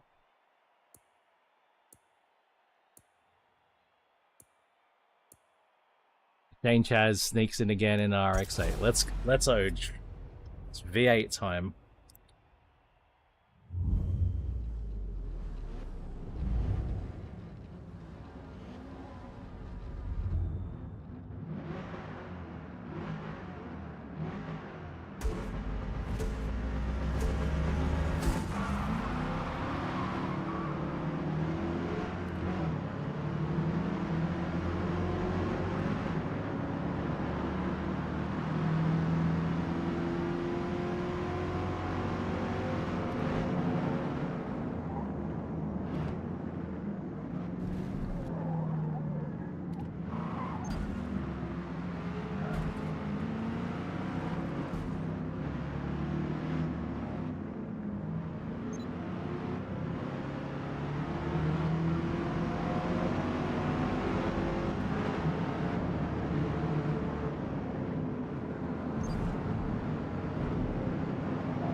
I can tell you the exact reason they got rid of the V8, the V10, sorry, in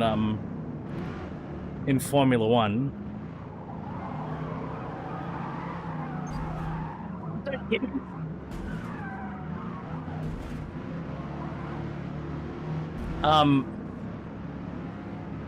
Because the people making decisions were non-car people who are making the decisions for non-car enthusiast reasons.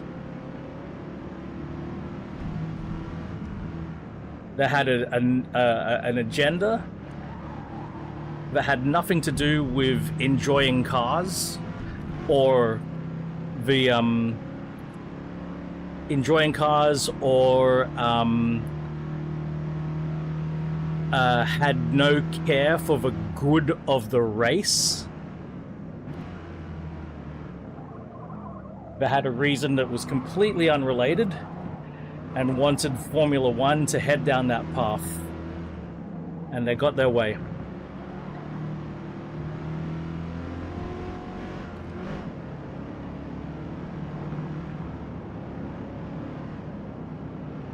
And it's been going down that path ever since. It's never stopped. That's why the V10s was the pinnacle.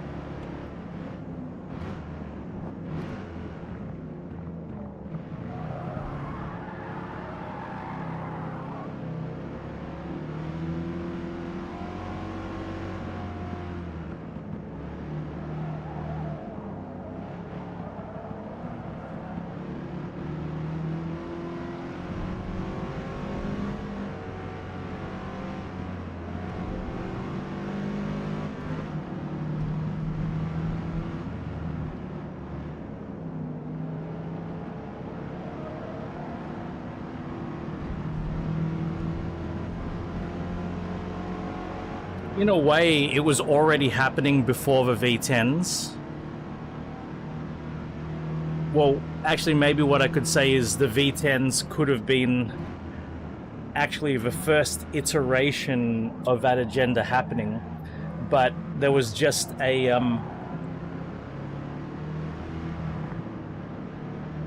it was just a coincidence that one of the consequences of downsizing from 12 cylinders down to 10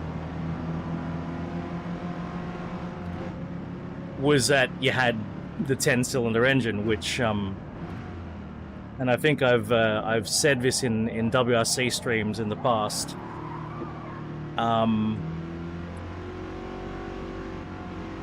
There's a reason the 5-cylinder engine sounds so good to the human ear. It's because of the way our brains are wired that the 5-cylinder engine sounds aesthetically pleasing to us. So when you put two of them together, you get a double 5, basically. That's why V10s are so appealing for us. 100%. The syncopation plays of having the 5 cylinders, it plays beautifully in the human brain.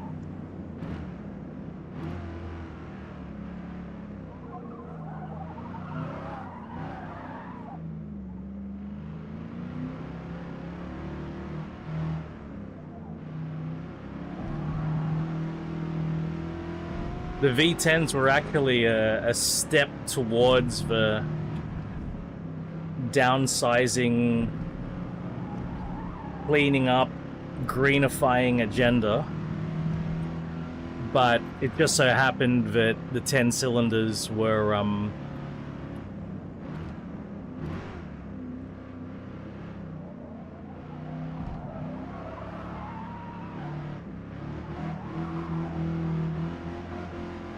nice for nice to listen to.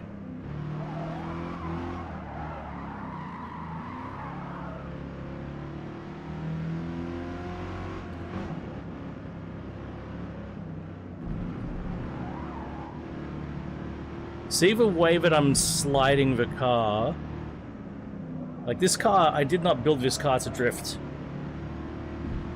It's not tuned for drifting, but it slides so nicely.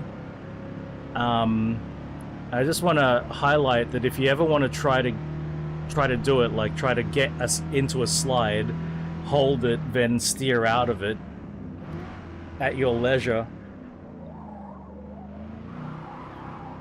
You see the pacer, I sort of like just feed it in.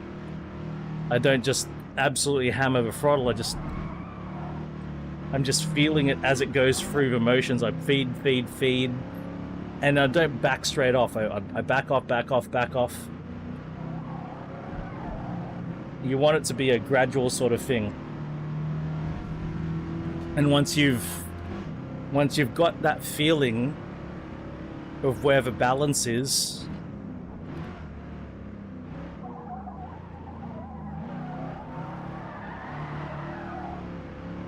then you can play around a bit more. You can do them at higher speeds. You can take a more aggressive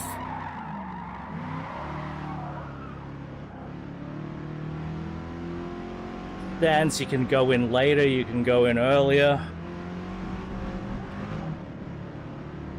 It's just all about having to play.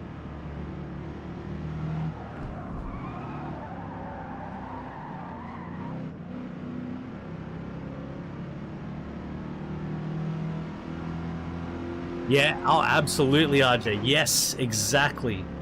100%.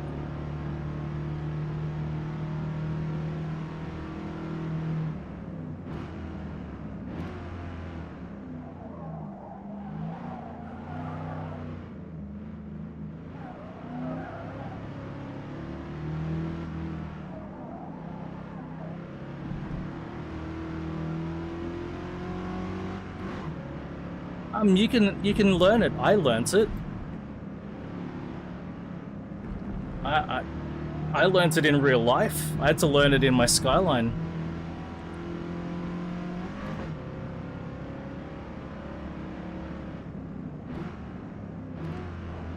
You'd be amazed at how natural it feels.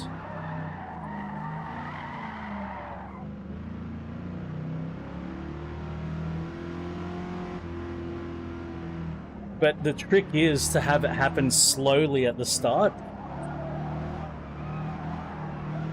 The sort of pace that I'm doing it at the moment is the pace you want it to happen when you're first starting. Because you can feel it through the wheel. Believe me when I say that, you can feel it through the wheel. Like, if you know how to drive, you know when...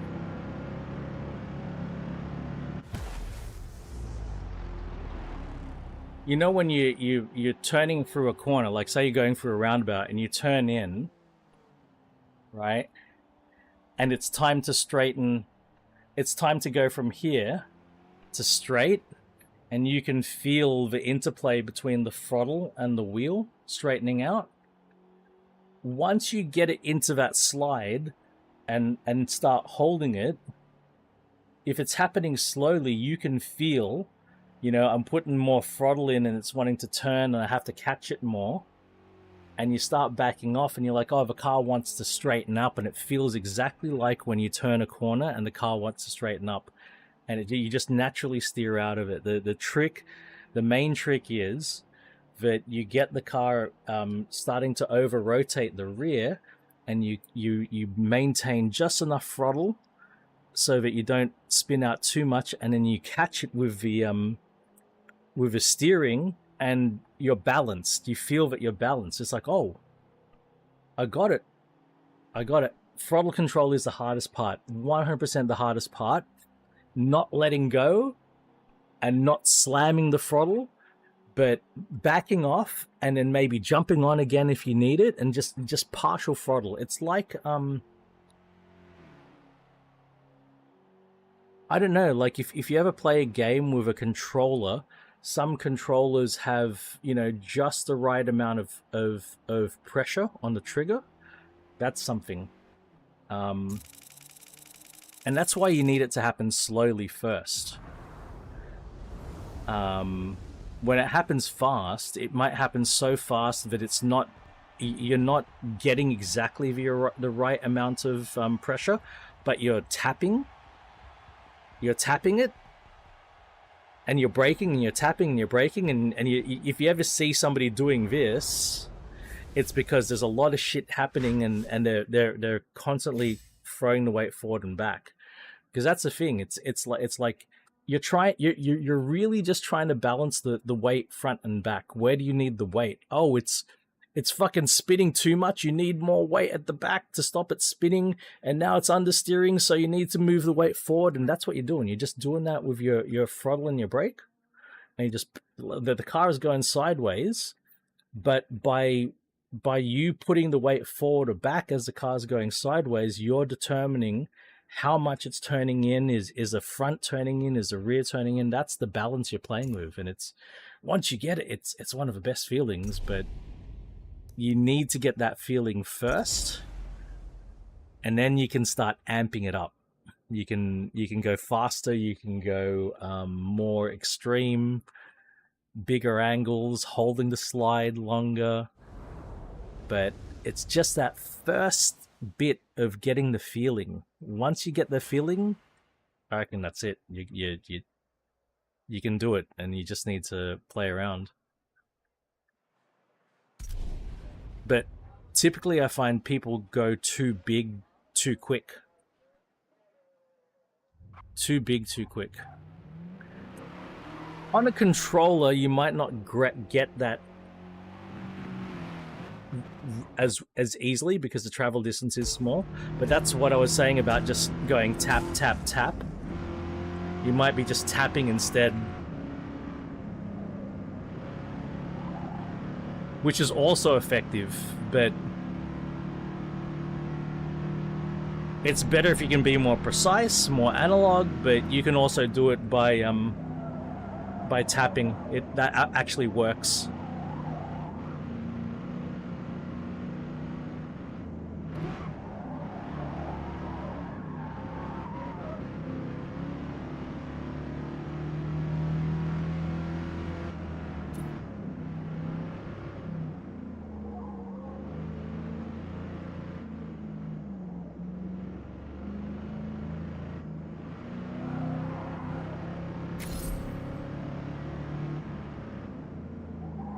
I'll have a look.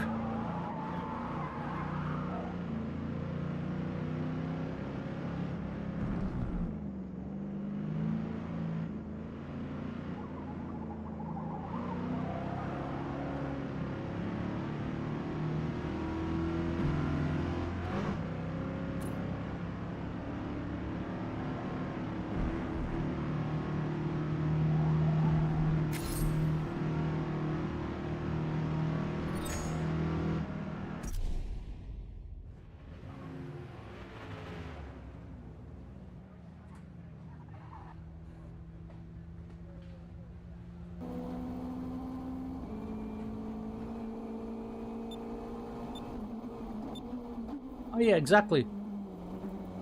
Exactly that.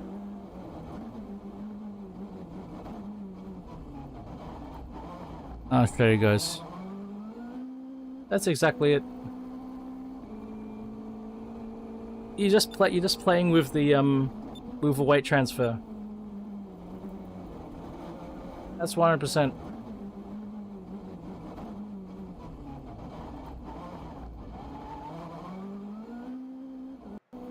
So what's going on there?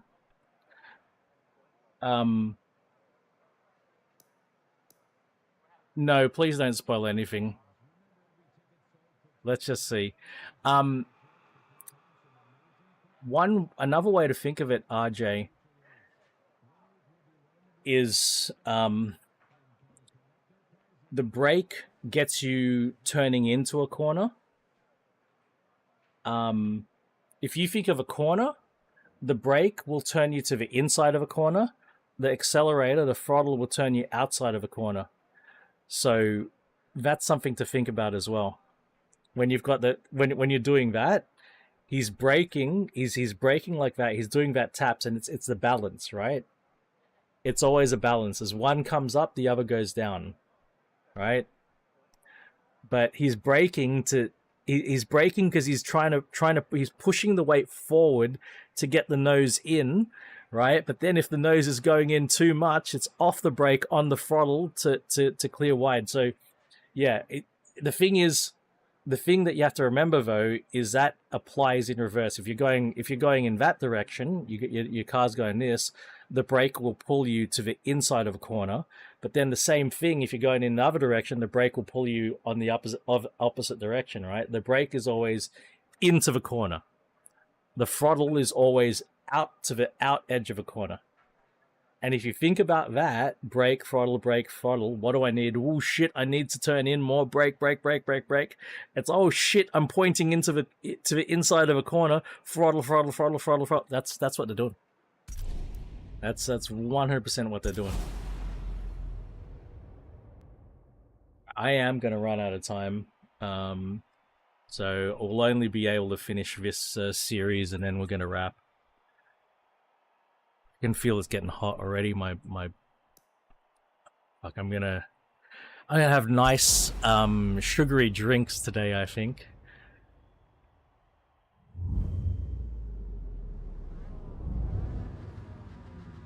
Is this free of free, the final race? I think this is the final race.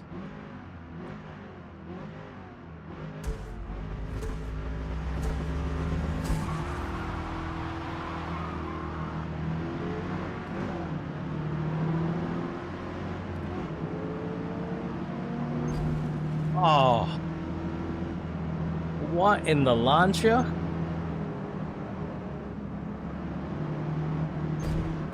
Oh. And I'm doing that, like, so I want to turn in, so I brake to turn in, throttle to go to the outside of a corner. And again, fucking hell, if I'm not getting slammed.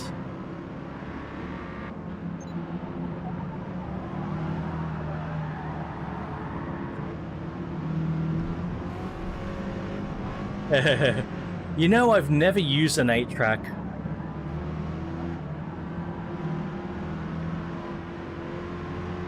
I don't know if my parents ever owned a car that was fitted with an 8-track. We never had an 8-track in the house either. My parents did have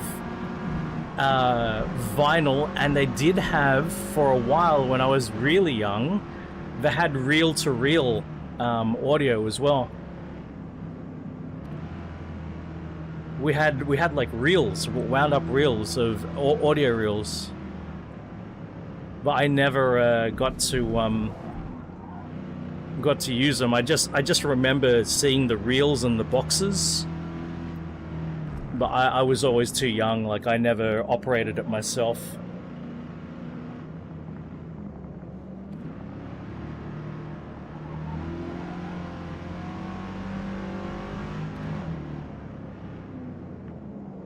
Yeah, they had some reel-to-reel stuff, but I've got no idea where that went. I should ask my mother. I haven't thought about that in a long time. I just remember it now. They had like boxes that had tins inside them. I think I remember our reel-to-reel machine, actually, now that I think about it. It had a brown leather case or box or carrying case or whatever you want to call it. Had a strap.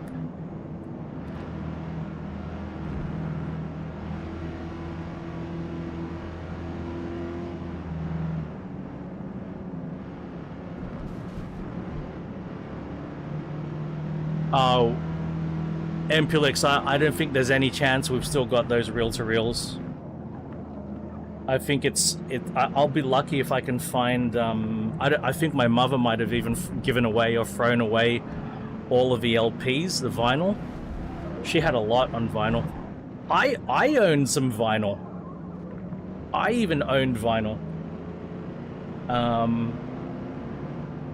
I bought a few singles on vinyl. I bought Iron Maiden, Can I Play With Madness?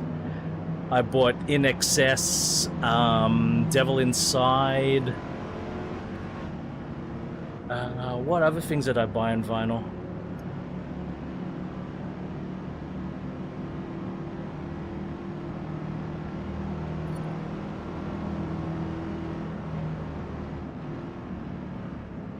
I feel like I had one or two other things on vinyl that I can't remember now.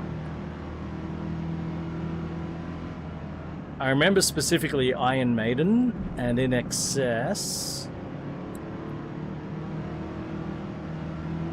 I must have had at least one or two other things on vinyl.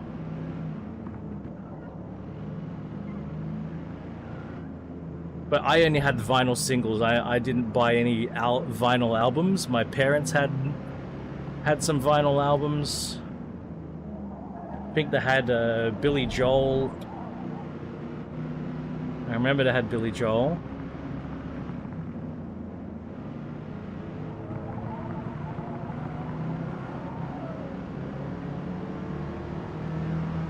Yeah.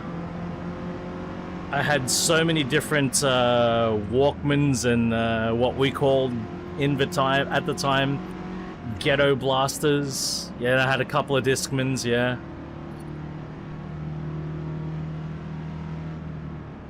I had a Discman at a really young age, but I also had Walkmans. I had Discmans, Walkmans, and ghetto blasters at the same time.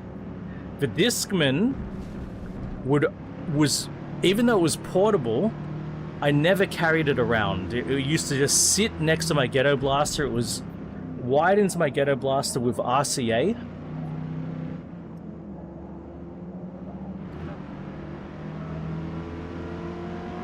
I'd listen to it with headphones or through the ghetto blaster. If I was going out, I would have a Walkman and my earbuds. Boom boxes is what they call them now. That's right. Yeah, okay. Because ghetto blaster is racist, I suppose.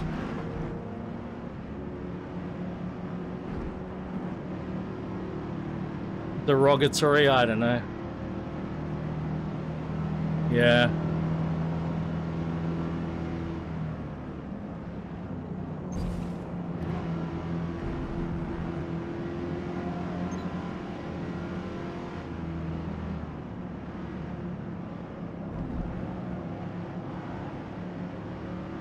I think it was only like really late 90s. I'm talking 99. Actually, you know what? It probably was 2000s. It was only in the 2000s that I would carry a Discman around with me. Yeah. I would carry Walkmans with me until... Yeah. It would have been like... I reckon it would have been 2000 on the dot, or maybe 99. And then the Discmans got so small, they got so compact, the battery life was good, and the anti-skip technology was good enough that you could walk around with them. Because they had all those three things: the battery life, the size, and the laser skipping on the CD. Which made them not ideal for using while you were moving.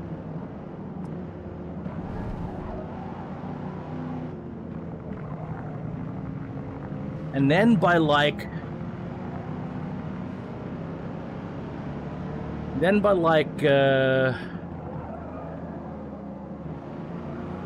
2001, you could get Discmans that could read MP3s off a CD. And that was pretty fucking awesome. Because then the amount of music you could take with you.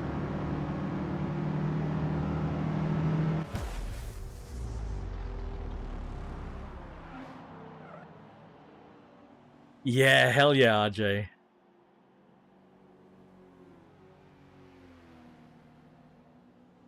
I think I would have got my first Discman in like 86, 87 was when I got my first Discman.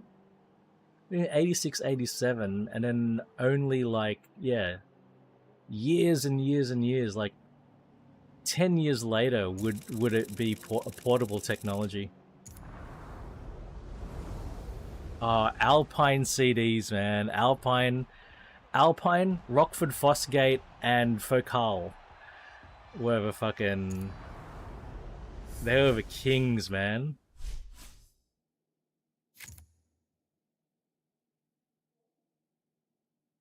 Oh, I've got one more race? Alright, let's do it. I can do the final race. No, I would just Empulix, I would use a 3.5mm to RCA cable. No dock. Wow! Hey man, final race, buddy. Hope your weekend's going well.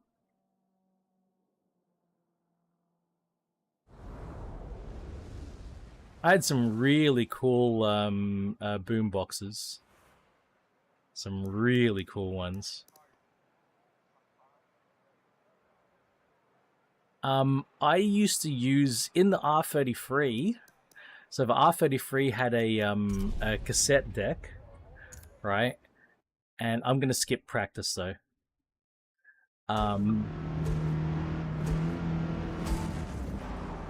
Oh shit. Oh god. Oh shit. Oh god.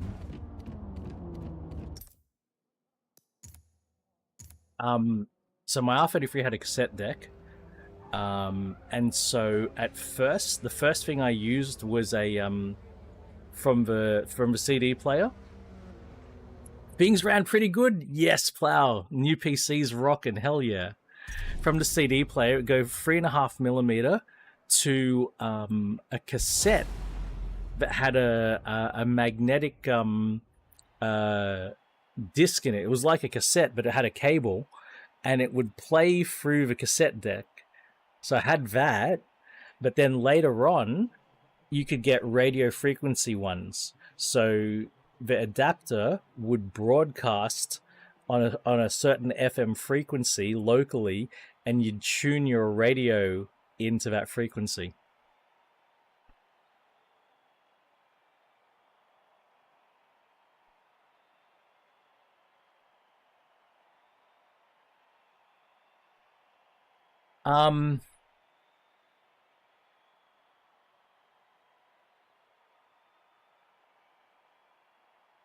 Yeah, FM transmitters. Plow in WRC.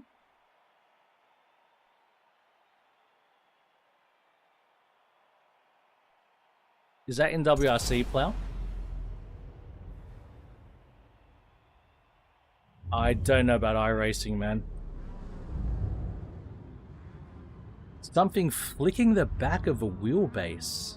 I don't know if I ever experienced that.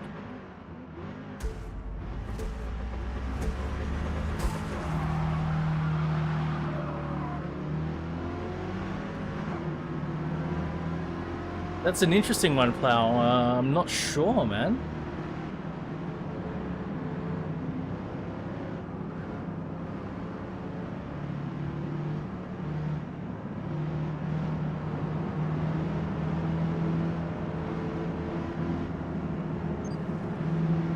Wow. So it's like a vibration that goes from the rear of a wheelbase, and you feel it travel forward.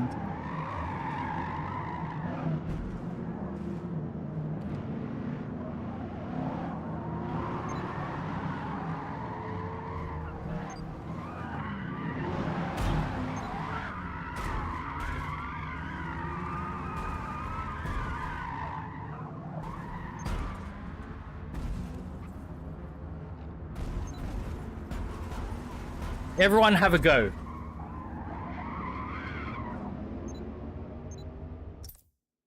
Everyone fucking hit me.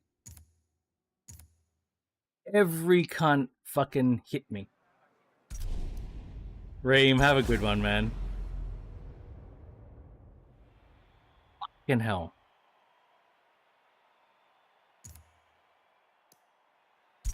Fucking hell, man.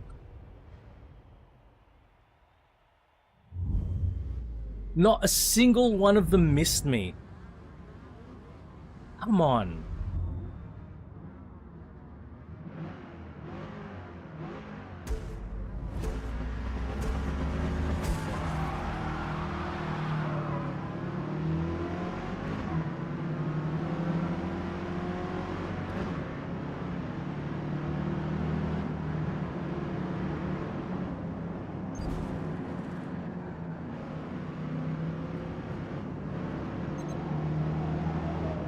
Got a penalty. He ran into the back of me.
Thank you, lap traffic.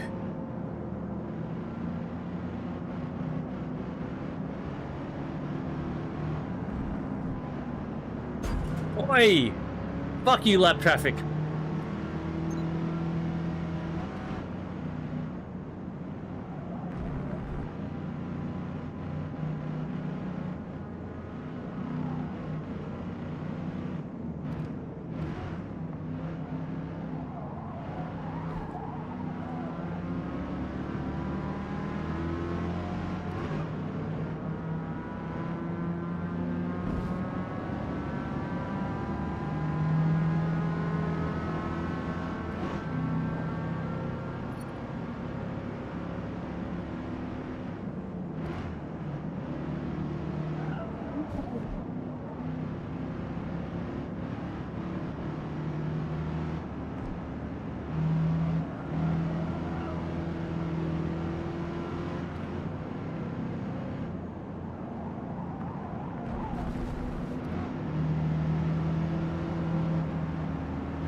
Was a lot of fun. That was a lot of fun. Hey, Cyrus. Ooh. Cheers, man. Oh, that was fun. Oh, my word.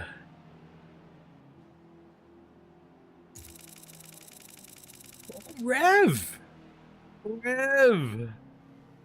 Right there with me.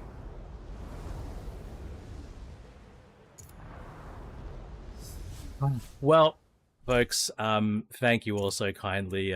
Super fun stream today. I do I won't be able to do the exact time slot next week here on YouTube. You know what? I'll announce if I can work out an alternate time. I'll announce it both on Twitch and the YouTube story thing.